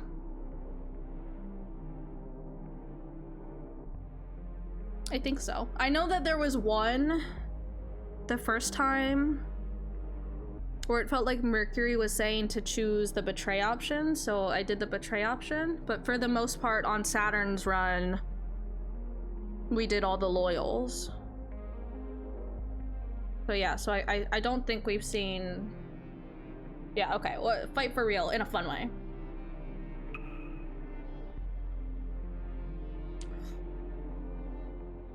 Not long ago, the Academy Gardens were beautiful, and they were warm. Now, they are colder than space because no feeling is as cold as wet is, not even vacuum. Under the stability of artificial gravity, Lagrange Colony was as Earth. The one you dodged was on the moon, yeah? Okay. Maybe even a little bit more. And being more Earth than Earth was, it was also less. And so Memorial Foundation Existential Safety ordered it abandoned first when the space program was decommissioned. Not everyone agreed, and then there was a fight. And then the colony became like this, ruined in a way only human things can be ruined. The reactor was shattered, and with it, all possibility for life and culture. Yet still, some of it lingers. Moss grows, objects gather. Sometimes there are whispers, tidal memories etched into space-time by the humans who spent too short a time there. True space is more of a numb feeling. It's the cold of nothing, and it feels like nothing too. I'm not so lost in nostalgia, I can't tell when I'm not alone. And I know I'm not alone, so say something. Haha! Ah, so you did come. Ayo? Ayo? You're always close by. And you're always hiding something. And you're always just out of reach.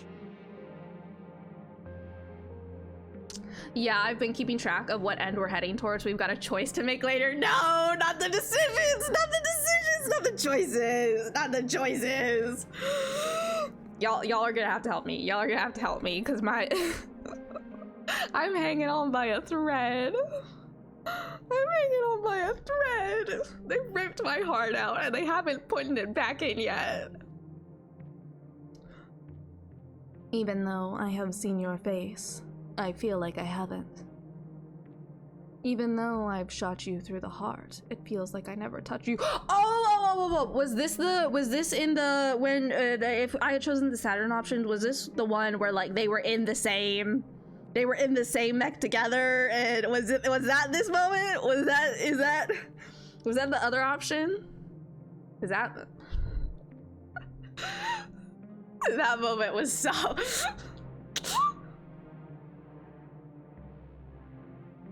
always pick romance, and if there's no romance choice, pick murder. This game is all romance, no murder, but lots of fighting. Lots of fighting. No, that was the other 400mm kiss option. Oh, okay, I see. This one was Saturn poisoning Luna Terra and then pouncing and straddling her in their mechas. Oh, okay. I don't really remember that. Like there's like a little piece of me that's like I kind of think, but I don't remember it very clearly. Well, no, not murder. not no murder. That's yeah.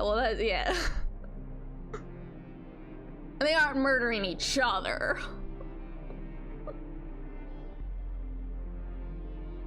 Even though I shot you through the heart, it feels like I never touched you.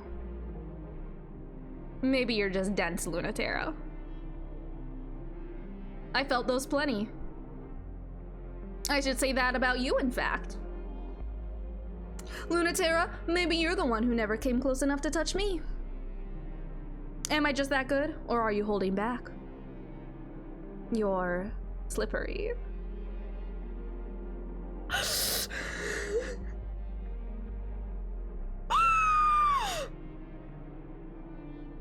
And you've gotten better too. What makes you say that? I don't already know where you are this time. I must have been doing pretty awful before then. No, you weren't. But it's still unbelievable that you've gotten so good in such a short amount of time. So I don't believe it. There's no hiding how much I suck, huh? No, the opposite. There is no way you weren't this good before. That's not true. You have definitely been trained, haven't you? I never fought other pilots. Did you fight something else? That doesn't count.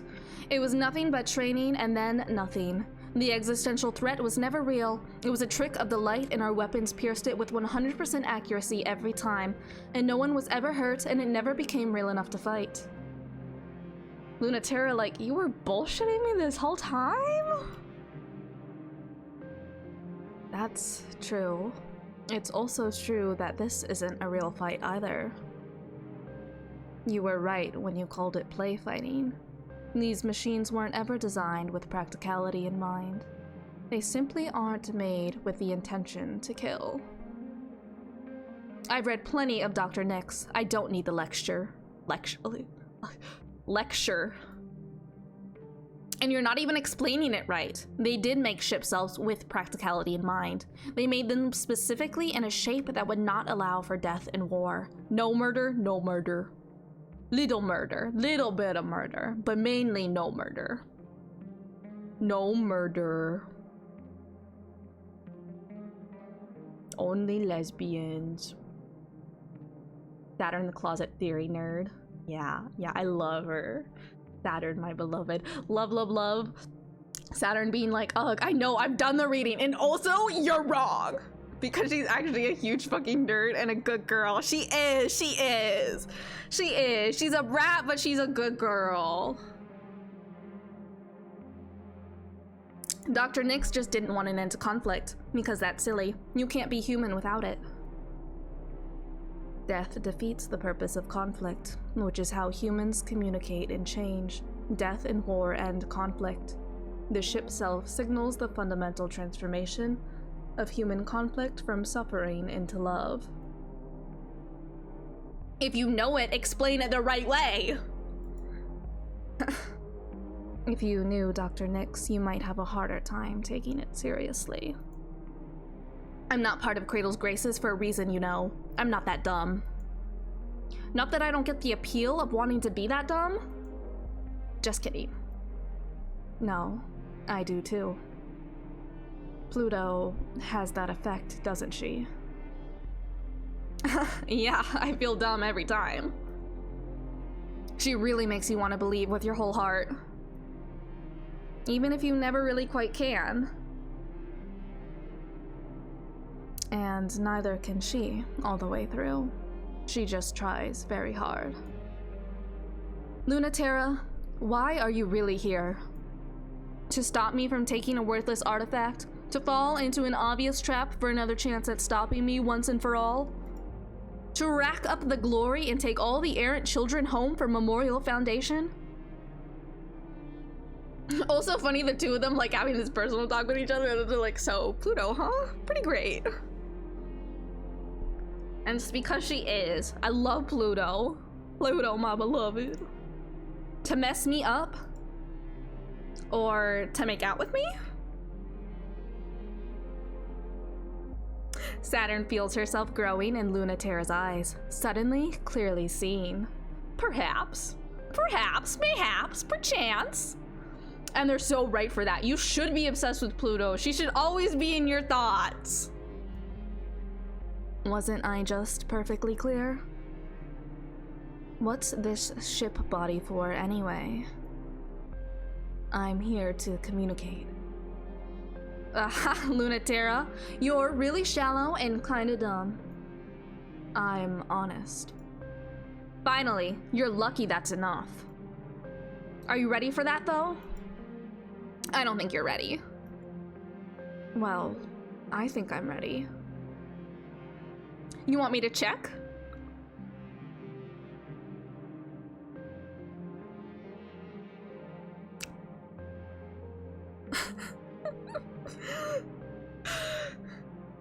It's just so rife with it. It's so rife with it. It's just so rife with it. Like, it's just Saturn asking, do you want me to check if you're ready?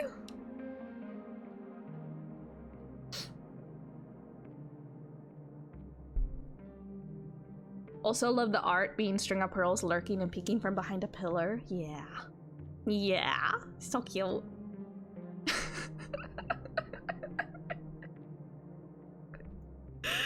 I won't give it inch. Like, you know, I don't even need to be here. I don't even need to be here. Like, I can just keep clicking through it and like, y'all get it. Y'all understand. Y'all understand. It's just like, oh, Saturn, my beloved. Oh, I won't give an inch. I'm not like you girls. I'm not a cosmic glow of energy in the dark. I'm not like other girls. I'm not like other girls. I'm not a cosmic glow of energy in the dark. You can check me anytime. Wow, I hadn't even thought about perverting that. Want me to check if you're ready line for shame? Yeah, shame. Shame on you, cybernetic Successoris. Get with the program. Come on, come on. Keep it up, keep it up, keep it up.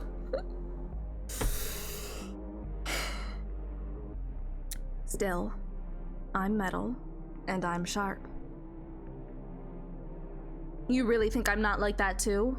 But I'm already behind you. It's a double lie because the movement is to her left, but Saturn is coming from behind.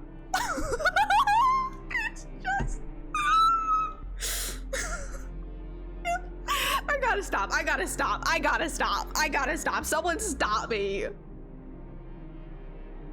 LT's instincts are too good for her to not twitch fire to her left, even as she realizes it's just bullshit. But then there's nothing. The feeling of being so close to being struck that she can't tell if she was or not. ... Are you really not like us girls? I'm nothing special, like I said. But you dodged it. It wasn't real. Nothing to dodge.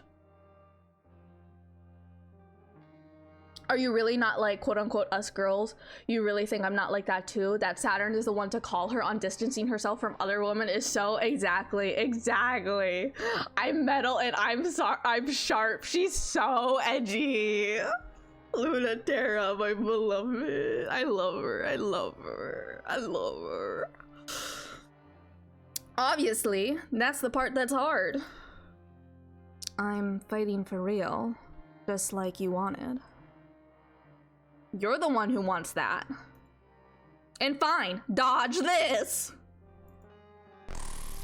Lunaterra's vision fills with pink, the neuroelectric toxin melting into her skin. It feels hallucinatory, weird, stubborn, aggressive, vulnerable, just like Saturn. In the poison electric haze, Lunaterra feels a little like Saturn. Ha! Got you. I like being wrong sometimes, you know. I like not being Memorial Foundation's perfect ace. It doesn't seem to really suit you, if I'm being perfectly honest. Neither does playing by the rules. If ship selves don't play by the rules when you're fighting, it stops looking like fighting. And what does it start looking like? Hint, hint, wink, wink, nudge, nudge! Oh yeah? What does it start looking like? Also, that's not where I am. Liar. Are you willing to bet on it? Yeah. Then go. Stakes of hard light are fine for flirting, but that's not what this is. The Mercurium spear, made for reconciling the Earth and the Moon, is meant to be used up close. Ho ho ho. It's the distance where skin touches skin, the obligation that humans have for other humans, hard like gravity and warm like light. If no one has been worse at wielding that duty than Lunaterra, she's all the more the one who should be carrying that weight. Saturn only realizes after, when the lightness and heaviness starts to lift, that it had hit her too. Wow, I didn't think it was even possible to have a gravity less suited to you, let alone for you to be so good at using it. She's not flirting with light anymore. She's going for full penetration with her spear. And yes, hard like gravity and warm like light. Exactly, exactly. Yeah, Luna Terra, yeah. As if we didn't fucking know that. As if we didn't fucking know this already from literally every single interaction with Pluto.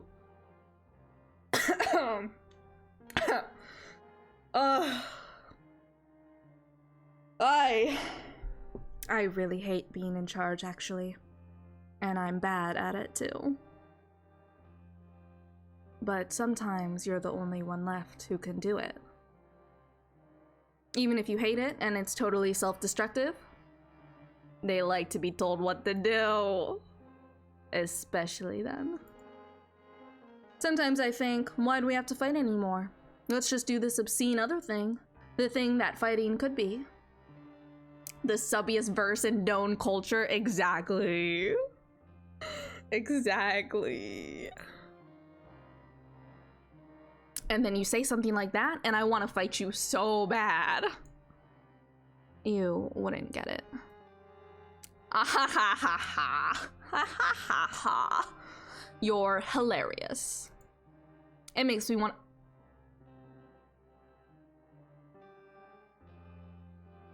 Okay, Saturn. It makes me want to see you squirm. Like, in a nice way, though. Uh-huh, yeah, sure. Uh-huh, yeah, sure thing, Saturn. You can try. Haha. What? It's just funny. I love it when you play cool. 'Cause you're not.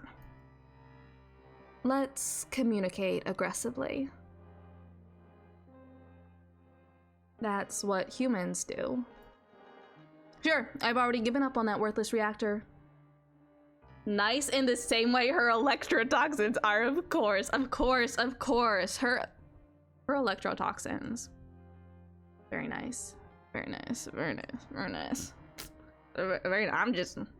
I'm just saying. Communicate aggressively, sounding a whole lot like intense makeouts. Yeah, exactly.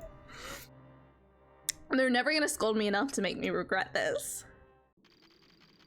It's January 30th, 1981, and the day is almost here.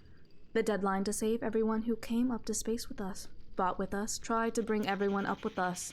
If we shut down the lunar gravity well, there won't be any choice left. The power that keeps our ship selves in check will fall apart, and we won't have anywhere else to go but home. If we kill the dream, no one will die. We really hope that's true. No one should die in space, no one should die, period. No one has to die because ship self-combat is shimmering missiles of light, cosmic explosions, electricity that sears through the soul. Blade science is impossible for a human to produce. Dances of combat without end. A fight against ideas with toys. Humans would never show that sort of compassion to each other. Earth's answer is a single automatic particle fired at near light speed, directly into the cockpit core. A true weapon from a military force, the quickest, most efficient, instantaneous, unavoidable way to kill a human. The most boring possible way to pointlessly die. No drama, no meaning, just nothing. Luna Terra, Memorial Foundation Ace Pilot. Is there anything more romantic than being poisoned by a girl you met less than a week ago? Nothing better than that. Nothing more romantic than that. Truly.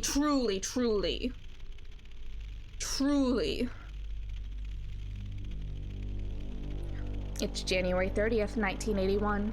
In the end, they might get everything they want, in the way that no one wants. If we open up the lunar gravity well, then we can establish forever another Earth, and maybe another. We can inhabit the whole system, but that will cut humanity into two and more. The distance will be so much further. Everything we have will be even further from them. How much are we going to lose? How much will we never be able to give them? Moon is very close to being part of Earth. It's full of life and humans can live here now. It feels impossible, and I don't want to give it up. We should break it off forever, shouldn't we? All I want is to stitch these two humanities together. But if one of us dies as a result, I will fight forever to keep that precious thing alive. Pluto, Princess of CRADLE'S, GRACES. You know, if I had to sum up their motivations, Terra is fear, Pluto is hope, and Saturn is spite. It's really very clear here that Terra's overriding concern is fear of everyone being killed if they mess up or don't comply. Yeah, exactly. Who gonna poison me? I don't know. I hope that happens for you though. I hope that happens for all of us. If you want to be poisoned, you deserve to be poisoned. It's January 30th, 1981. They don't name it because naming it gives it power, but not naming it gives it more. It must be in every corner, behind every door, far, far away, in the spaces between stars. It is defined and categorized in every human culture, and it is deliberately omitted from explicit naming conventions by Memorial Foundation in favor of a euphemism less captivating to the imagination, such as existential threat, rather than a specific word that would stimulate the imagination. But a trick like this will not work. In the euphemism is a hollow void that can hold all fears and all possibilities. Through gravity, humans decide what is real and what is not. But what is not does not stop existing, and it, like humans, can decide. It's the kiss of inverse, everything that humans can imagine but can't become. The shortcut to attaining it is to forsake everything that humans already are. If a bunch of idiots get tricked into going there, it would make a very convenient enemy for Earth. That's their real fear. Before that happens, I will tell you a little secret. Ready? Saturn, Celestial Mechanics Test Pilot. But of course, really the true motivation for all three is love. Love and homosexuality. The true motivation is woman. So true, so real. All of the above. All of the above. Receiving report. Report data unverifiable. Awaiting manual acceptance. Report accepted. Damage to Lagrange colony indicates most likely fulfillment of duties. Incoming alert. All Memorial Foundation troops. Prepare for landing on Moon Base. Alert. CRADLE'S, GRACES, and Celestial Mechanics troops have seized control of the gravity well. We must prepare for the confrontation we have always feared. But there's still hope. We will bring everyone home safe. We have Earth on our side. We will be prepared. Generating new assignments. Assignment, scouting mission. Verify status of Earth-controlled autonomous military units. Assignment, free time, spent as you wish before the final battle. Your record is clear. Indicate you have understood new orders. Yes. Ready for gravitational catapult. Welcome home. Welcome home. Oh yeah, I know it breaks pattern, but Saturn first here is more satisfying. Okay, we'll do Saturn first then. Also love that the system is like, error? What the fuck is this data from the observatory? And then it's like, I mean, it's definitely broken, so good job? Question mark? Yeah, exactly. Let's check our fucking mail. Every day we getting emails. Every goddamn day. I need to get more water soon as well, and also go to the bathroom. You know what? Actually, let's just do that right now. I'm gonna take another quick break, refill my water, and go to the bathroom. So if you're dehydrated, go get some water. If you need to go to the bathroom, go to the bathroom. You gotta let your dog out, If you got meds that you gotta take, do that. Do whatever you gotta do. Like, you know the spiel. You know the spiel. Do what you gotta do. I'll be back.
Hello.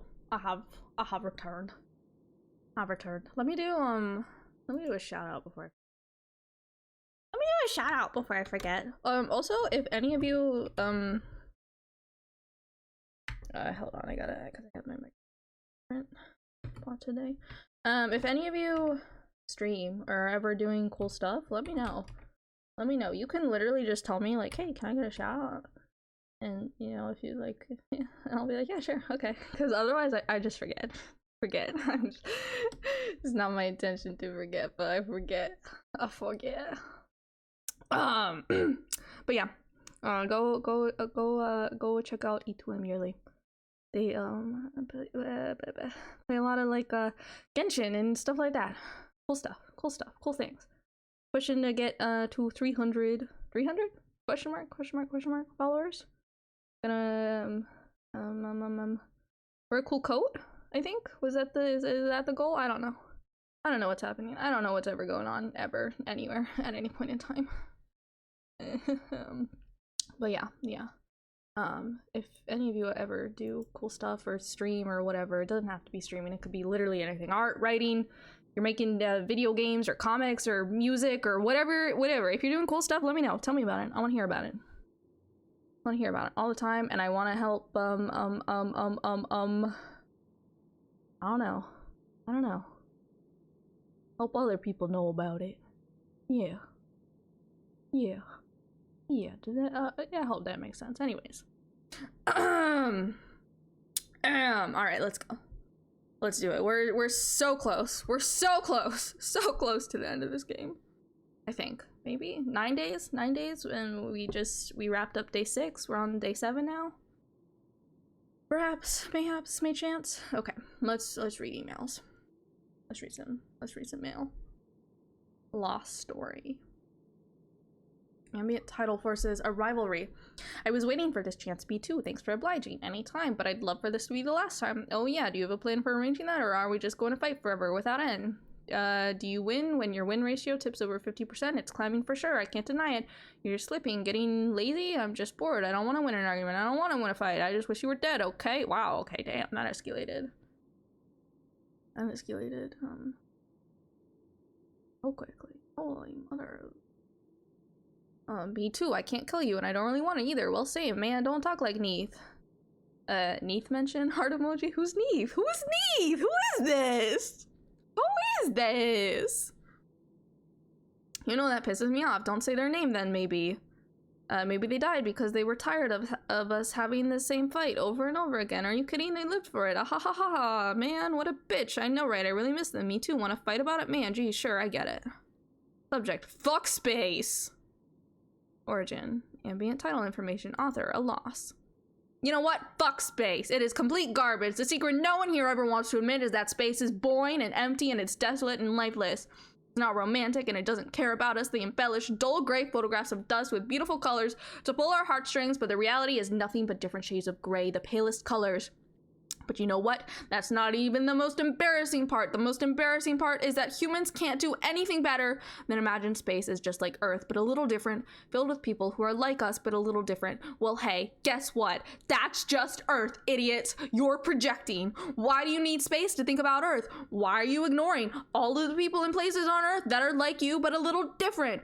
Why is that dream more important than us? We're supposed to have dreams, but we're not supposed to just live in them. That's why I'm breaking up. I want to go home. Fuck space feels like a Triton email. I initially thought Hallie, but Triton being her sister and having already fucked off home makes it feel way more likely to be her. Note, we know Hallie's sister's name is Triton because of the lol Suchi. Okay. Fuck space fave email. Okay, let's talk to... Let's go be Europa's Discord kitten. Let's go. You've had more than a few fights with that Celestial Mechanics violin at this point, haven't you? Yes, fights. Exactly. You've really met your match. In terms of troublesomeness, I think she has me beat. Did you know her, Saturn, a Generation 3 pilot? I was only in charge of combat operations, and the 3rd generation never saw combat, even against the existential threat. Of course I knew her, though. She was one of Iapetus's top candidates.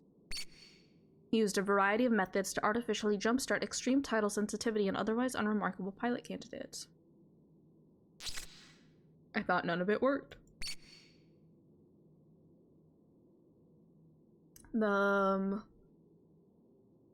Oh boy, that's a lot of words. Okay.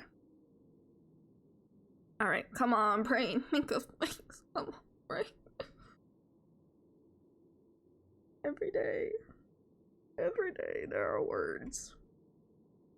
The first ship cells had manual controls. To bridge the gap between your intentions and the energy of the tidal reactor is a complex language, a conversation between yourself and the machine with advanced mathematics. You use your hands, but it is a fundamentally mental approach. Dr. Nix wanted to achieve communion through the soul. Iapetus, however, felt that direct interface with the body would be the most efficient. Teach the body and the mind and soul would follow. Sounds dangerous, almost made up. It's all made up. There's nothing inherently wrong in using the body as a primary medium. However, he inflicted the intentions of the ship cells on the pilots rather than teaching them to express their intentions outward. He wanted subjects, not actors. It is impossible to read the rhetoric of his methodology any other way. Was Saturn particularly resistant? Is that why she was downgraded from primary candidate? No, she was intensely loyal, like another pair of hands and eyes for Iapetus. It was the opposite. She accepted all of those intentions perfectly. She was perfect. Obligatory fuck Iapetus. Exactly. You see the problem, don't you? A doll like that doesn't have the will to compete in tidal conflict. Why are you telling me this? He realized in the end he had created someone as boring as he was. It took a long time for you to learn how to be a person after having been forced to be someone else. Okay, alright, that's fine. It's fine. It's good and fine and just rip my heart out some more, why don't you? Just rip it out and fucking stomp all over it. Just grind your heel into my goddamn heart that you ripped out of my beating chest, why don't you? This is what I was talking about earlier, though. About how I feel like I've only just started, like, being alive and being a person at the ripe old age of 25. This is what I was talking about. This is it. Oh. All right.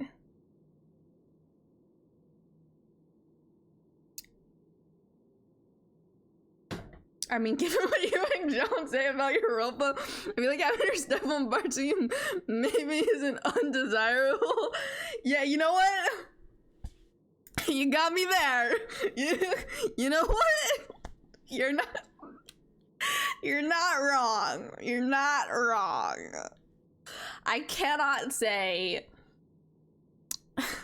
you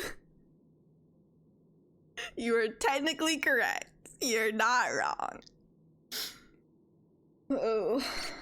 Don't forget how to be tender to Hellions, Lunaterra. Alright, so we're gonna do Saturn's first. Yes. Saturn's first. Plastic versus metal. Earth has promised to let the children of space sort themselves out for now. Their machines of war guard the way back home, just in case. When Saturn and Lunaterra meet in a chance encounter, the true terror of humanity stares them down. Launch. The god, yeah, was not aimed at the sus meshes, but it is also applicable. Okay, I see. I understand. I get it. I understand. The fleets are already in motion. Are you ready? This song is good for my brain. It's good for my brain.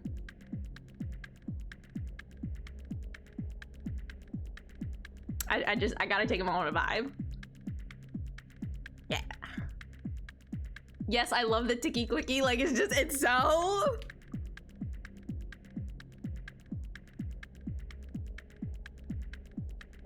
It's good for my brain. I like it. 10 out of 10. The fleets are already in motion. Are you ready? No problem. I'm only worried about that trickster from Celestial Mechanics.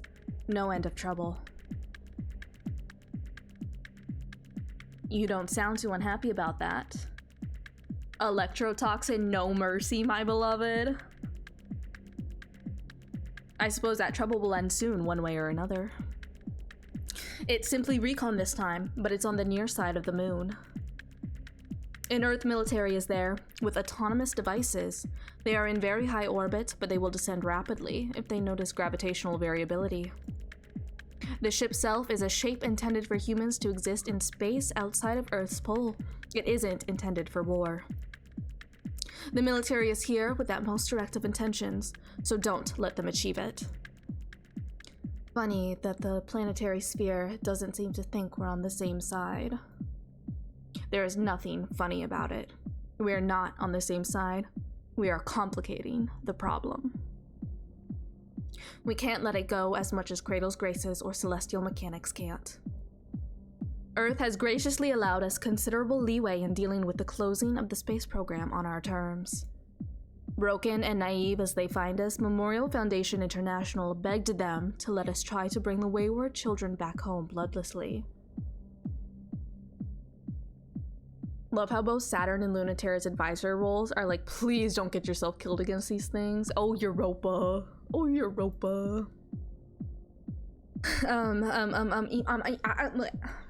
So we should be thankful that they are just watching and not descending to rout us. I don't know this word. I don't know this word. Rout. Definition. A disorderly retreat of defeated troops. Defeat and cause to retreat in disorder. Interesting. Interesting. You learn something new every day. Every goddamn day we're learning. Most of Earth would find any loss of human life to space unacceptable, but less and less of Earth considers us fully human. So the mission isn't just to protect any stragglers from getting themselves killed by the forces we're trying to save them from. You don't think we can trust them. If I trusted them to handle it, I would not have led you, the children of space, to fight this conflict.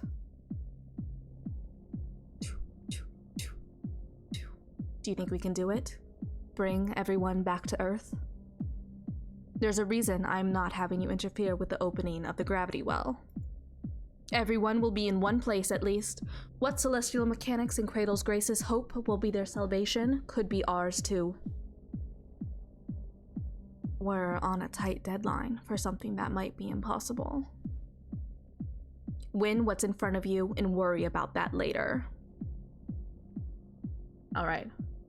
What we feeling? What we feeling? They hide together in the peaceful moon's winter night, or risk dying, tear that machine to pieces? I feel like last time we did the they hide together. Yeah?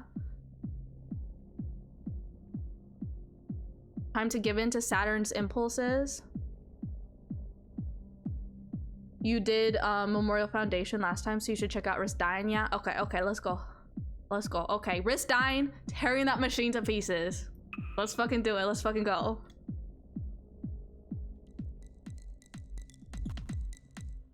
Yeah. Oh, this music is so good. Whoa, it seems almost like it can't be a coincidence. Bumping into you again. Fancy seeing you here. You come here often? You come here often? Likely story. But please stay down. It's closing in. That thing wants to murder us very badly. It wants to kill. Yup, aren't you itching to fight it? The autonomous military unit is waiting for opportunities, it seems, but it's really just reacting to conditions and responding with protocol. It's inevitability, gravity, law. Humans can be pretty unambiguous, which is why if you want something done precisely, you must teach it only a sliver of what humans know. If you want someone dead without complication, you need to remove nuance first. It doesn't have any kind of morality system or decision-making process. It's very non-discriminatory. Just gravity and nothing else. It's a gun and not much else.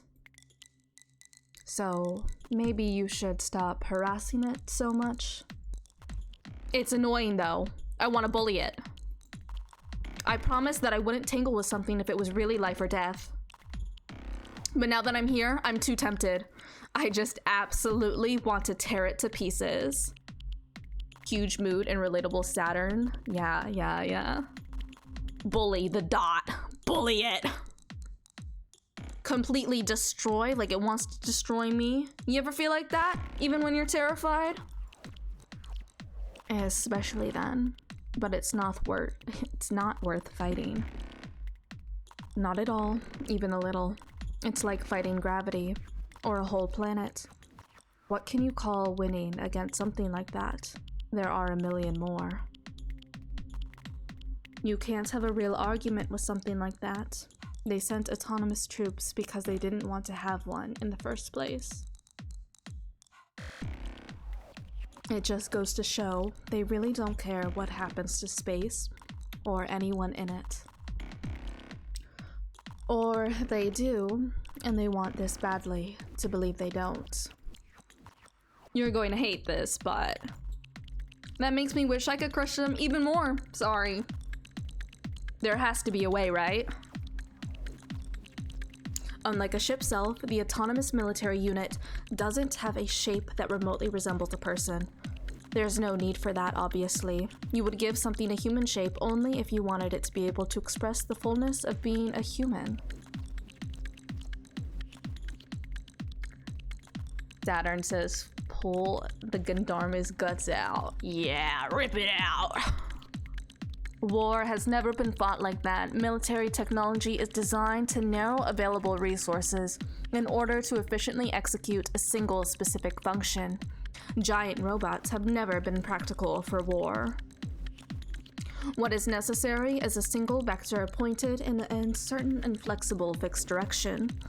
The autonomous military unit may not look human, but it is human. A single uncomplicated human thought.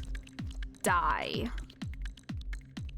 I'm worried that telling you this will just encourage you, so I shouldn't. Feels like a bad idea. But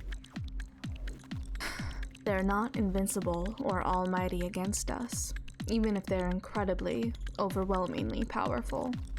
Especially here, in the liminal zones of the moon, but not ever, not anywhere.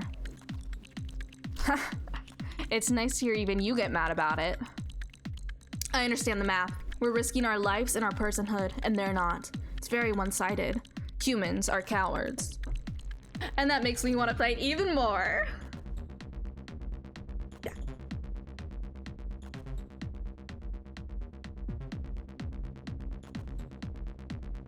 Love the little the mecha genre's premise is unrealistic, but that's not the point of humanoid machines aside. Yeah.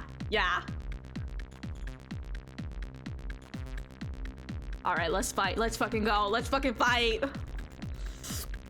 I'm saying it's not worth it. The statement will be lost on Earth. They've got an endless number of drones. But you can destroy them, right? I'm not asking if there's a point. I don't care about that. I'm asking if we can.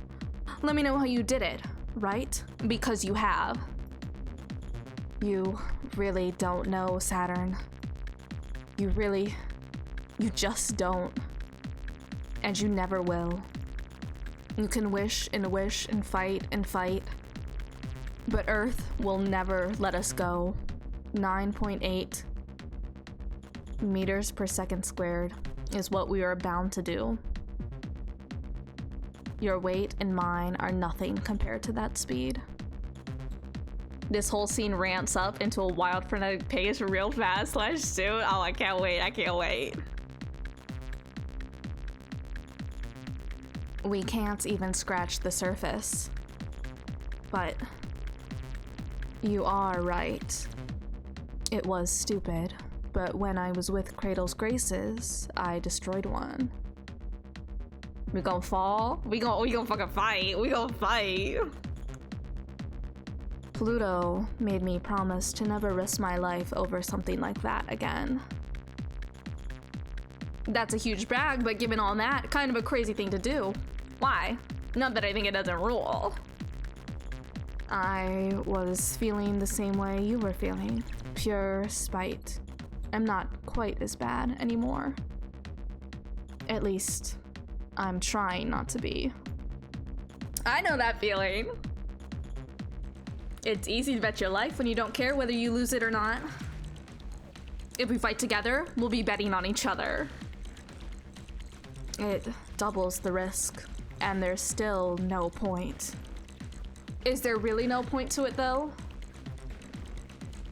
Useless, okay, that's true, but not pointless. You are so clever, TERRA, but you have outsmarted yourself. And now you're believing there is no meaning in fighting against that blind and unstoppable force. I definitely know what battles I want to fight. The senseless eye of the autonomous weapon fixates on their location, but the string of pearls doesn't give it time to get inquisitive. Saturn's closing the distance, cheating distances. It reflexively attempts to close the distance too, but its calculations seem to be constantly just off. Saturn, come back! What did I say? Were you listening to yourself? Aren't we doing this? Are you gonna prove my point or what? It's no big deal for you, right? You've done it before, right? It'll be twice as easy now. So don't make me fight it alone. That'll be fucked up. It'll be heroic if it's the two of us. So come on, enable me. Don't you want me to not end up like you? Don't you want to not end up like you? The autonomous military unit is extremely simple. It fires a simple burst of metal directly at a cockpit. Particle unaffected by gravity, instantly lethal. LMAO, don't you want to not end up like you got, right? It takes all the drama and expression out of fighting, the ultimate anticlimax. That's why true combat is ugly, arbitrary, horrifying, a struggle for power in absolute terms, not a romance like fighting in a perfect body can be. You want to be sad forever, or do you want to punch a cop with me? Exactly. It's only because you did something so stupid that I'm joining you. A blue, elusive streak, unmistakable but impossible to pin down, follows Saturn. Liar, fake, hypocrite, you've never smiled as much before as you are right now. Against even a single autonomous unit, not dying starts out hard and keeps getting harder. Saturn can cheat the distance. It's the reason she isn't instantly dead. Their targeting is flawless and predictive, based on clear indentations made in space-time culture by gravity. But Saturn just cheats.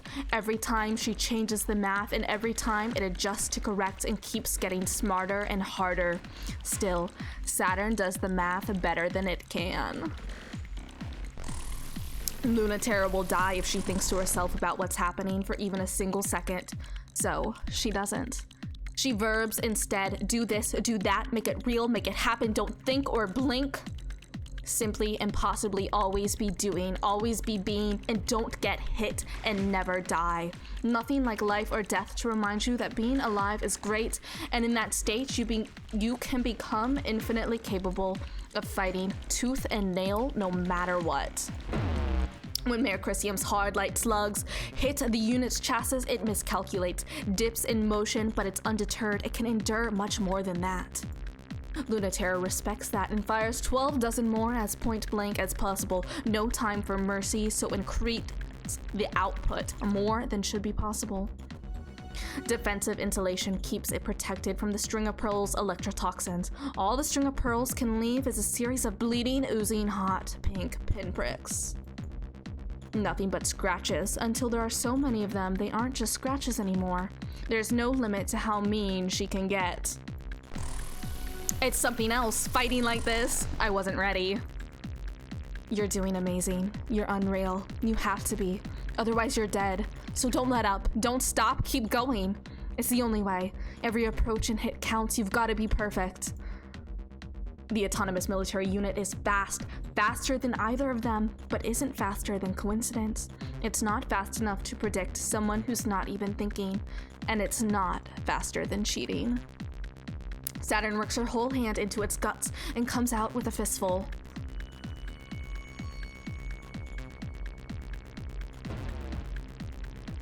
It has dozens of redundant components designed to withstand unreal trauma and continue fighting, but there's a slight delay as the failsafes switch circuits. Ayo, yeah, ayo, exactly. That moment is time enough for Lunaterra to plunge her iridescent blade into flailing sensors that burn into white light. Even torn in half, ripped apart both ways apart by a division of light and dark undone, the autonomous unit still moves. The only way they will win is to be completely thorough. Pull the guts out every which way, never show mercy, and never let go, until they've bathed it in head to toe. At the end, they don't even realize when the moment came that they were still alive, that they had won. Damn, I wish Lunati would plunge. Yeah. Yeah, you get it. I mean, are you finally satisfied? God, it was worse than I remembered. Guts? Censoring? I thought these were robots. Sometimes that makes it hotter. I'm just saying. You put guts into a robot, that shit hot. The more alive you make that robot,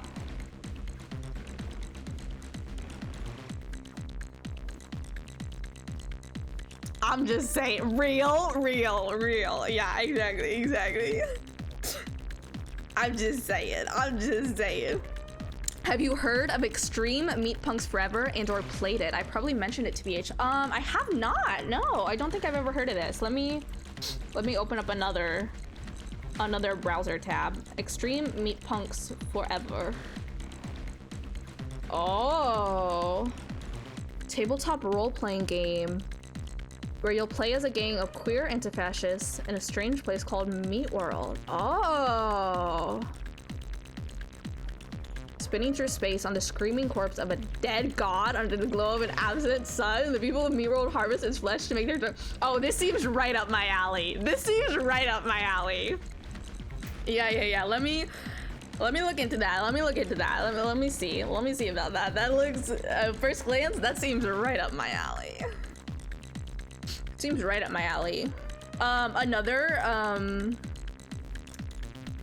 Another itch game that I really want to play is Coquette Dragon. I've been hearing good things about that as well. I really want to play that.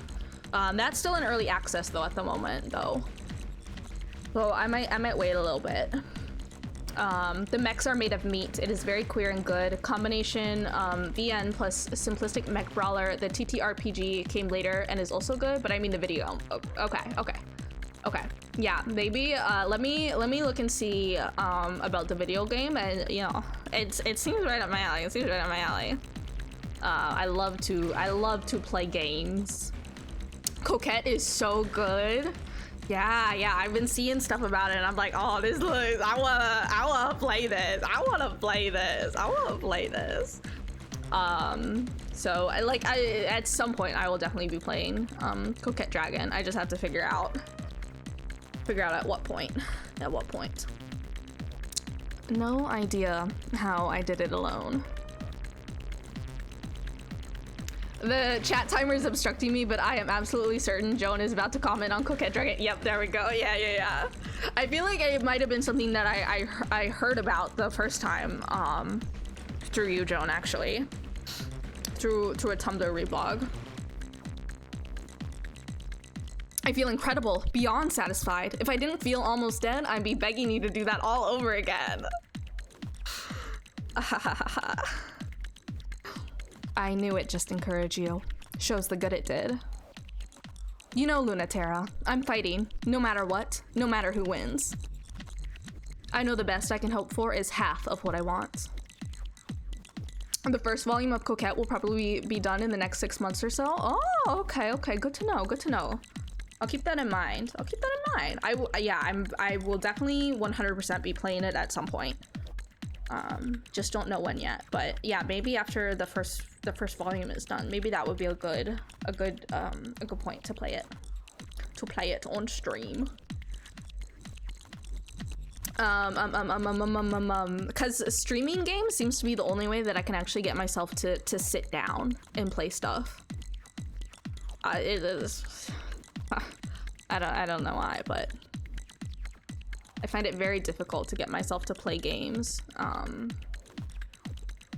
Otherwise, fucking love Saturn for this. The whole okay. I don't think we're going to get everything any of us really want, but I want to keep fighting and keep pushing until we do get everything we want. Yeah, exactly.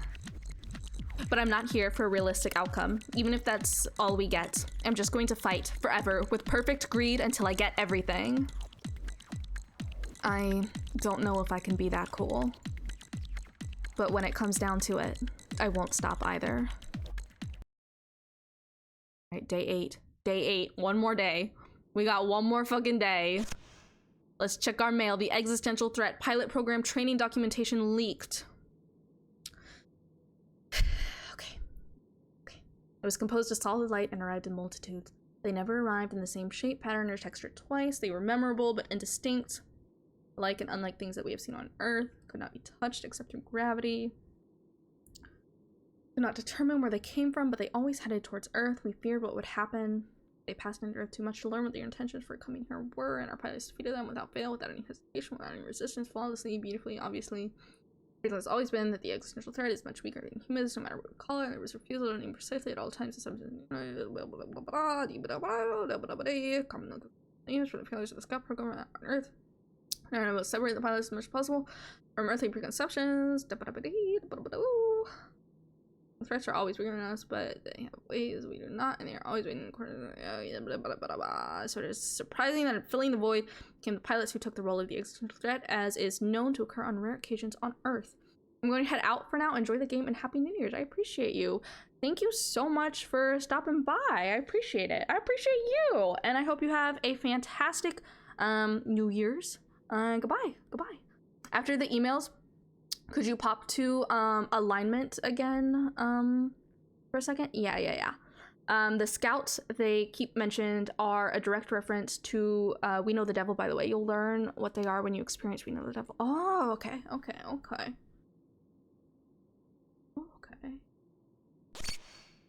Let's do our text messages, and then I'll go back to the alignment. Did you notice, Luna Terra? Our base now is not far from the Sea of Crises, where your ship self was made and you first sortied. It's nostalgic, isn't it? It is, isn't it? Reminds me when we were fighting some theoretical alien existential threat and not each other. Would you prefer those days? I don't think so. No, I definitely wouldn't. I like being less stupid. Fighting with people is better than not even thinking about people at all, instead of fantasies. Aren't you going to say that's still your problem? I know when I drilled you like little soldiers, I taught you the opposite too well, but I wouldn't mind if you had second thoughts. Europa. Do you feel guilty? We should all feel guilty, but me and my peers especially. We caused this conflict to be played out, and we failed to teach you well enough to endure it.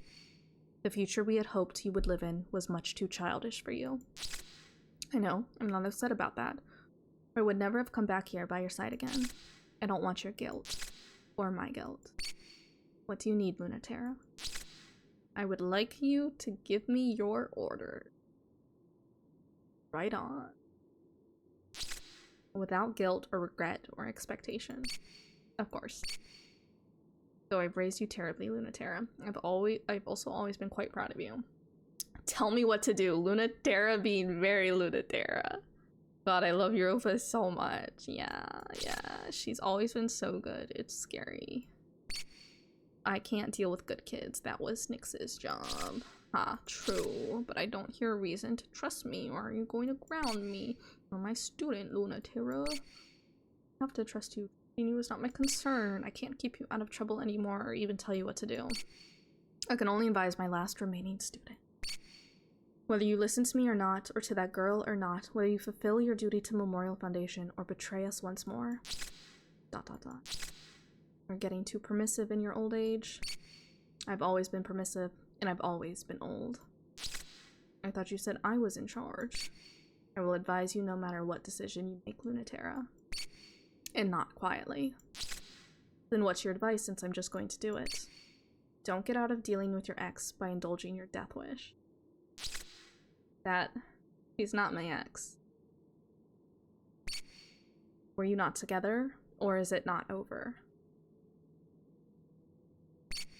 My advice is to not leave things ambiguous this time.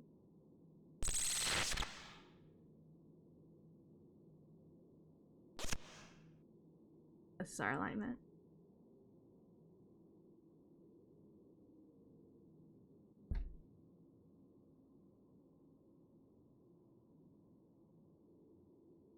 Here we are. The final choices.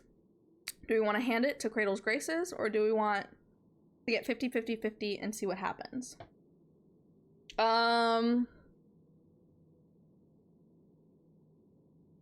Good question.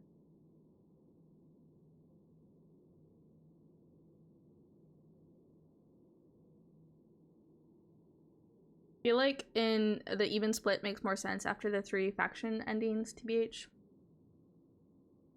Is that the ending we got the last time? The one where they all became part of the universe and stuff in their own constellations? I'm down for whatever. I'm gonna be honest. I am just happy to be here.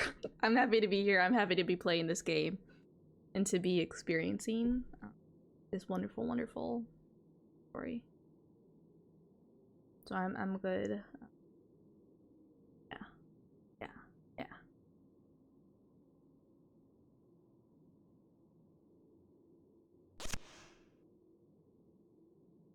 Give me the moon. It's time to move to the future, peacefully or painfully. No factions, no dreams, just 2 girls lost and entwined in the warm summer of the moon's day.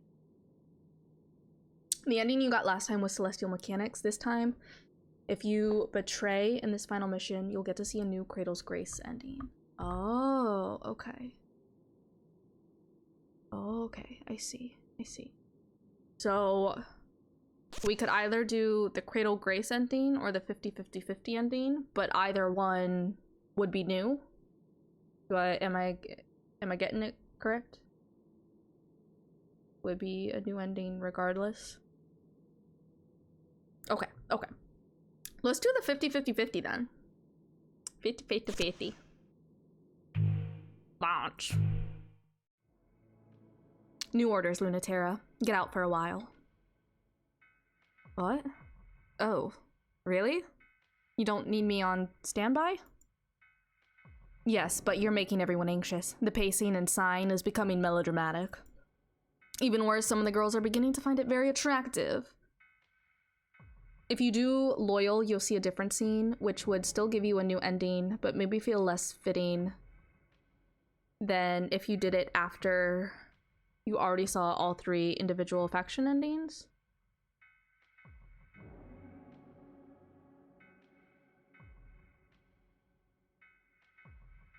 I'm a little confused. Tell me which one to pick. Tell me which one to pick when the moment comes. And I'll do it. I trust y'all. I trust y'all. As long as we're not doing the same ending as last time, I'm good to just, you know, experiencing experience the story. Yeah. Show them mercy and give yourself a break, please. Sorry about that. I just snapped at one of the deck mechanics. I am getting tired. I know, and it's given her a disgusting crush on you. That's so valid. That's so valid. So please leave before more of my crew becomes compromised. Like, narratively, I would say it makes more sense to do the 50-50-50 after you've seen Celestial Mechanics, CRADLE GRACES, and Memorial Foundation because of spoiler reasons. Oh, okay. So not doing the 50-50-50 this time. And going...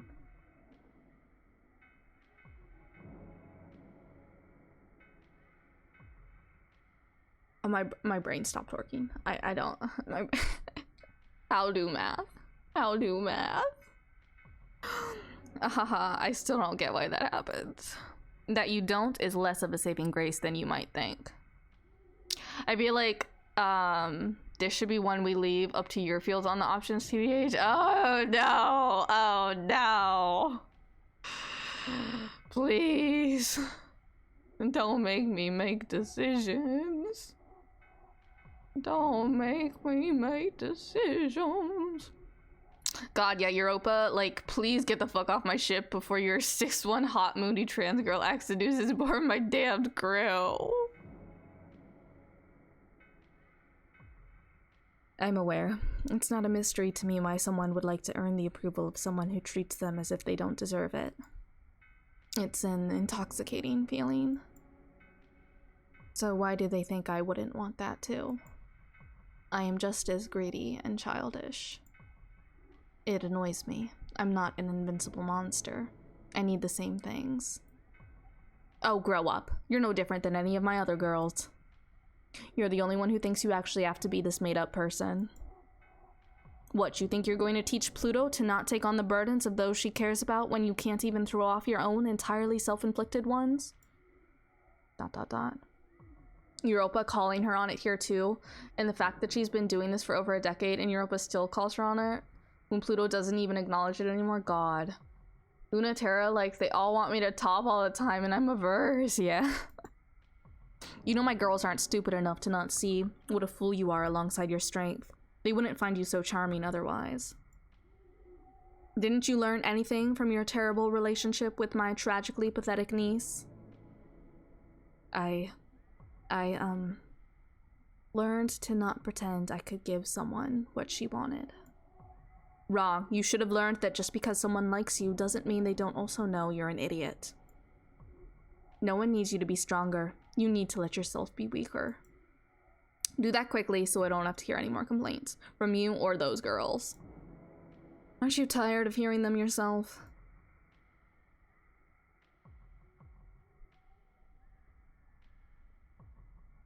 Wake up and forgive. Fight until we love each other. Such a classic case of every trans woman is a real woman except for me. The fact that the idea of applying the same lens she applies to herself to Pluto doesn't even register, baby. No, yeah.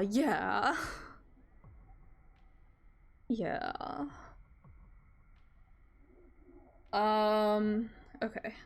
Let me, one more thing.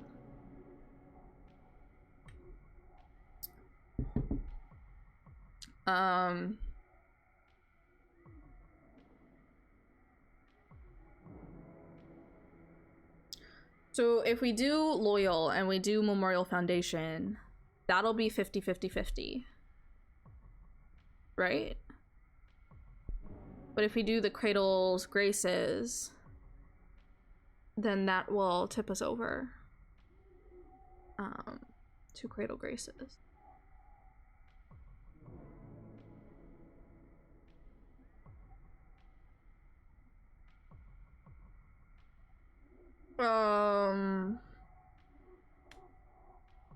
Yep.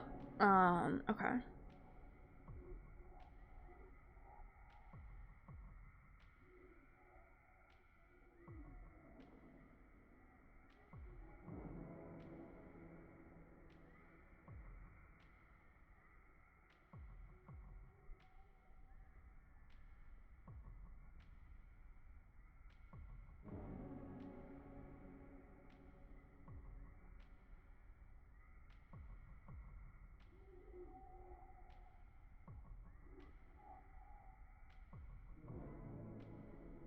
I'm gonna go ahead and I think stick with Betray.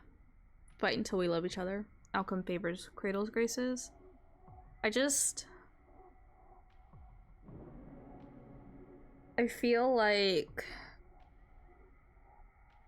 I don't know how to explain it, but I feel like if we make up and forgive, like, it's just like not, I don't feel like we've resolved enough, you know? Yeah, like, I feel like there's still more that needs to be hashed out, if that makes sense. It also occurs to me that adding this third fight would be a very fitting end to the messy fights arc. Yeah. I just kind of feel like in terms of the fights we've had so far, that making up now, I don't necessarily feel like that makes sense, I guess. Like, I feel like we will make up eventually, but I also think there's still more that we need to work through. Yeah. I'm gonna go with fight until we love each other, because I think with what the story that we've gotten so far this run, that I feel like this makes more sense to me narratively at the moment. Yeah, but let's do this. Fight until we love each other.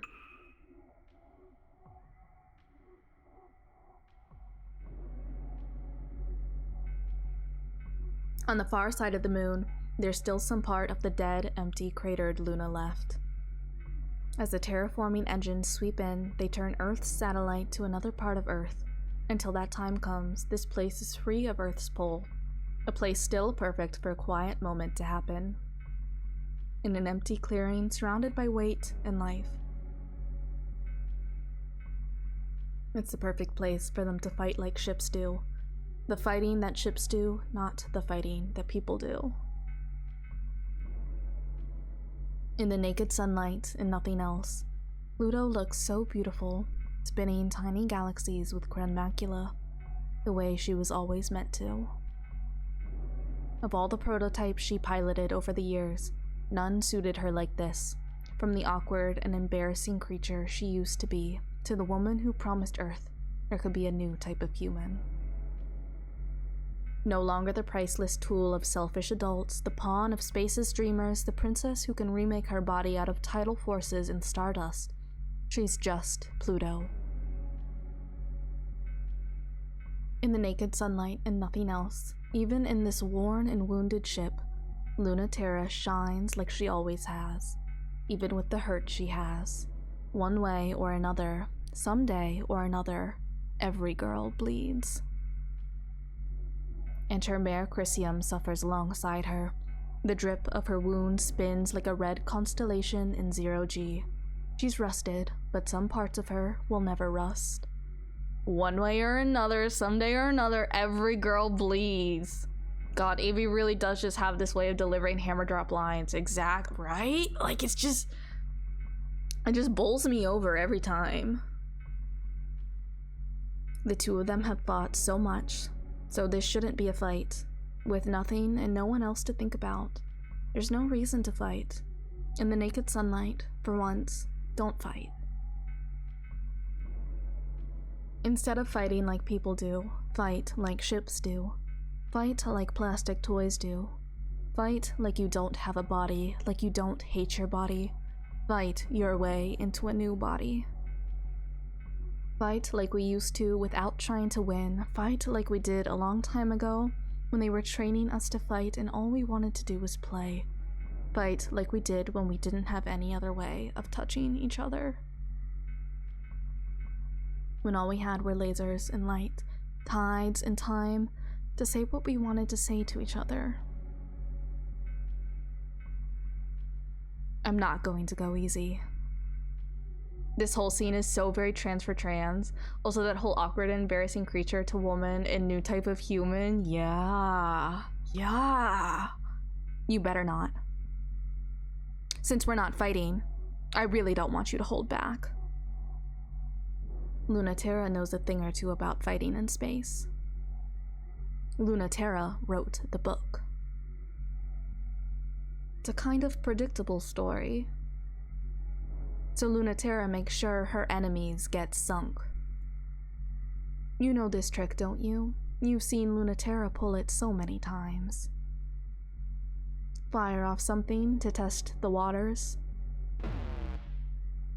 Lead at the target until they walk right into the shot.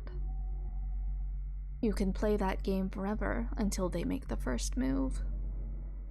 Don't let them make that move until you know they won't be expecting what you do next. What you do next? can be anything. As long as it's what they're not going to see coming. After you do it, disengage, like passing a secret. I'm gonna be honest, I feel like I'm reading a how-to manual in the best possible way for, like, you know,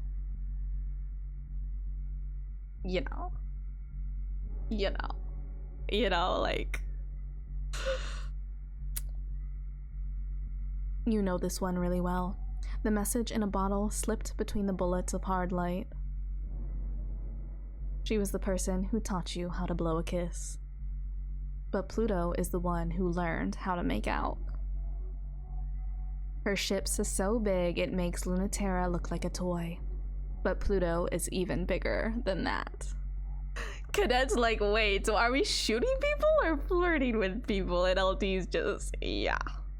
Yeah, we are. Yeah. Next question. So big. Exactly. You have to measure in density, not mass. Then you'll understand. Pluto is the center. Lunaterra revolves around Pluto, like she always has. Lunaterra is too close when she tries to pull back from Pluto, and too far when she's trying to close in. She's on a leash that extends through space-time, however Pluto wants. Lunaterra back on the leash again. Back on the leash again. I see how it is. I understand. Lunaterra's gravity is the tug that makes the tides go in and out. God, that pair of lines is so good. Lunaterra teaching blowing a kiss and then Pluto escalating to making out. She's on a leash. Pet play moment again. Yeah. Pluto's gravity is strong enough to turn Lunaterra into a new shape. Lunaterra didn't invent this, but she loves to struggle through it. She loves to see what she can do, how close she can come. Pluto is so big in every way, and while I didn't mean that in a horny way the first time, I absolutely do now. And she comes in so fast. Does so well, but goes too far. When Pluto isn't expecting, it's too fast. Way too fast. Pluto's more off guard than Lunaterra expects. Lunaterra's moon of a spear crescents right into Pluto's chest. Lunaterra wants to scream, but she doesn't say anything. It feels deep enough to be scary, and Lunaterra only meant to nick her. Accidental full penetration because Pluto baited her into it. Like, it's just in front of my salad.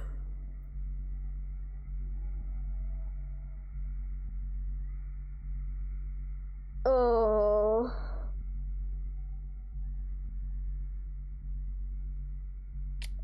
This game is incredible. I adore.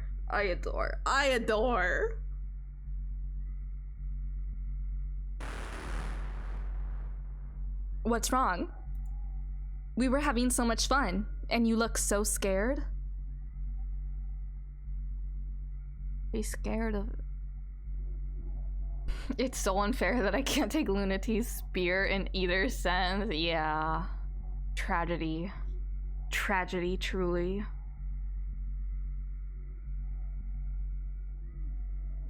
Why didn't you?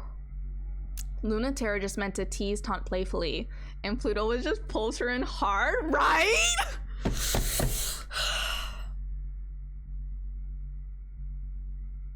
Like, it's just, oh my god, the... So good. So good. So good. Like, Lunaterra was trying to keep it as like a game, almost, you know, toy fighting. But Pluto, as always, is just like, no, this is serious. This is intimate. This is vulnerable.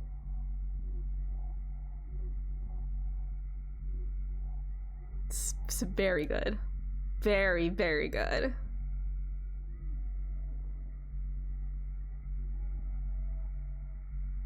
10 out of 10.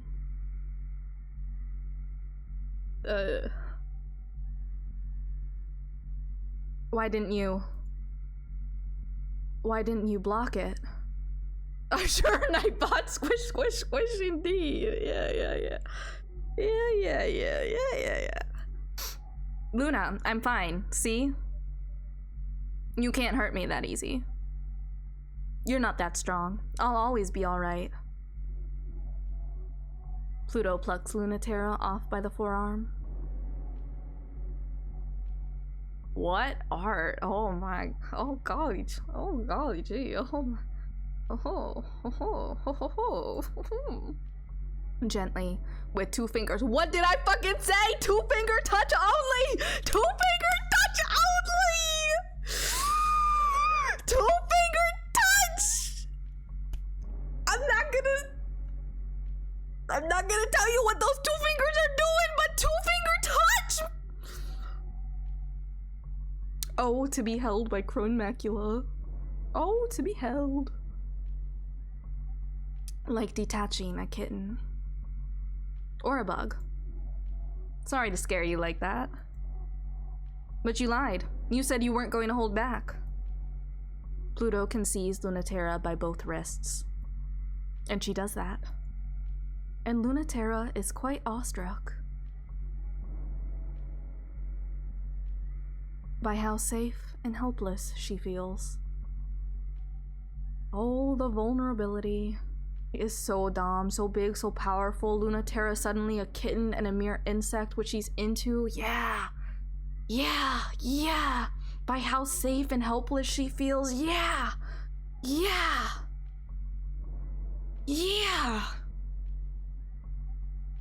The gravity pulling at her from Pluto is gentle but firm.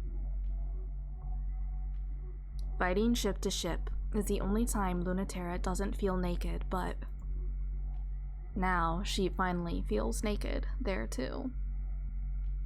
It's not so bad though.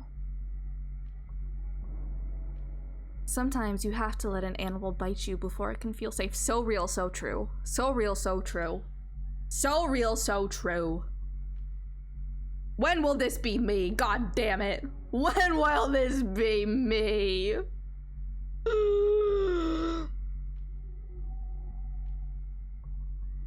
I need me. I love how like this scene is not explicit sex and the artwork doesn't feature nudity there, but it is so deeply horny and kinky and intimate. Exactly. Like it's just, yeah.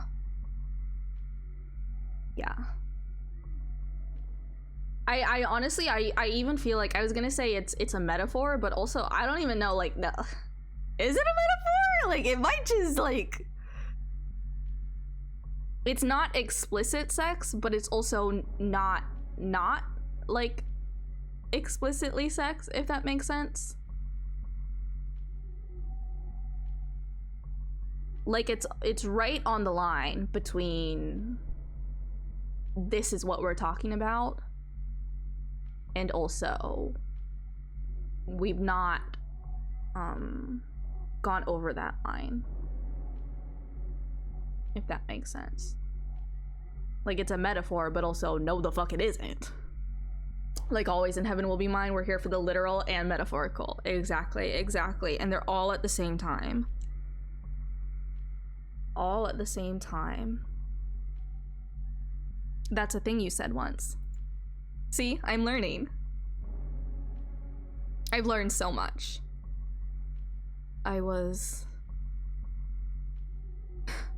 When I said that, I was talking about Mars.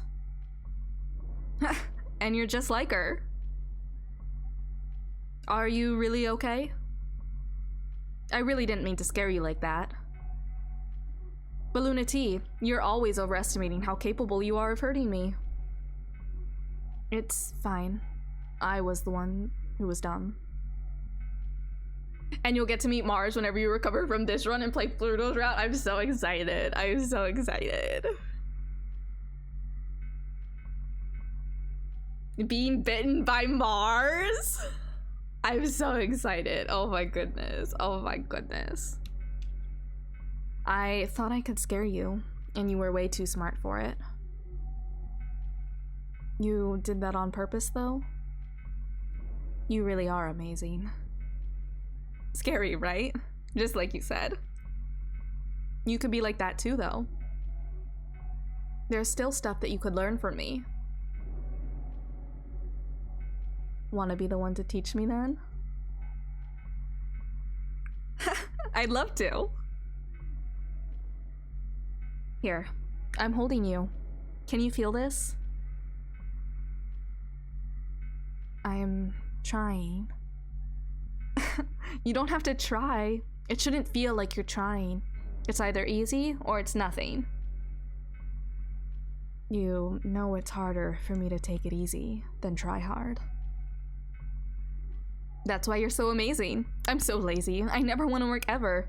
I'm always looking for the easiest way to do things. That's not true. It is. Then why are you so good at everything? I'm not. You are. I'm not, but I can't make you see it, no matter how hard I try. I guess I should give up on trying to make you dislike me. Sorry you can't win against me.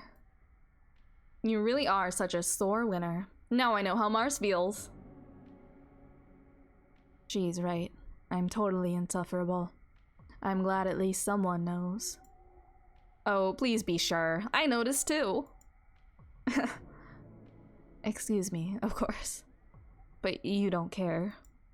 Of course I care. I love you. I love you. Oh, I love them. I love the two of them. Oh my goodness. Can you feel it now? I really didn't think I would, but I do. Tell me what it feels like. It feels like you're holding me. What's it like when I hold you? I don't know. Am I imagining it? But I can't be. It still feels like metal. I didn't think it would. But it also feels tender. Exactly like it would if you held me on Earth. This is why I'm not as strong as you. If I really thought we were never going to get the chance to touch, I don't know how I could stand it. Why are you holding me so tight? God, that tell me what it feels like. I would literally die if Pluto said that to me, right?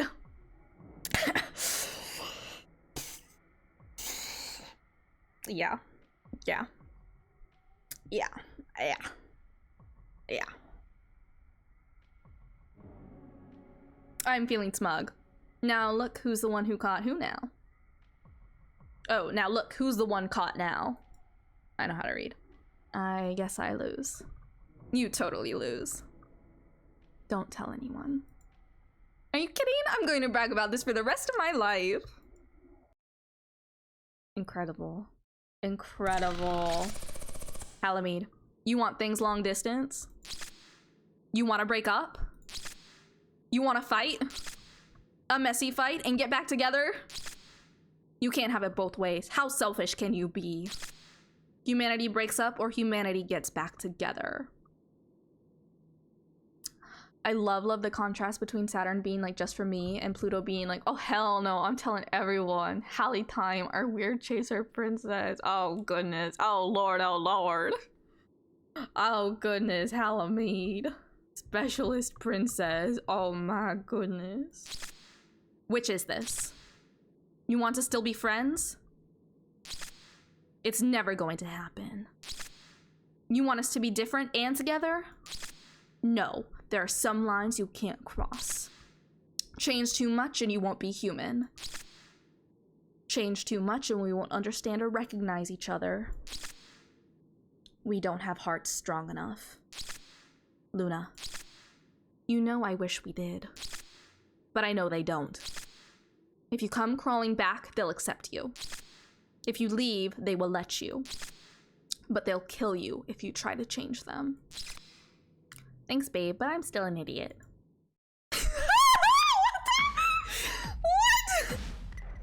What?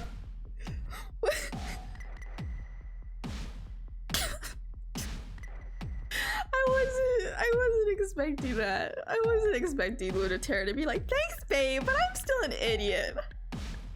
Hallie is the saltiest little spoiled tantrum throwing princess X and a scared little lib. Oh my goodness. Oh my goodness. The CRADLE'S Grace's fleet is small and weak, and they're desperate. With the dream of space dying, there's no time left, no chances left. The decision has already been made. Humans don't need space. It's one thing to go home, another to leave forever. Both of those are just up to those of us in space. Neither of those require the strength to pull humanity from its cradle. That's a strength that no one has, and no one should even pretend they have the strength for it. With all of CRADLE'S Grace's hopes and dreams, Pluto will still try. The pilots bow out as the conclusion of the conflict becomes evident. No, it is now truly a war, because the autonomous military units have been arrayed against her for her transgression. This is no longer a fight between the humans of space, but a war with the Earth. Also, like Halami just spamming Luna Terra's DMs and LT not responding until right at the end to go, I mean, that's cool, but you forgot I'm a dumbass who loves acting on bad ideas. Yeah. The autonomous units ready their weapons, and in unison, they fire to kill. As if. Their trajectories bend away from Pluto, blushing at the sight of her. They refuse to meet her gaze, as expected. Krun Macula will convert the gravity well directly into the space and time and culture necessary for the future, and they will steal that future from her piece by piece by piece. This is unexpected, but not unprepared for, so Wave 2.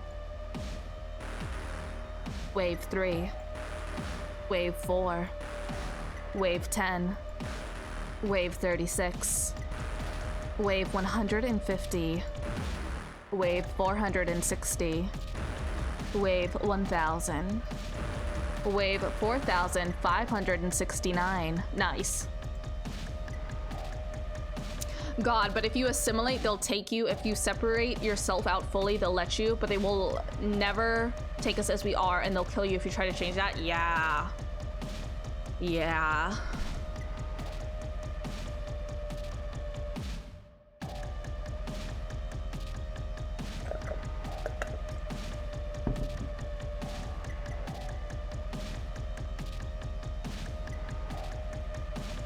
It's also,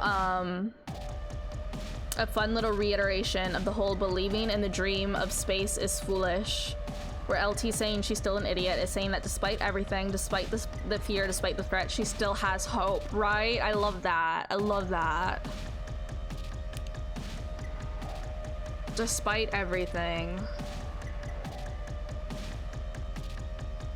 Or maybe perhaps instead in spite of everything. And then Pluto tries anyways. Yeah. They know she's not invincible. They know her real truth, that no one who loves her can see. They have the patience and power to take it apart piece by piece. They will strip her down atom by atom if they have to, until she loses mass and gravity and becomes only a girl again. Pluto wouldn't mind if they were trying to kill her. But they have a much more important thing to kill. CRADLE'S Grace's future. The future of humanity as we know it depends on it. For that, they'll annihilate hers without hate, with only human efficiency and uncomplicated thoughts in mind. Join us or leave us. Only through an autonomous proxy can Earth give up on the inexhaustible empathy of the human soul. Only through a proxy can Earth divorce itself from the longing that Memorial Foundation had fought on behalf of, to value their own life above all else. They will do anything, everything, to protect themselves from death, especially at their own hands. For ship selves can only change others and never kill. But that is the fear of Earth above all else. Also, God, Silly Game is such a banger. Yes, yes, exactly. I'm kind of at the point where my brain is like, my brain is not doing brain things, but like, yes.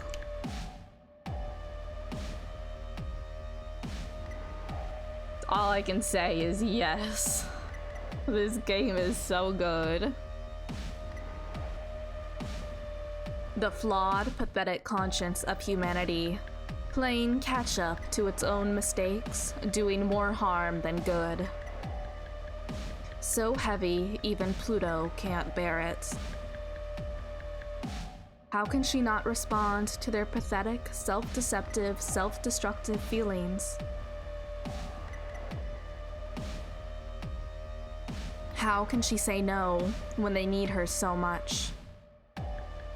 She can't. Acceleration tearing through space-time, crashing through the autonomous units at impossible speeds. Solid light, white and gold, bent and bleeding lance. TERRA understands. Over many years, after much training and teaching, with dynamic technology, how to speak the word no. God, this is such a fucking banger line and moment for TERRA. How to speak the word no. I love it. I love it. So powerful. And her spear can write it. Hell yeah. And it does. Sorry. You really should be. You really don't have any mercy. You really need to learn how to hold other people's feelings. I'm sorry for not knowing a better way to do it. But I'm not sorry for doing it. I don't care how they feel. I just care about you. The autonomous units fall into disarray. They don't know how to match her speed. TERRA rejects their attempts to comprehend her. You're the worst. What am I going to do with you? I didn't even want you to do that. Sorry, I did what I wanted to. You do the same for me. Even in my foolish future. If they can pull on her empathy for Earth, they can also tug her desire to be free. And celestial mechanics has so many ways. This one is called aversion impulse. Iapetus despises fighting. He never wanted to develop the ship selves. He would prefer a simpler and less vulgar solution that didn't require bodies at all, of any kind. He's the first betrayer of celestial mechanics' dream for a new kind of body. But he understood it, because everyone can understand the dream to leave these bodies. And that was the name he gave to the instinct that drives humans to abandon what is for what could be. The inside-out impulse. Side note, complete tangent, but did you know that sea stars, they eat by averting their stomachs outwards and then wrapping it around their prey and they digest it externally? Did you know that? Did you know that? Fun fact.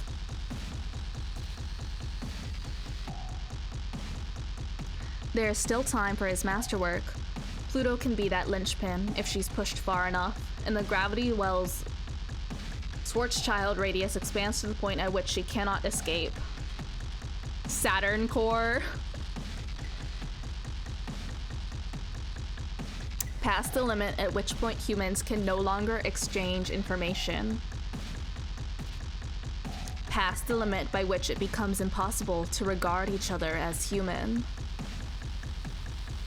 Iapetus loves win-win scenarios. Humanity's discarded children will be free of their obligations to be human. Humanity will have a physical, unified enemy to chase through their pursuit of space. And Iapetus will have sown the seeds of a single, binding, unified culture theory.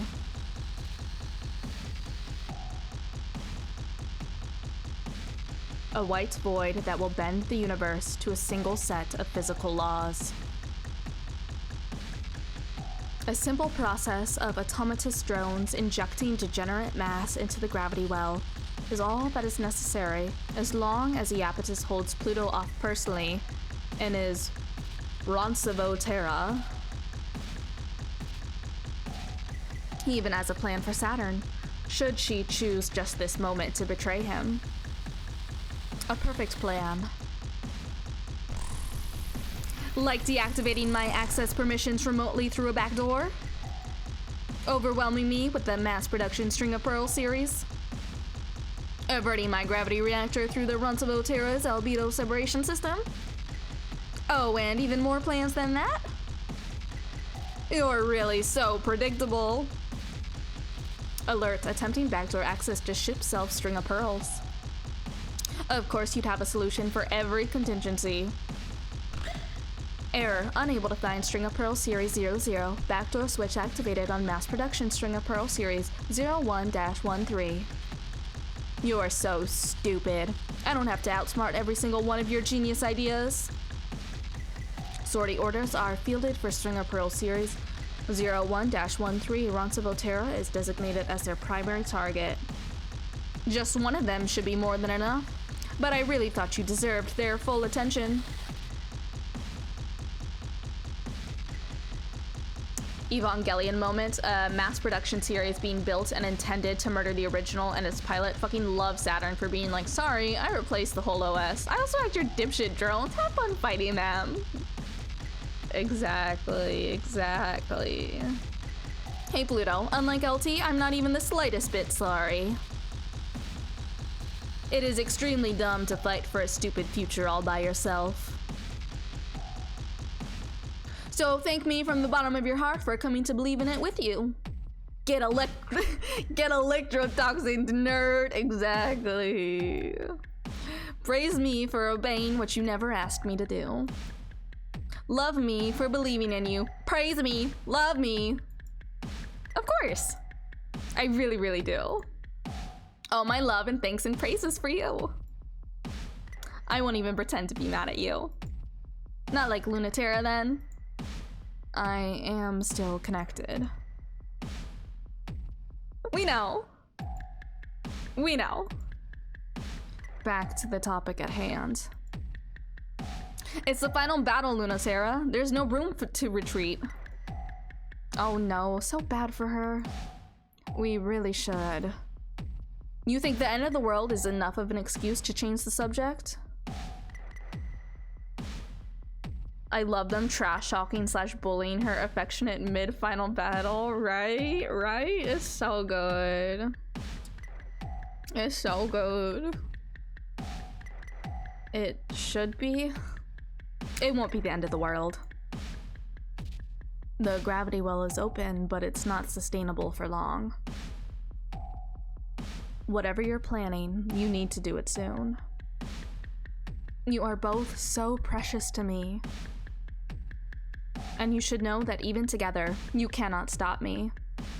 She needs to get owned at least a little bit. It's enrichment. Enrichment in her enclosure, exactly. Hey, don't just fucking dot. I thought you were going to convince her.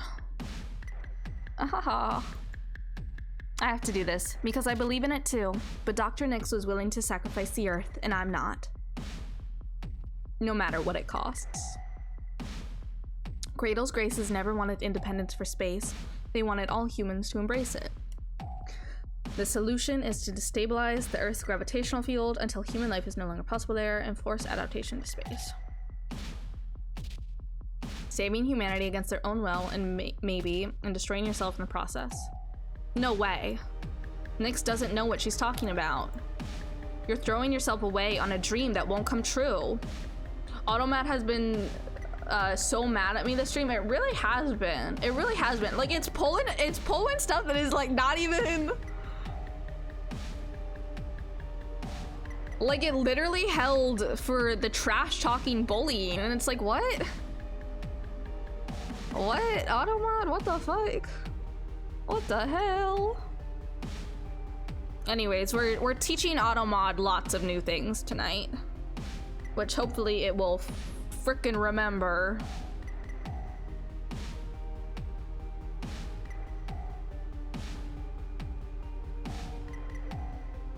And you were chiding me for not going in my own future.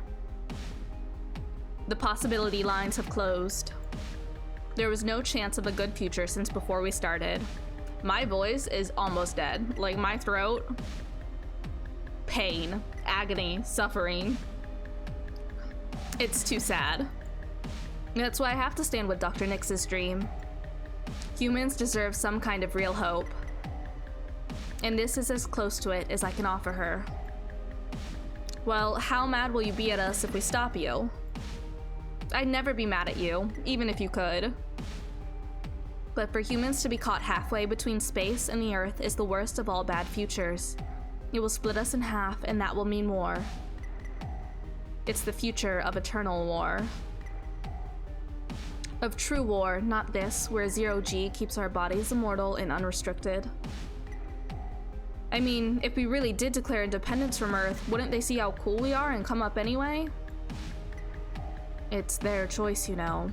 You can't make it for them. That's their problem. You two really put up a fight. For a moment, I almost believed you. I really thought you might be able to stop me. Mare Chrysium's spine is broken. The string of pearls is subdivided into so many components, its reassembly time is weeks out. Can't blame us for trying. I wouldn't have been able to do anything else. I really hate this. It's time to... The interfacer is... broken? Thank God, I thought you missed. You didn't make the shot easy. I can't control the lunar gravity event anymore. I don't know what's going to happen. What can I do? Sorry, we didn't think that far ahead.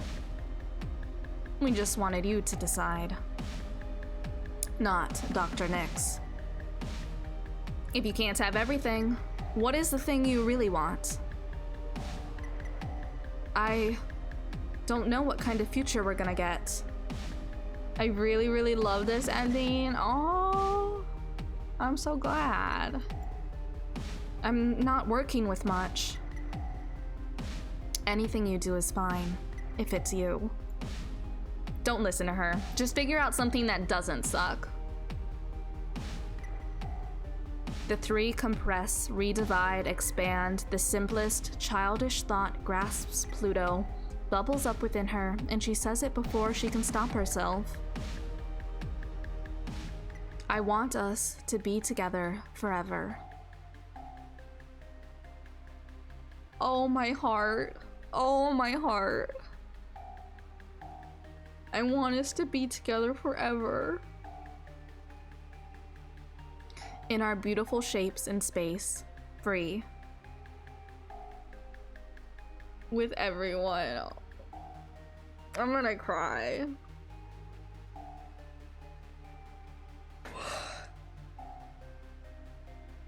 Of course, it isn't possible. Not enough people will believe in it. Earth is the primary body of this system, and the medium point between our gravity and its gravity is still deep within the Earth. Especially the artwork and how Pluto's dream is still emphasized as childish with crayons even, but it's treated as beautiful, and especially just Pluto in tears, and all she really wants is everyone to be happy together. Yeah, yeah.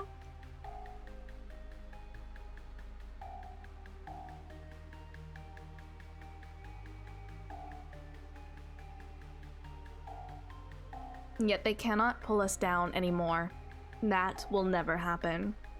We are still in space, and the future is uncertain if we can even sustain it, but... I declare war on the Earth.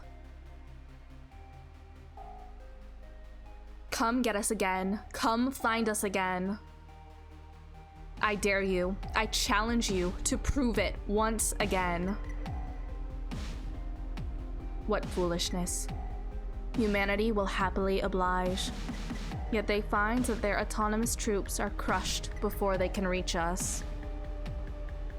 Humanity will have to fight us again. On our terms this time. Fight us like children fight. Again, with bodies of plastic, pretend. If you want to fight us, you'll have to be like us. I meant it when I said that I wished Pluto was right. But I also meant it when I thought otherwise. Who doesn't want the perfect future? Happiness for all and no one left behind? But there is a secret. We don't need a true ending. We can make a true ending out of any ending. Oh. It's just so good. We can make it without the true end. We can make it out of the best ending, or the second best ending, or a bad ending. Some of these might be bad endings, but we're going to keep going. Beyond the part where there's an ending. Until it's something else.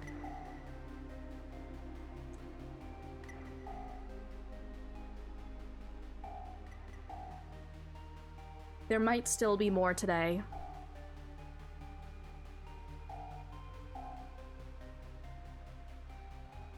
Let's bet against that. I'm tired. They'll catch us off guard. So stay in your ship self. You want to laze around still in your ship? Why not? Does it feel as nice? It's different, but it's better. You can't feel anything. You still got a lot to learn, Ace. Maybe I do. Let Pluto teach you. I'm taking a nap. Nah, you're helping. I'm tired. Shut up. So she says, but when she stretches out on the yellow-red carpet of Venus's jungles, she doesn't go so instantly to sleep. There's room for both of them on Pluto's lap, which is an advantage of living in your ship self. You can do things that you normally couldn't, even if other things are harder. Harder doesn't mean impossible. It just means you have to work for it, to figure out how to make it real, learning a new language that your new body speaks. Moments like these are rare since we began a war against Earth. Though we're quick to remind each other, it's not really a war. The way that war used to be, not the hard clash of steel and lead, but the pliant pressure of plastic and light. Venus's heat melts their metal before they can make it here. When Earth wants to fight, they have to send softer bodies after us.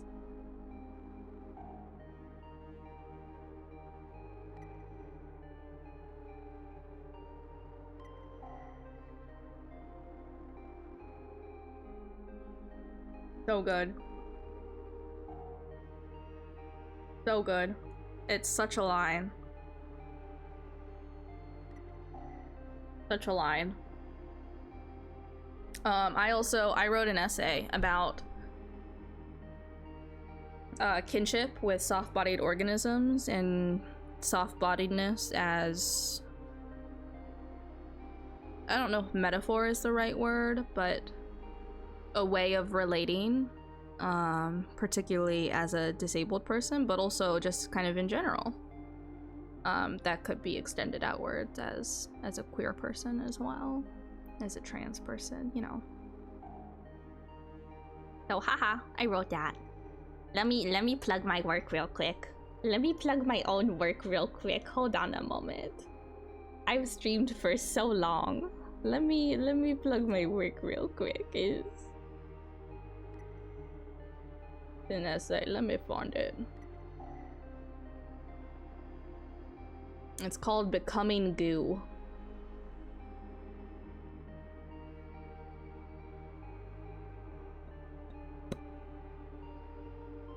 Yeah, I'm not surprised your voice is strained after reading for like almost 6.5 hours. Yeah. Yeah. Yeah, I'm gonna, after we finish this, I'm gonna put us on the BRB screen for a little bit and get some more water and some food and stuff. And then we'll spend the last, like, God, it might not even be an hour. I don't even know. I don't even know. Is it even worth it? I don't know. This went longer than I thought it was. Regardless, though, we'll see. We'll wrap this up though first, and then I'll decide. The punishment we deserved for being unable to reconcile is this half-real solar system. The forests are still struggling on Mars, but we're trying hard, and the jungles of Venus are growing so nicely, except they're too wild to give us room. The silicate mosses that grow along the rings of Saturn allow for a very fragile, delicate sort of life. That aspect is why Joan and I typically recommend people split routes in half for streaming if they're reading solo, because it is a lot. Sus and I's fault, probably, LOL. No, not at all. Not at all. I don't mind doing this all in like one chunk. Yeah. Yeah, I don't mind. Like, it's not so like bad that it would be like something where I'm like, oh, I wouldn't do this again. You know, if that makes sense? Like, in terms of like the strain, like it's just a little bit. It's just a little bit. It's just a little bit. We love these places anyway. They're becoming more and more like home. All we need are more of us. And they come back. And they come, descending in waves, trying to take us back. We beat them back every time, and sometimes one or two look around and decide, I'd rather stay here. And then there's more of us. Sometimes they succeed and take one of us back home. That's just as fine with us. We should go where we wish, live as we wish. And if our sisters get taken home, they bring a small part of us back to the earth. That can't go unchanged. Like Pluto always said, this future no one wanted is the only future that leads somewhere. A future she couldn't hold and still can't hold, but she doesn't need to. We are holding it with her. We are holding it together. All together, we can hold this future.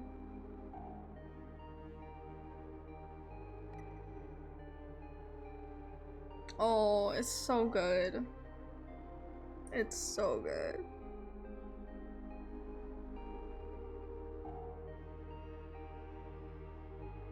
Earth isn't ready to accept us, and we're not ready to forgive Earth. That's okay. We don't have to be. Let's just fight about it. Let's fuck over it. Let's break up and get back together again over it. If we lose on the terms we set, and that proves our point. So haha, we win. If you hate that logic and think it's stupid, come over here and mess me up about it. Come here and make out with me about it. Oh, it's so good. It's so good.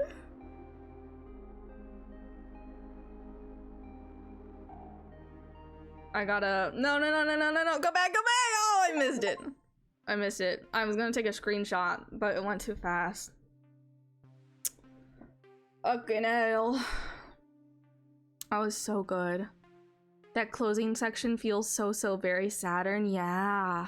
It was so good. I adore this game. I adore everything about this game. I have a lot of fun playing this game. It's very good. Very good.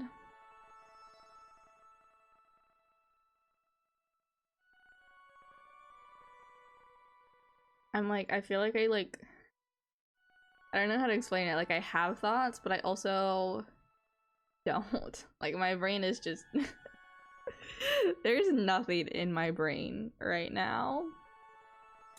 I can send you the full res version. Oh, thank you, thank you. I would appreciate that so much. So I can turn it into a thumbnail or whenever this I put up on YouTube as a mod. I would appreciate that. It is so good. Heaven Will Be Mine is so very good and so deeply queer, and just there's so much to it, and it's always impactful. Yeah. Like, I feel like this run through was a little bit more, I don't know like if sad is the word I'm looking for, but like it hit differently than like the first run through, and I don't know, I really appreciate that. Like I appreciate there is so much. Is dimensionality a word? I don't know how to think right now.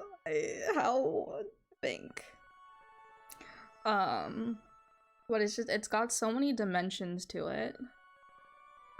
So many layers that it's just very, like, this is the kind of game that I feel like I will be thinking about until I'm like old. Like, and I'm not like, I'm in my 20s old, but I'm talking like I'm fucking 90, I'm on my deathbed old, you know what I mean? Like it just there's so much here. Yeah, Saturn is a very sort of playful and silly and fun angle for the most part, but this route, especially with the conflicts between Luna, Terra, and Pluto, has a lot more heart-wrenching and seriousness. Yeah. Like, there's just so... I don't know. I really love this game. I really love and adore this game. And I'm very glad and appreciative of the fact that this game exists. Yeah. I think that about sums up. Hey grandkids / youngins, you have to check out this very cool Sapphic space mecha visual novel. Exactly. Back in my day. Exactly.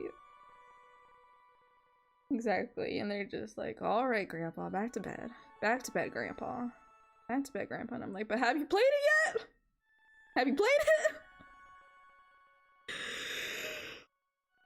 It's very good. I adore it. I feel like that's all my brain can handle right now. So we're gonna take a break. Quick break. I'm gonna go get some more water. And then we're gonna ease into some chill No Man's Sky. With my beloved Mort Garson playing in the background, which VOD watchers will not be able to enjoy because I've split the audio. So they'll just have silence, suffering, but it'll be okay. It'll be fine, and it'll be chill. Spreading the Heaven Will Be Mine brainworms has been immensely satisfying. It's just so good. It's so good.